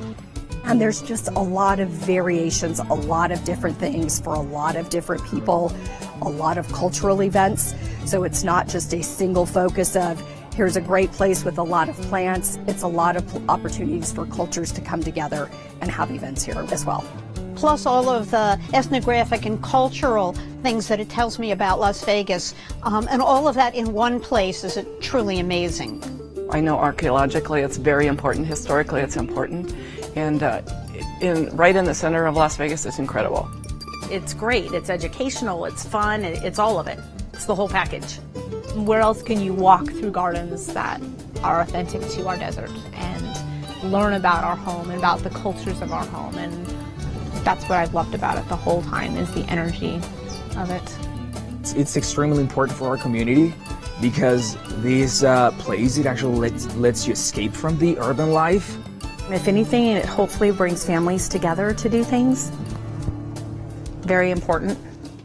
This is a family place. You can bring everybody and anybody and they're gonna love it. Coming to Springs is when you meet other families. You meet other kids and their parents. You know, you get to see Vegas from a completely different perspective that is more natural. It brings the whole family. You can bring dad, you can bring the kids, you can bring friends. So the places you go, you cannot take the kids or the dads are bored, and this is a place for everybody, for the whole family. The history is so important when you're teaching your children, you know, what, not only, you know, where they come from, but what their place is in their own current community. You know, we've moved quite a bit, and so to finally call a place home and settle there, it's a big deal for us because that means it had to have everything that we were looking for. Not just for, you know, our work and for each other, but for our family. I want them to have a place to come and be and learn about their home in a way that's nurturing. So it nurtures our family. Especially for people that have children, this is the place to go. It's like it's outside and they get to see what Nevada, what Las Vegas is made out of. It's all here. And this is one of those places where I can let them be free to run around, they have a good time, and they really, really enjoy coming here. Springs Preserve is a really cool place where you can learn, like, you don't just have fun here, you can also learn, and you get to learn about animals, and it also allows you to learn how things are powered by energy. You get to enjoy nature, see what's out there, and see the animals, birds, and life. I think it's important because it brings value to kids' life, and that's how our world becomes better and better growing, like Springs Preserve. And they've been adding on. I mean, now there's the water exhibit, and there's the train, and then there's... And Boomtown. And Boomtown, thank you. There's all different kinds of things that they're continually adding to the preserve. So it's not a static thing, it's growing. So, and it's been growing as we've been growing. I watched her come in here as a 3-year-old, just, you know, walking around, and as she grows and as she has learned to read, now she's reading all the labels, you know, on the exhibits. There's history here where they can learn about, you know, civilizations and other things when you go into the other exhibits that they're just not going to get by reading a book. It comes alive here in a way that I think more places should have. That naturally teaches sustainability and caring for your earth and being responsible just by its existence alone. It's infused in every single turn that you make here about celebrating and honoring our history and our culture here in Nevada. We really support the preservation of nature facilities within Las Vegas because a lot of people think that, as I said, Las Vegas is just casinos or gambling industry, which isn't true. So we really love this place, and we also want people in future generations to realize what Las Vegas really is all about. It's not only playing, but it's also nature and making connections within family. Our award-winning Springs Preserve gift shop is an attraction unto itself. We've gathered the best selection of locally created, sustainably produced items found in Las Vegas. Here you'll find one-of-a-kind jewelry, art, books, clothing, and much more. Many of these items are created by local artists and are exclusive to our gift shop. It's worth a trip on its own, or now you can buy Springs Preserve swag online.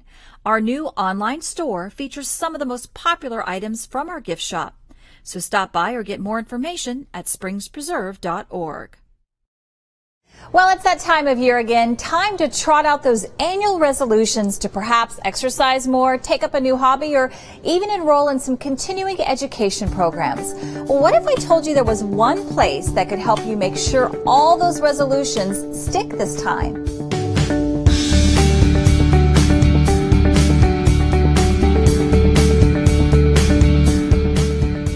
Biking, gardening, art, science, whatever you're resolving to improve your life with, we've got it all right here at the Springs Preserve, starting with physical fitness. The nice part about here at the Springs Preserve is we've got miles of walking trails. It's a good place to go ahead and once a month meet with physicians for our Walk with the Doc. You can get free medical advice. And also once a month we have the Audubon Society that comes out for a bird walk. So it's a great place to go out and get in nature and get active and get fit. If you're interested in more of a mental workout, we conduct a wide variety of classes and workshops covering a number of topics. The nice part about the Springs Preserve and our educational programs is we try and be new and creative every year. So this year we've got a brand new garden series that will be teaching people about soils, what grows here in the valley, natural plants. We'll have some new classes on how to start your own garden. Maybe you don't have a particularly skilled green thumb, but you wish to incorporate green living into your everyday. Well, we can help you with that too. We are Platinum LEED certified here, so the nice part is we show how the different buildings were made, show how you can be more sustainable. We have our NV Energy Foundation Sustainability Gallery where people can learn how to compost. They can go ahead and see the garbage truck recycling theater truck. They can go ahead and learn more how to go ahead and be more sustainable at home as well as in the community. For some additional incentive to stick to those resolution goals and perhaps expand your journey of discovery, we're offering a new Done in a Day badge program. Much like a Scout Merit Badge, the program provides a great way to explore all of what the Springs Preserve offers, then rewards you with a nice souvenir of your visit. So we'll have different things located throughout the Springs Preserve that people that are typically not natives to Nevada, that are one-timers from out of state, that'll come in and we'll lead them throughout the Springs Preserve. So we'll give them a brief history on what we're all about, and then they're able to go ahead and bring that back to the Nature Exchange and collect their badge. Maybe you don't want structure in your visit, and that's okay too. Well, the nice part about that is we do offer a lot of different classes, but if somebody wants to come in and they just want to learn a little bit about the Springs Preserve in general, we've got our Miracle in the Mojave movie. It's very informal. You can go in, you can watch the movie, and then you can go into our gallery, our Origin Museum, and look at all the different things like the flash flood exhibit, the live animals. There's a lot of things that you can do at your own pace, so you don't have to sit in a formal classroom setting. You can wander around the Springs Preserve. We've got 180 acres to go ahead and explore. We've got the whole family covered with our core programs for the kids, and this year we continue with our enormously popular spring break and summer camps, starting with junior camps for 5-year-olds all the way to the counselors and training program for 15 to 17-year-olds. The school year is an active time at the Springs Preserve with our ever-popular field trips filling up quickly. But this year, we've decided to advance those experiences to the next level. One of the new things that we're going to be starting this year is our backpack program for self-guided field trips through CCSD schools, charter schools, private schools. They'll be able for $20 to come in and reserve a backpack, which is going to have GPS, educational information on it. There'll be one for the history of the Springs Preserve. There'll be one for animals that are local to the Springs Preserve, and we'll have a STEM-related backpack. They'll be able to go ahead and check that out, and then they'll give them all the tools to go ahead and give a little bit more advanced self-guided field trip. Self-improvement takes commitment, but it doesn't have to be grueling or boring. With all the exciting programs we have coming up this year, you can make the Springs Preserve your one-stop resolution solution. One of the most exciting features of the Springs Preserve is the endless variety of earthly wonders that are always being brought in and sought after by our dedicated traders at the Nature Exchange. For our more sophisticated traders, our Nature Badge program awards a whole series of badges to traders who are ready to advance to the next level of collecting and studying objects from the natural world. Stop by our Nature Exchange and complete a new booklet each month to show what you've collected and learned. The range of badges perfectly represents the world within the preserve property, but also inspires the curiosity of students about a whole universe of scientific subjects beyond our boundaries. The lessons are suited to all kinds of learners, from those who want a crash course to those who want to immerse themselves thoroughly in the material. For more information, see springspreserve.org. Many animals call Southern Nevada home, but there's one who's frequently prone to a case of mistaken identity. Today, we'll take a closer look at one popular but often misidentified desert dweller.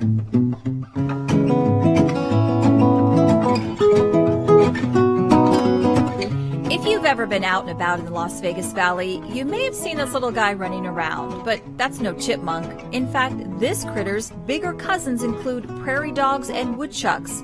But if it's not a chipmunk, what is it? So there are over 200 species of squirrels in the U.S., and ground squirrels are native to the Southwest, caching it in their burrows. This animal only weighs about as much as a deck of cards when fully grown. But despite its diminutive size, it's tougher than you'd think, hunting arthropods like spiders and occasionally going after small lizards. Unlike its chipmunk cousins who live in cooler forested areas, the antelope ground squirrel is able to survive body temperatures of over 104 degrees Fahrenheit and has other special behaviors to help it live in our desert heat. The ground squirrels handle our hot summers really well. They actually are diurnal, which means they're active during the day. So during those hot summers, they'll kind of hide out in their burrows during that hot part of the day, and they're more active in the morning or the early evening. They do not hibernate in the winter, but they are maybe a little bit less active. They are active all year round, and we see them out foraging for food, just kind of scurrying around. So if they're not hibernating in the winter, what are they doing? We'll see them diving back into their burrows if we get too close, or if you sit back and watch, they'll come out and kind of look around, and you'll see them go on off scurrying for some food or looking for more snacks. And maybe a date? Breeding season lasts from February to about early June, and they tend to have between 5 and maybe 16 or 17 babies, and the average is about 8 or 9. And then they stay with mom for the first year. They are sexually mature after a year, so mom is a grandma after their first year. A good burrow is a great survival tool in the desert, and the antelope ground squirrel, ever the survivor, isn't shy about getting itself one, even if it is slightly used. Ground squirrels create their own burrows, but they also will take advantage of other burrows. Like if a kangaroo rat has built a burrow, they'll kind of take over, or they'll take that burrow. But they create really extensive burrowing systems, and when they have their young, their babies, they create a little nest chamber in there, and they line it with fur and twigs and maybe some vegetation. Besides making a cozy home, burrows provide essential protection from predators. They can dive into one of these nearby shelters to escape. Otherwise, their only defense is to outrun their hunter.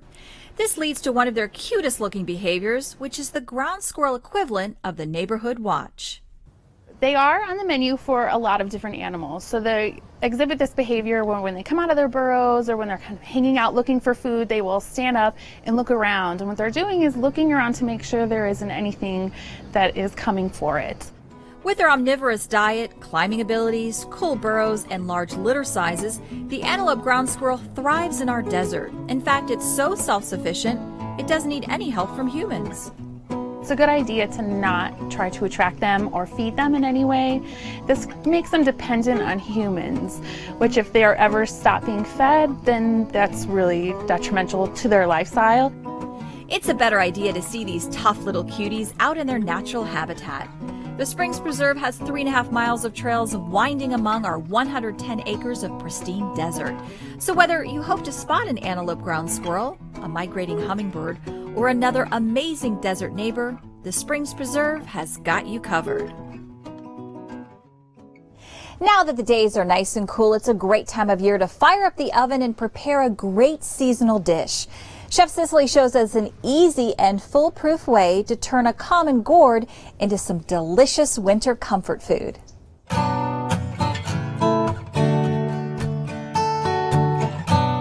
Howdy folks, my name is Chef Cicely and thanks for joining me here at the Divine Cafe at the Springs Preserve.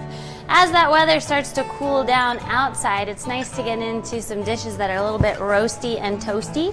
And one of my favorite dishes or ingredients to use when I'm in that sort of mode and the weather's in that sort of mode outside is squash. Here I've got some butternut squash, and these can be a little bit, well, difficult to work with or to cut. They're very firm, they're very stiff. I have a huge, really sharp knife, and even I struggle to really slice that guy open. If I want to do anything easy with this, I'm going to take that squash and just throw it right on a parchment paper lined sheet pan and roast it completely whole at about 275 or 300 for probably about an hour, hour and a half.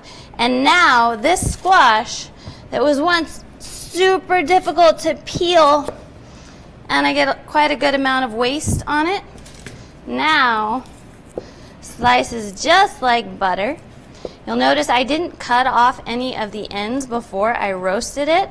I simply left it whole because then the inside steams.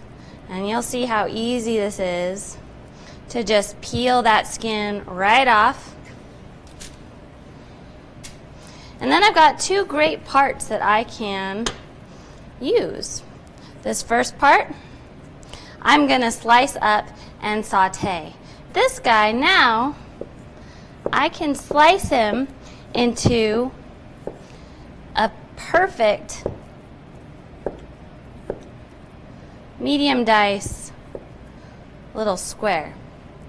And that is just super elegant. I'm going to end up taking this portion and I am going to saute it with some butter, a little bit of salt, a little something sweet, and a little something spicy. Part two, now this guy's a little bit more daunting because when I cut into this side, I've got all these seeds in here, but now they just scoop out. Super easy. If I want to make another dish with this, I absolutely can. I just throw it right back in the oven, right back on that roasting pan, bake the little flesh off those seeds, and then they are good to go. You can season those with a little bit of salt, a little bit of butter as well. I'm going to make my second favorite dish.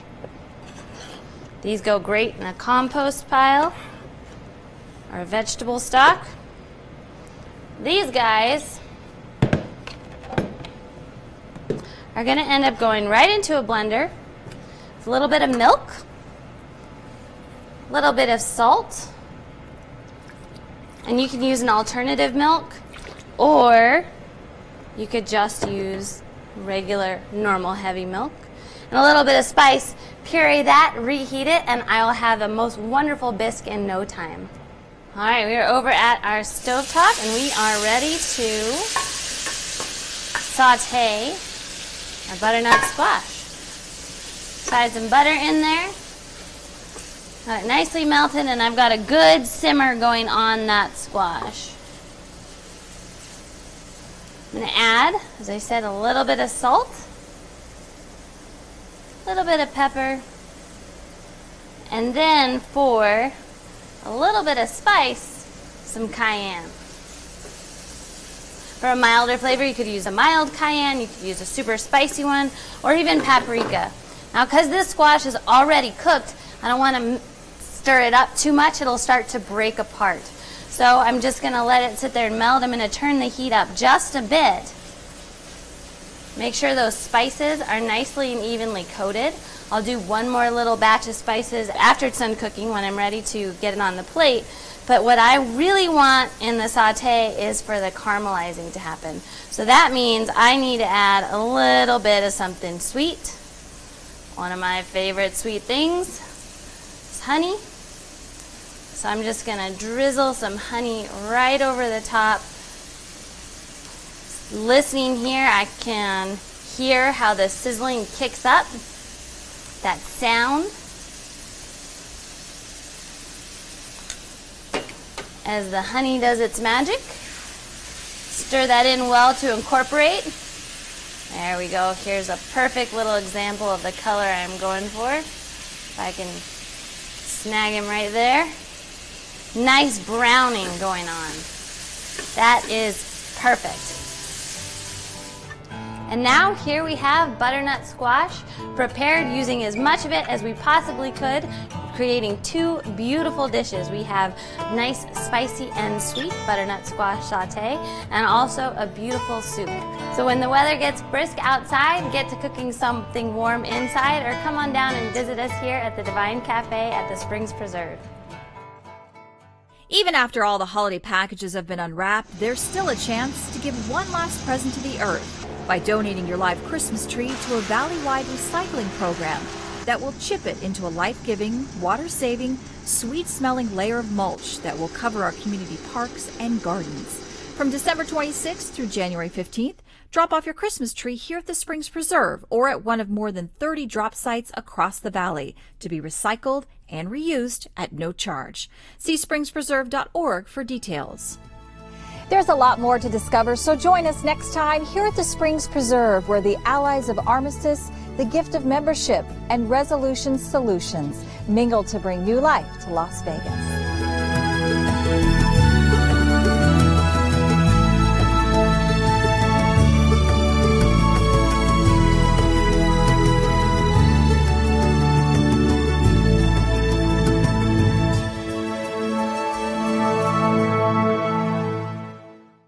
When there's snow, Mount Charleston gets thousands of visitors. Traffic can block the highway. Snowplows can't get through. People play too close to the roads and emergency vehicles can't get through. It becomes a public safety hazard. To make the most of your visit, plan ahead. Visit GoMountCharleston.com for news and information, or call 511 to make sure the highway is clear. Go to Lee Canyon for skiing and snow play. Dress warmly, don't sled near roads or trees, and don't leave any litter behind. Help keep our winter wonderland safe and clean for everyone to enjoy. Our community, our home, Clark County, Nevada. Thanks for watching Clark County Television, Southern Nevada's best access to local government and the community. This park in Summerlin is home to walking trails, a playground, and weekly farmers market. Recently, it also became a home for an important environmental message.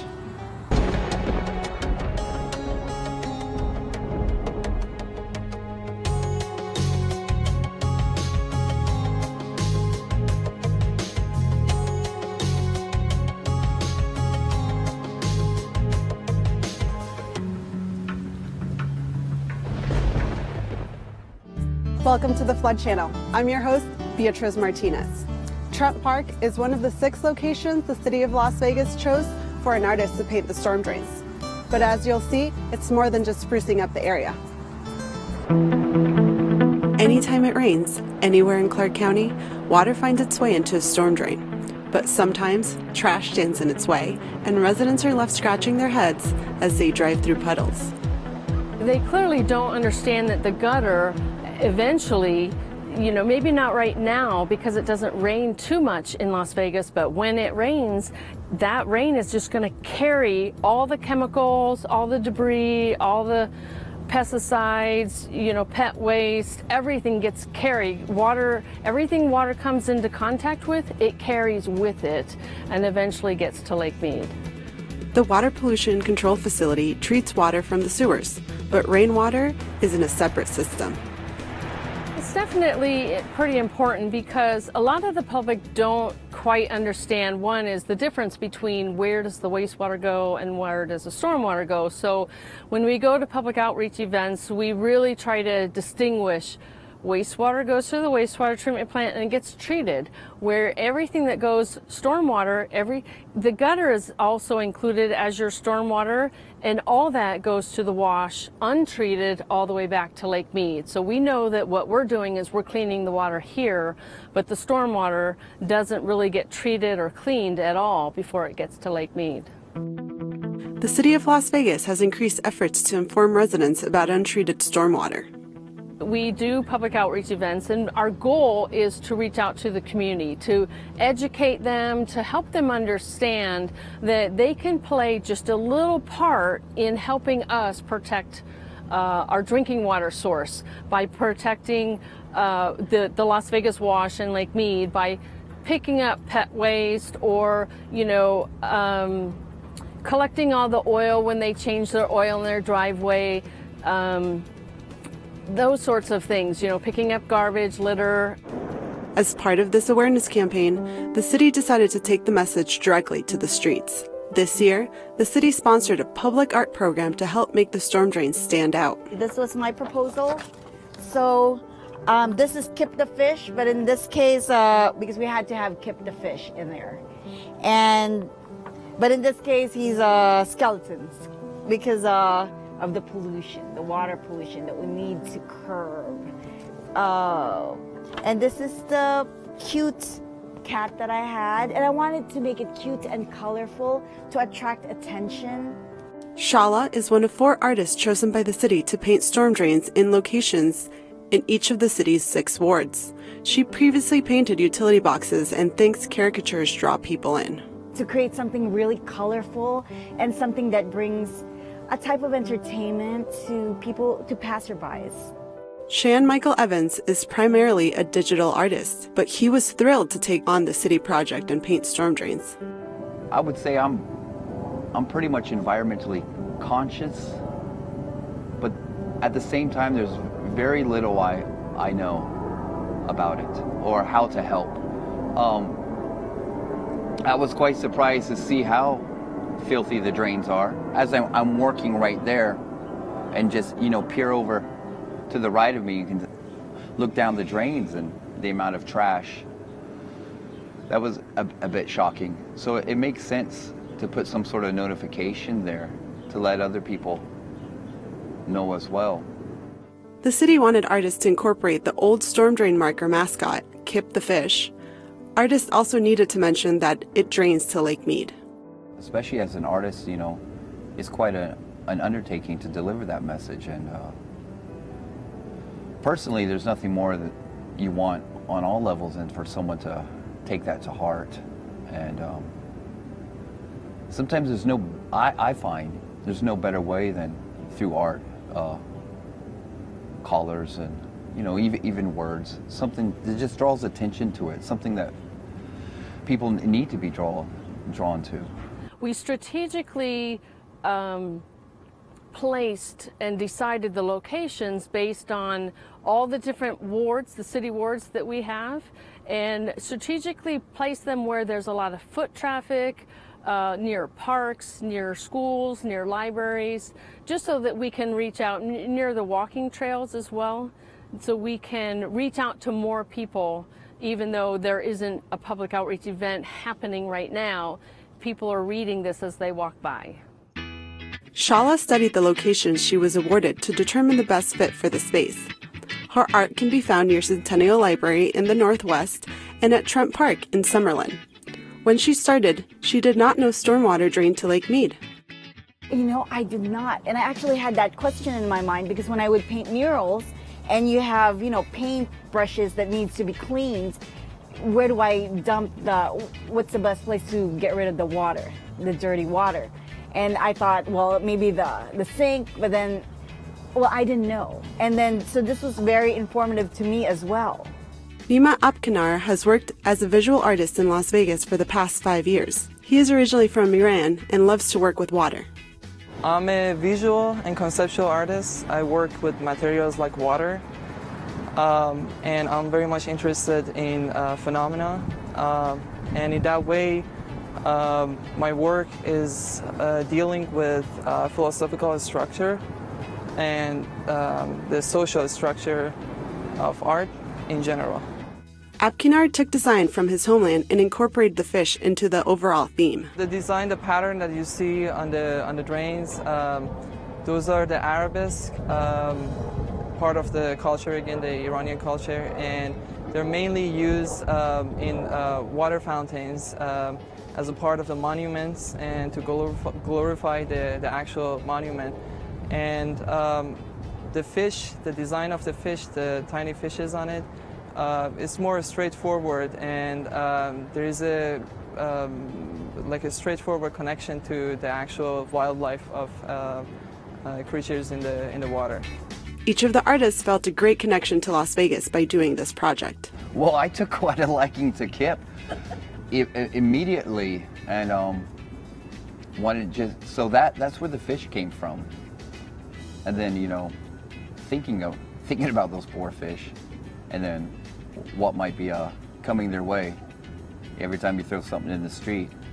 Giuliano said several city departments got involved in the project, which had support from the city manager and the council, all the way down to public works crews. Giuliano said this project embodies the city's motto, building community to make life better. To be able to reach out the community, and, you know, if you happen to be walking by and you see someone who's really not understanding that what they're doing is impacting the storm drain, whether they're sweeping leaves into the storm drain, you kind of explain to them, I understand they're just leaves or they're just debris from your yard, but you know what? They are being carried to the wash, and they're actually clogging the storm drain, and then when a flood comes, that's going to overflow. So their little small impact, you know, what do you do with it? You sweep it up and put it in the garbage rather than down the storm drain. The city is hoping to do a similar project in 2019, this time getting school children to design art on the storm drain and hiring artists to make it happen. All of the artists said they'd love to work on the project again. I love it. I do get to meet interesting people in the community. It does create an impact, a new conversation about our community, our environment. And it's very important, protecting our wildlife, Lake Mead. These are dear to my heart, and I know it's important to people who live here in Las Vegas. My inspiration, I try to paint from love, like through the heart, and it comes out beautifully. That's what I do, and that's what inspires me to create something, to create more beauty in the world.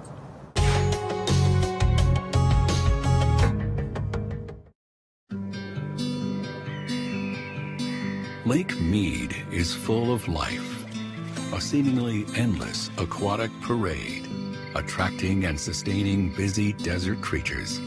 It's one of the most diverse ecosystems in Nevada, with species found nowhere else on Earth.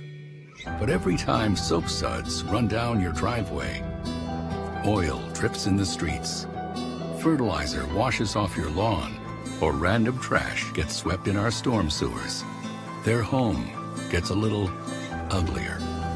They get a little sicker. If we don't take simple steps to change our ways, soon you'll wonder where all our friends have gone. It's time to clean up our act, Southern Nevada. To get your home or business lake-friendly certified, visit belakefriendly.com.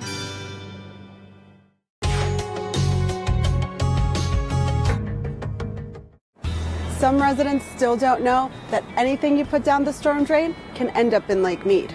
We have over 620 miles of channel in our flood control system that take water all the way down to the lake. Sometimes those channels are lined with concrete, other times we leave them natural.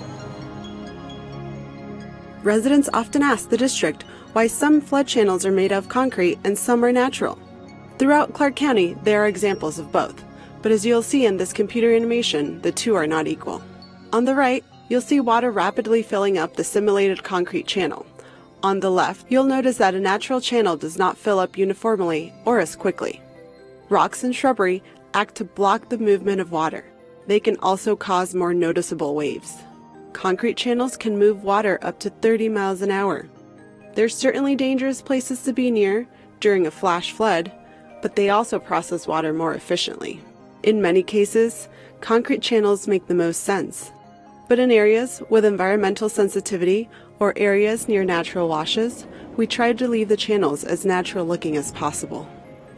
We've also done a model to show you just how detention basins fill up with water during a flood event.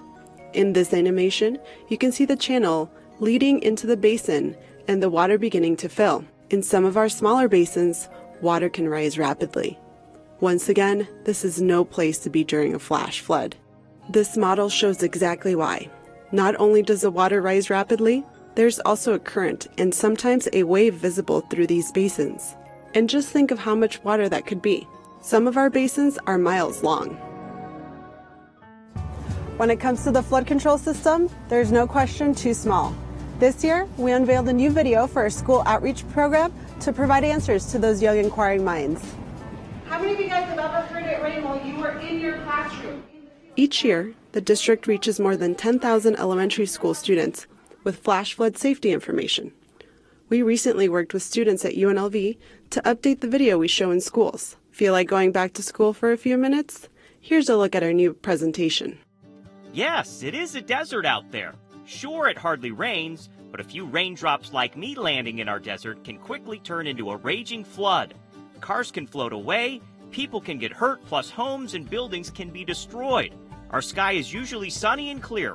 Rainstorms don't happen often in our dry climate. When rain does fall, though, it only takes less than 1 inch of rain to cause a flash flood. Here's why. We have a lot of hard crust in our soil called caliche. Some call it desert concrete. It forms just under the ground and it can't absorb water, so the water runs right off the ground into the streets or through washes, natural channels formed by running water. When rain falls on the west side of the Las Vegas Valley near Red Rock, it runs to the east side near Boulder Highway. It's a big downhill slope. To look at it another way, the Las Vegas Valley is like a giant bowl tipped on its side. The rainwater doesn't soak into the ground. Instead, it just slides right down the bowl from one side to the other. It's important to know how to stay safe when a flood occurs in the desert. To help you remember the dangers of floodwater, let's learn the 3 Ds of flash flood safety so you know how to stay safe from floods. The first D of flash flood safety you need to know is floodwater and flash floods are dangerous. Floodwater is fast and powerful.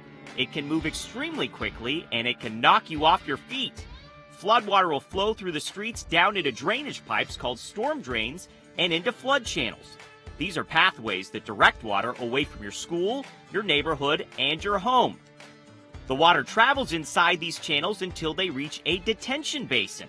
Think of these as really big bathtubs. These basins can be as big as 170 football fields in length and 55 feet deep. The detention basins take in huge amounts of flood water and release the water back into channels and underground storm drains at a much slower pace so it can travel safely through the valley into Lake Mead. Channels and detention basins are no place to play. They are dangerous. The water moves so fast it can sweep you under or you could drown. Don't ever go into flood channels and don't get in detention basins either. Remember, it's dangerous. Keep your friends, your family, and even your pets away from these areas at all times. Even without water in them, they are still very dangerous because water can rush in even if it's not raining where you are. The second D of flash flood safety is dirty. Floodwater is absolutely filthy. Floodwaters are filled with junk like oil, chemicals, and pet waste. It washes off yards down streets and into storm drains and detention basins. It's a dirty and dangerous place, one where you should never swim and play. The deep channels hide trash like nails, broken glass, and construction debris. It's so dirty that you can't see what may be under the water. Not only can this filthy water hurt you, but it can also harm our environment.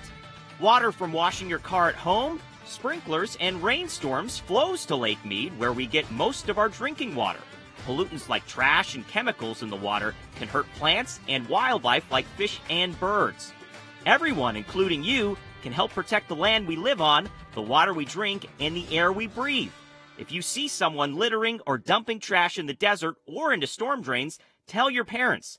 They can call the Regional Flood Control District at 702-685-0000. Remember, floodwater is dirty, but it is our job to pollute less. We all need to protect the environment, not only for today, but for future generations. The last D of flash flood safety you need to remember is don't drive. So, you know playing in floodwater is dangerous, but what about driving in it? You are not safe there either. You never want to drive through any amount of water. Just an inch of water can cause you to lose control of the car. All it takes is 2 feet of water for the car to float away, and you with it. The smart thing to do is always stay away from flooded areas. Floods are very powerful and can destroy anything in its path. Half of all deaths caused by flash floods are because people try to drive through flooded streets. This puts the drivers, the passengers, and the rescuers at risk. So remember to tell your parents, don't drive through floodwaters. It's just not safe and it's just not smart. Your parents can also get a ticket for driving through a flooded street.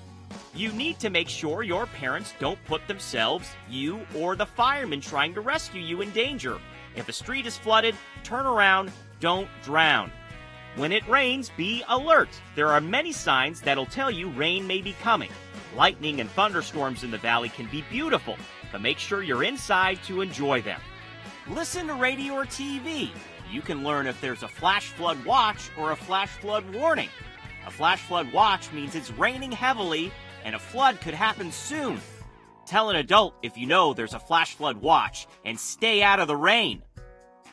A flash flood warning means a flash flood is happening right now. Tell an adult and get to high ground right away. Storms in southern Nevada happen fast. The water will go away fast. Just stay inside and wait until the water is off the streets. You can also check out the Regional Flood Control website. There you'll find out how much rain is falling around the valley. If a lot of rain is falling, stay inside and away from the water. Flash flood season starts July through September, but floods in southern Nevada can happen anytime and anywhere. So remember, be prepared, be alert, and make smart decisions so that you can stay dry and stay alive.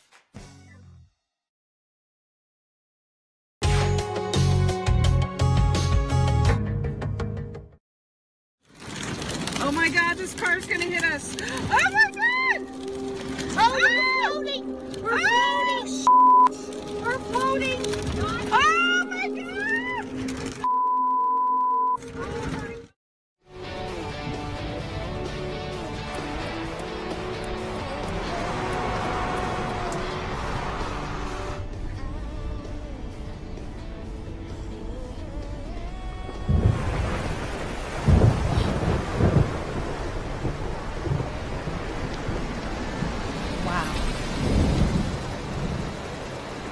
Mind the road.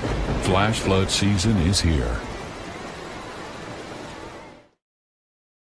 We have all seen the devastation that floods can cause to homes and lives in Clark County. Has your neighborhood or home ever been affected by major storms? Federal flood insurance is a smart and cost-effective investment if you think your home is vulnerable. Some easy-to-understand assessments can help determine if you need flood insurance. Call your insurance agent or call 1-888-CALL-FLOOD or visit the Regional Flood Control District's website for guidance. See if flood insurance makes sense for you.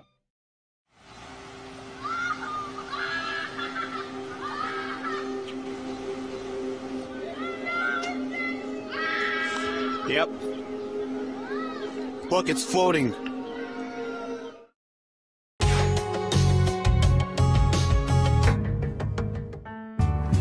Public outreach is an important part of the Flood Control District's mission. But when it comes to keeping floods away from people, our construction program has to reach all parts of the county. Let's take a look at this new project in Searchlight. Some of the district's projects are massive, like the $23.5 million Pittman North Detention Basin. Others are a lot smaller in scope, but are still priceless for residents in the outlying areas. Work is finishing up on a $2 million storm drain project under Encinita Street in Searchlight, Nevada. This project started a year ago and including installing 2,800 linear feet of reinforced concrete pipe. It was a big deal for this town an hour's drive south of Las Vegas. Randall Hastings lives on Encinitas in a home whose occupants have watched the flooding since the 1960s. Since this street kind of slopes up right here, a lot of the water comes down right through this area here, and during the monsoon season it gets pretty heavy in the rainfall. The county managed this project, and the Regional Flood Control District provided more than $2 million in funding for the new storm drain. Crews held frequent meetings during construction to make sure everyone was on task. Yeah, and honestly, sometimes they can get a little scary. The water, like I said, during the monsoon season, it really rains hard here, and it comes quick, and it floods real fast. And then being on this embank right here, it kind of just comes down real quick. The project connected Encinitas Street to existing facilities at the south end of the city. Now, water will move underground and take away the big problem for residents.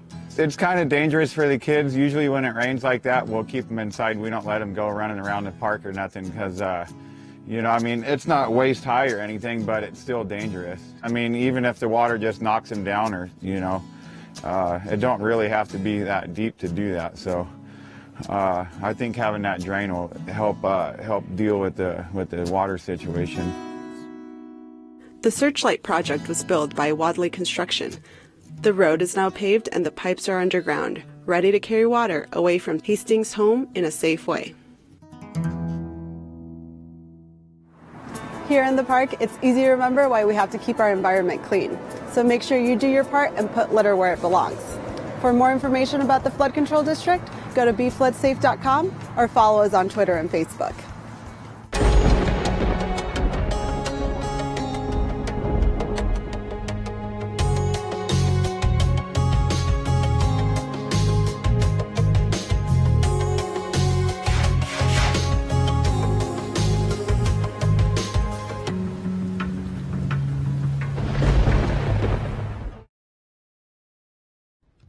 There's a shelter pet who wants to meet you.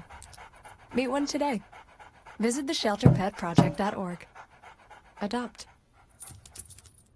After October 1st, people started saying, Vegas strong. But the truth is, I don't always feel strong. Some days I feel scared. Alone. Exhausted. Overwhelmed. Hopeless. Anxious. But I didn't think I needed help. Because I thought things would get better. We didn't have physical wounds. But what happened that night affected all of us. And it's never too late to get the help you need. Reach out to the Vegas Strong Resiliency Center to see how they can help you.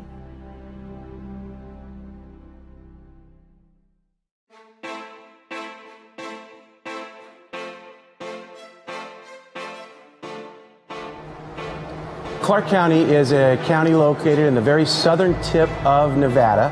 It's about 8,000 square miles. Population of about 2.2 million. The 400 square miles we cover here in the Las Vegas Valley, including the Las Vegas Strip, which is in Clark County, is our busiest part of that response area. At any given time, we have upwards of 300,000 visitors from all across the world here in Las Vegas on the beautiful Las Vegas Strip. The influx of visitors on a weekly, monthly basis is really a game changer for us in law enforcement. The way the city changes each weekend, each special event, that presents a whole new set of challenges. Clark County, we try to hold ourselves up as an example. And instead of just doing business as usual, we as a team are really looking for, you know, some achievable solutions to some of these age-old questions. As we were coming out of the recession, still stuck in some of our recession funding years, our call volume was very, very high. We had many of our vehicles at more than 5,000 calls a year, and that's just an unacceptable number. We were sending these big, expensive rigs with 4 personnel to calls that were, in a lot of cases, not really warranting that robust a response. So with staff, our medical director and our district attorney, we got together, we pulled several years of stats on medical calls, and we looked at what calls percentage-wise turned out to be actually critical calls. So we started to massage a new plan that came out to be called the X model, and we massaged it to where we were able to send the right resource to the right calls, and on those non-emergent calls, we stopped sending fire department assets to those calls, and we let the private ambulances handle that. We also looked at handling of intoxicated individuals on the Las Vegas Strip. That's a big number for us. So all those things combined, we knocked about 30,000 calls off of our units in a 1-year period. If you get down to the root cause of some of these challenges, they're very solvable if you just do a little homework. Las Vegas presents a lot of challenges, a lot of unique opportunities. We have to be in front of possible threats, and Las Vegas has the potential for all different types of threats that we have to be aware of. So partnerships is important to us. Being proactive is important to us, really in helping protect and serve the citizens of this community. The relationship of the Clark County Fire Department with Las Vegas Metropolitan Police Department, the other Valley Fire Departments, the other Valley Police Departments, and the FBI is amazing. We have trained together, we have built response programs and plans that are now used nationwide. Last year we suffered an unthinkable tragedy on October 1st of 2017 when we had the 58 people gunned down on the Las Vegas Strip attending an outdoor concert. Everything that we did for the years, like 6-7 years prior to that night, training, ICS command and control training, getting our guys and gals from both police and fire to match up and go to work together. On that night, we had 19 integrated police and fire rescue task forces in operation that night. October 1st is a great example of collaboration. Our partnership with the city, with Chief Castle, was evident right away. We have to all be in sync, obviously, so communication in that was huge. We all partnered at the incident command structure for really kind of joint operations to figure out what the long-term response is, what the short-term response is. It's one thing to say that you have great relationships, certainly one thing to say it when you have it at the top, but the reality of it is that you have to truly exercise that down to the level of the men and women that are doing the work on the police and the fire side. It takes bold leadership on both sides, the police and the fire department, to get us to where it is that we found ourselves on 1 October. We are big proponents of task forces. The FBI puts together lots of task forces where different agencies come together to work particular threats. We have terrorism task forces, violent crime task forces. This is where we all sit together, work together on a side-by-side basis to really target whatever that particular threat is. This is about getting better. And when you have really honest conversation between police and firefighters at the line level about things that could have gone better, it prepared us to do exactly what it is that we did on 1 October. What we're really excited about is we have such a great young core of men and women in this organization, and they're going to carry this torch going forward of the pride, professionalism, and dedication that this department provides day in and day out to our residents, to our visitors, to our police officers and our law enforcement counterparts at the federal level. We've got a great group, a great plan going forward to keep at the level that we're at.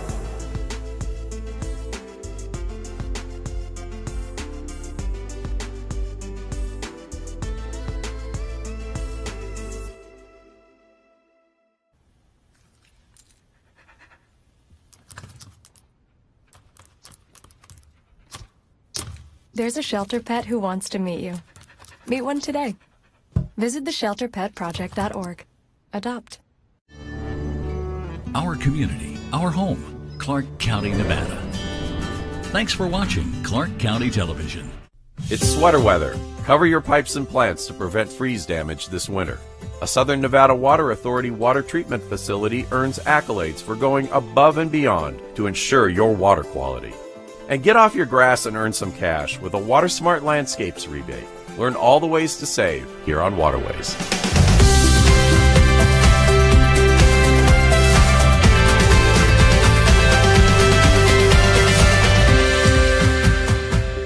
The SNWA Board authorized General Manager John Ensminger to execute 3 agreements concerning a new federal drought contingency plan.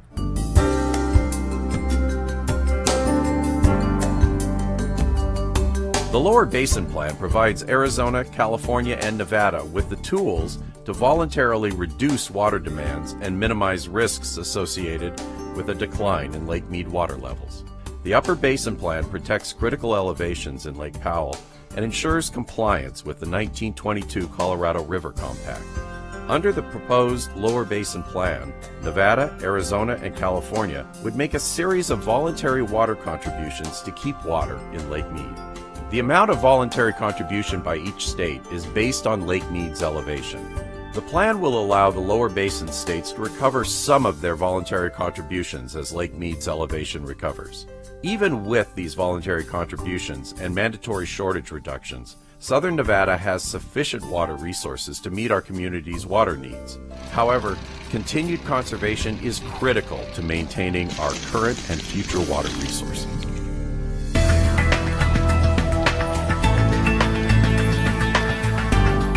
The Water Authority reached a milestone on the construction of its low lake level pumping station. In December, workers flooded the forebay, located more than 500 feet underground. It's now linked with intake number 3. Crews will soon install 32 submersible pumps in the forebay to pump water to SNWA's 2 water treatment facilities. The high-volume pumping station, combined with intake number 3, will ensure access to Southern Nevada's primary drinking water supply, even as lake levels decline. The low lake level pumping station is scheduled for completion in 2020. Everyone needs water. That's why it's so important to the Southern Nevada Water Authority to treat drinking water to the highest standards and deliver it safely to your homes. We're able to provide the highest quality water through our state-of-the-art and award-winning water treatment plants.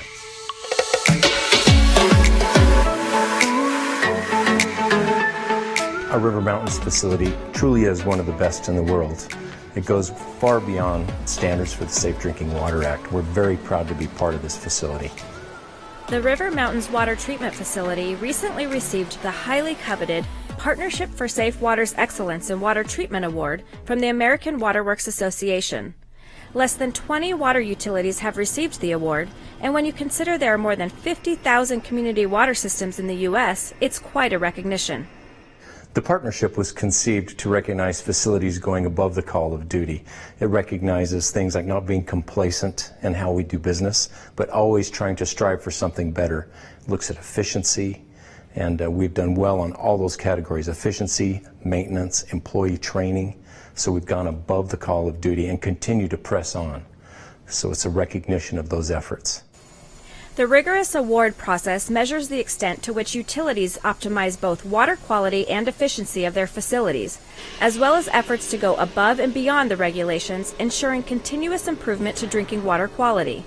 With River Mountains, an expert panel analyzed hundreds of pages of technical data and detailed narratives describing the treatment plant's operations and capabilities. Kevin, what were some of the items the experts were looking for in distributing this award? Well, they really examined our filter process, which is the heartbeat of a treatment plant. So they looked at our daily records, and they really drilled in to say how we were operating the plant, how we're doing backwashes on the filters and taking good care of them. They looked at our maintenance practices and were we taking good care of our facilities. They were looking at how we're training employees and making sure that they could work on that specific equipment at our plant. They also looked at our overall water quality and were we always pressing forward, trying to make it better, just not meeting the rules, but actually had well-defined goals that allowed us to push forward and actually improve water quality coming out of the plant. The exclusive award is an honor for SNWA, which is responsible for providing a safe supply of drinking water to more than 2.2 million residents in Southern Nevada. The SNWA's two water treatment facilities, River Mountains and Alfred Merritt Smith, use cutting-edge technology to ensure that the community's water is treated and tested to the utmost standards. Ensuring high-quality drinking water requires the SNWA to coordinate with state and federal agencies and maintain compliance with the U.S. Environmental Protection Agency's Safe Drinking Water Act. We monitor water quality in real time, 24 hours a day, 365 days a year. At the SNWA's Water Quality Laboratory, an average of 400,000 water analyses are completed each year. Our lab is one of the most sophisticated in the world. It uses the latest technology to ensure that your water meets or surpasses federal standards. Beyond testing, water treatment processes are state-of-the-art. The Water Authority treats water with ozone, a powerful disinfectant that kills potentially harmful microscopic organisms that may be present. A multi-stage filtration process follows that. Then as water leaves the water treatment facilities, chlorine is again added to protect it on the way to your tap.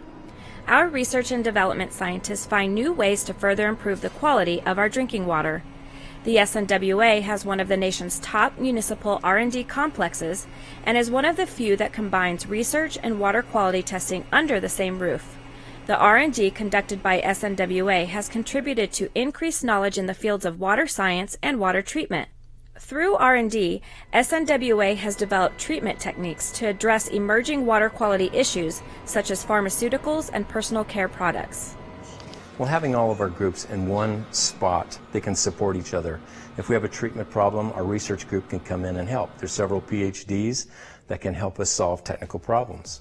Also with our water quality group and our testing group, they can work with our operations group in making sure that the testing is accurate, timely, and very fast. We also have our maintenance group that installs instrumentation. It can be validated with our laboratory. What's really interesting is that our group really makes excellence a habit. Anybody can rise to the occasion for a few minutes of the day or a few days of the month, but really the partnership is pushing us to have excellence just all the time, and it's a way of measuring it. So we're really excited about this award. Winter watering restrictions are in effect through February, limiting landscape watering to 1 day a week. If you're unsure what day you're assigned to water, visit snwa.com and click on Find Your Watering Group and Provider. Running your sprinkler system outside your assigned day is water waste and may result in a water waste fee or citation. Whether it's residential, commercial, a city or county park, you could receive a violation or fee for watering outside your restricted day. Also, you could receive a violation or fee for spray and flow runoff, such as water flowing over a sidewalk or into a gutter from your property. You can also receive a citation or fee if you have an on-site leak, such as a broken emitter, broken sprinkler head, and those would be flagged and the customer would be notified of those irrigation issues. In 2018, SNWA member agencies conducted approximately 8,000 water waste investigations throughout the valley and issued more than 400 fines. If you see water waste, report it immediately to your water provider and ensure you're adhering to mandatory watering restrictions to avoid a water waste fee. If you need help remembering to change your irrigation clock each season, sign up for our text reminders. It's certainly not the North Pole, but Las Vegas does experience its fair share of frigid temperatures, which means your landscape is vulnerable to cold snaps and freezes. Before you hunker down for winter, help your plants and irrigation take cover to ensure a healthy, vibrant landscape come spring.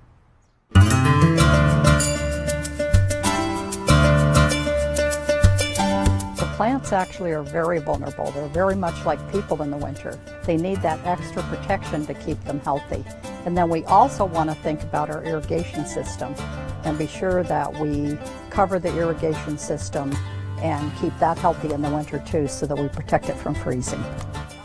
Master gardener Denise McConnell has a knack for caring for desert plants.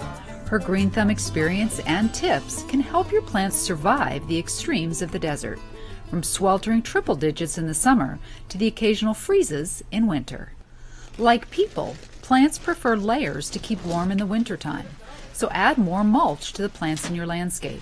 Mulch is a top dressing that covers the soil and protects plant roots from freezing. It also helps to conserve moisture, so you don't have to water as often. For those cold-sensitive plants, you're going to want to add a layer of mulch as an extra protection. You're going to want to put about 6 inches of mulch around the base of the plant, especially important on plants like this bougainvillea that's a subtropical plant. And I've had this one here about 6 years and it's still going strong. Potted plants appreciate warmth too. Move your most cold-sensitive plants to a side of the house that gets more afternoon sun, but beware they could still freeze.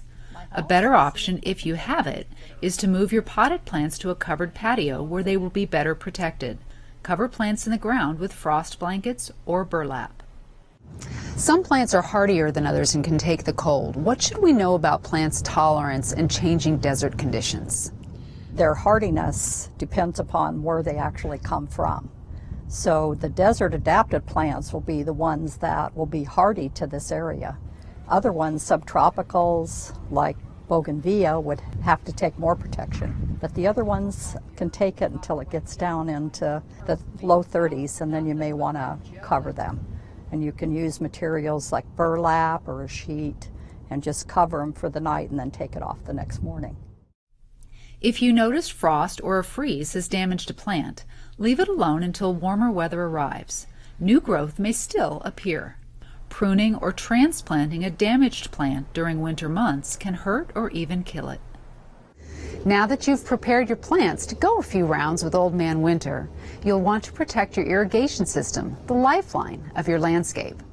So we want to protect all of our irrigation lines and be sure that we don't have those above the ground. We want to protect our hose bibs and the hoses themselves to keep them from breaking, and as well the backflow preventer. That's a quite expensive repair if you have to repair it if it should freeze. So we want to give that the adequate protection that it needs. And if that freezes and breaks, it's a very expensive repair. And this backflow preventer is what keeps the irrigation water from going back into the water supply. So it's very important to give it that winter protection. And there's a number of ways that we can protect it. Probably one of the easiest is to just purchase this sleeve that goes right over the top of it. There's also like a synthetic rock that you put over the top of this. That's a good protection. And then the other thing is that you can use this foam tubing. And this one here is especially made for this. It has tape on the inside here so that when you put it around there, you pull the tape off and it can close. And this is a great insulator. Now what we're going to do is we're going to actually wrap it. So I like to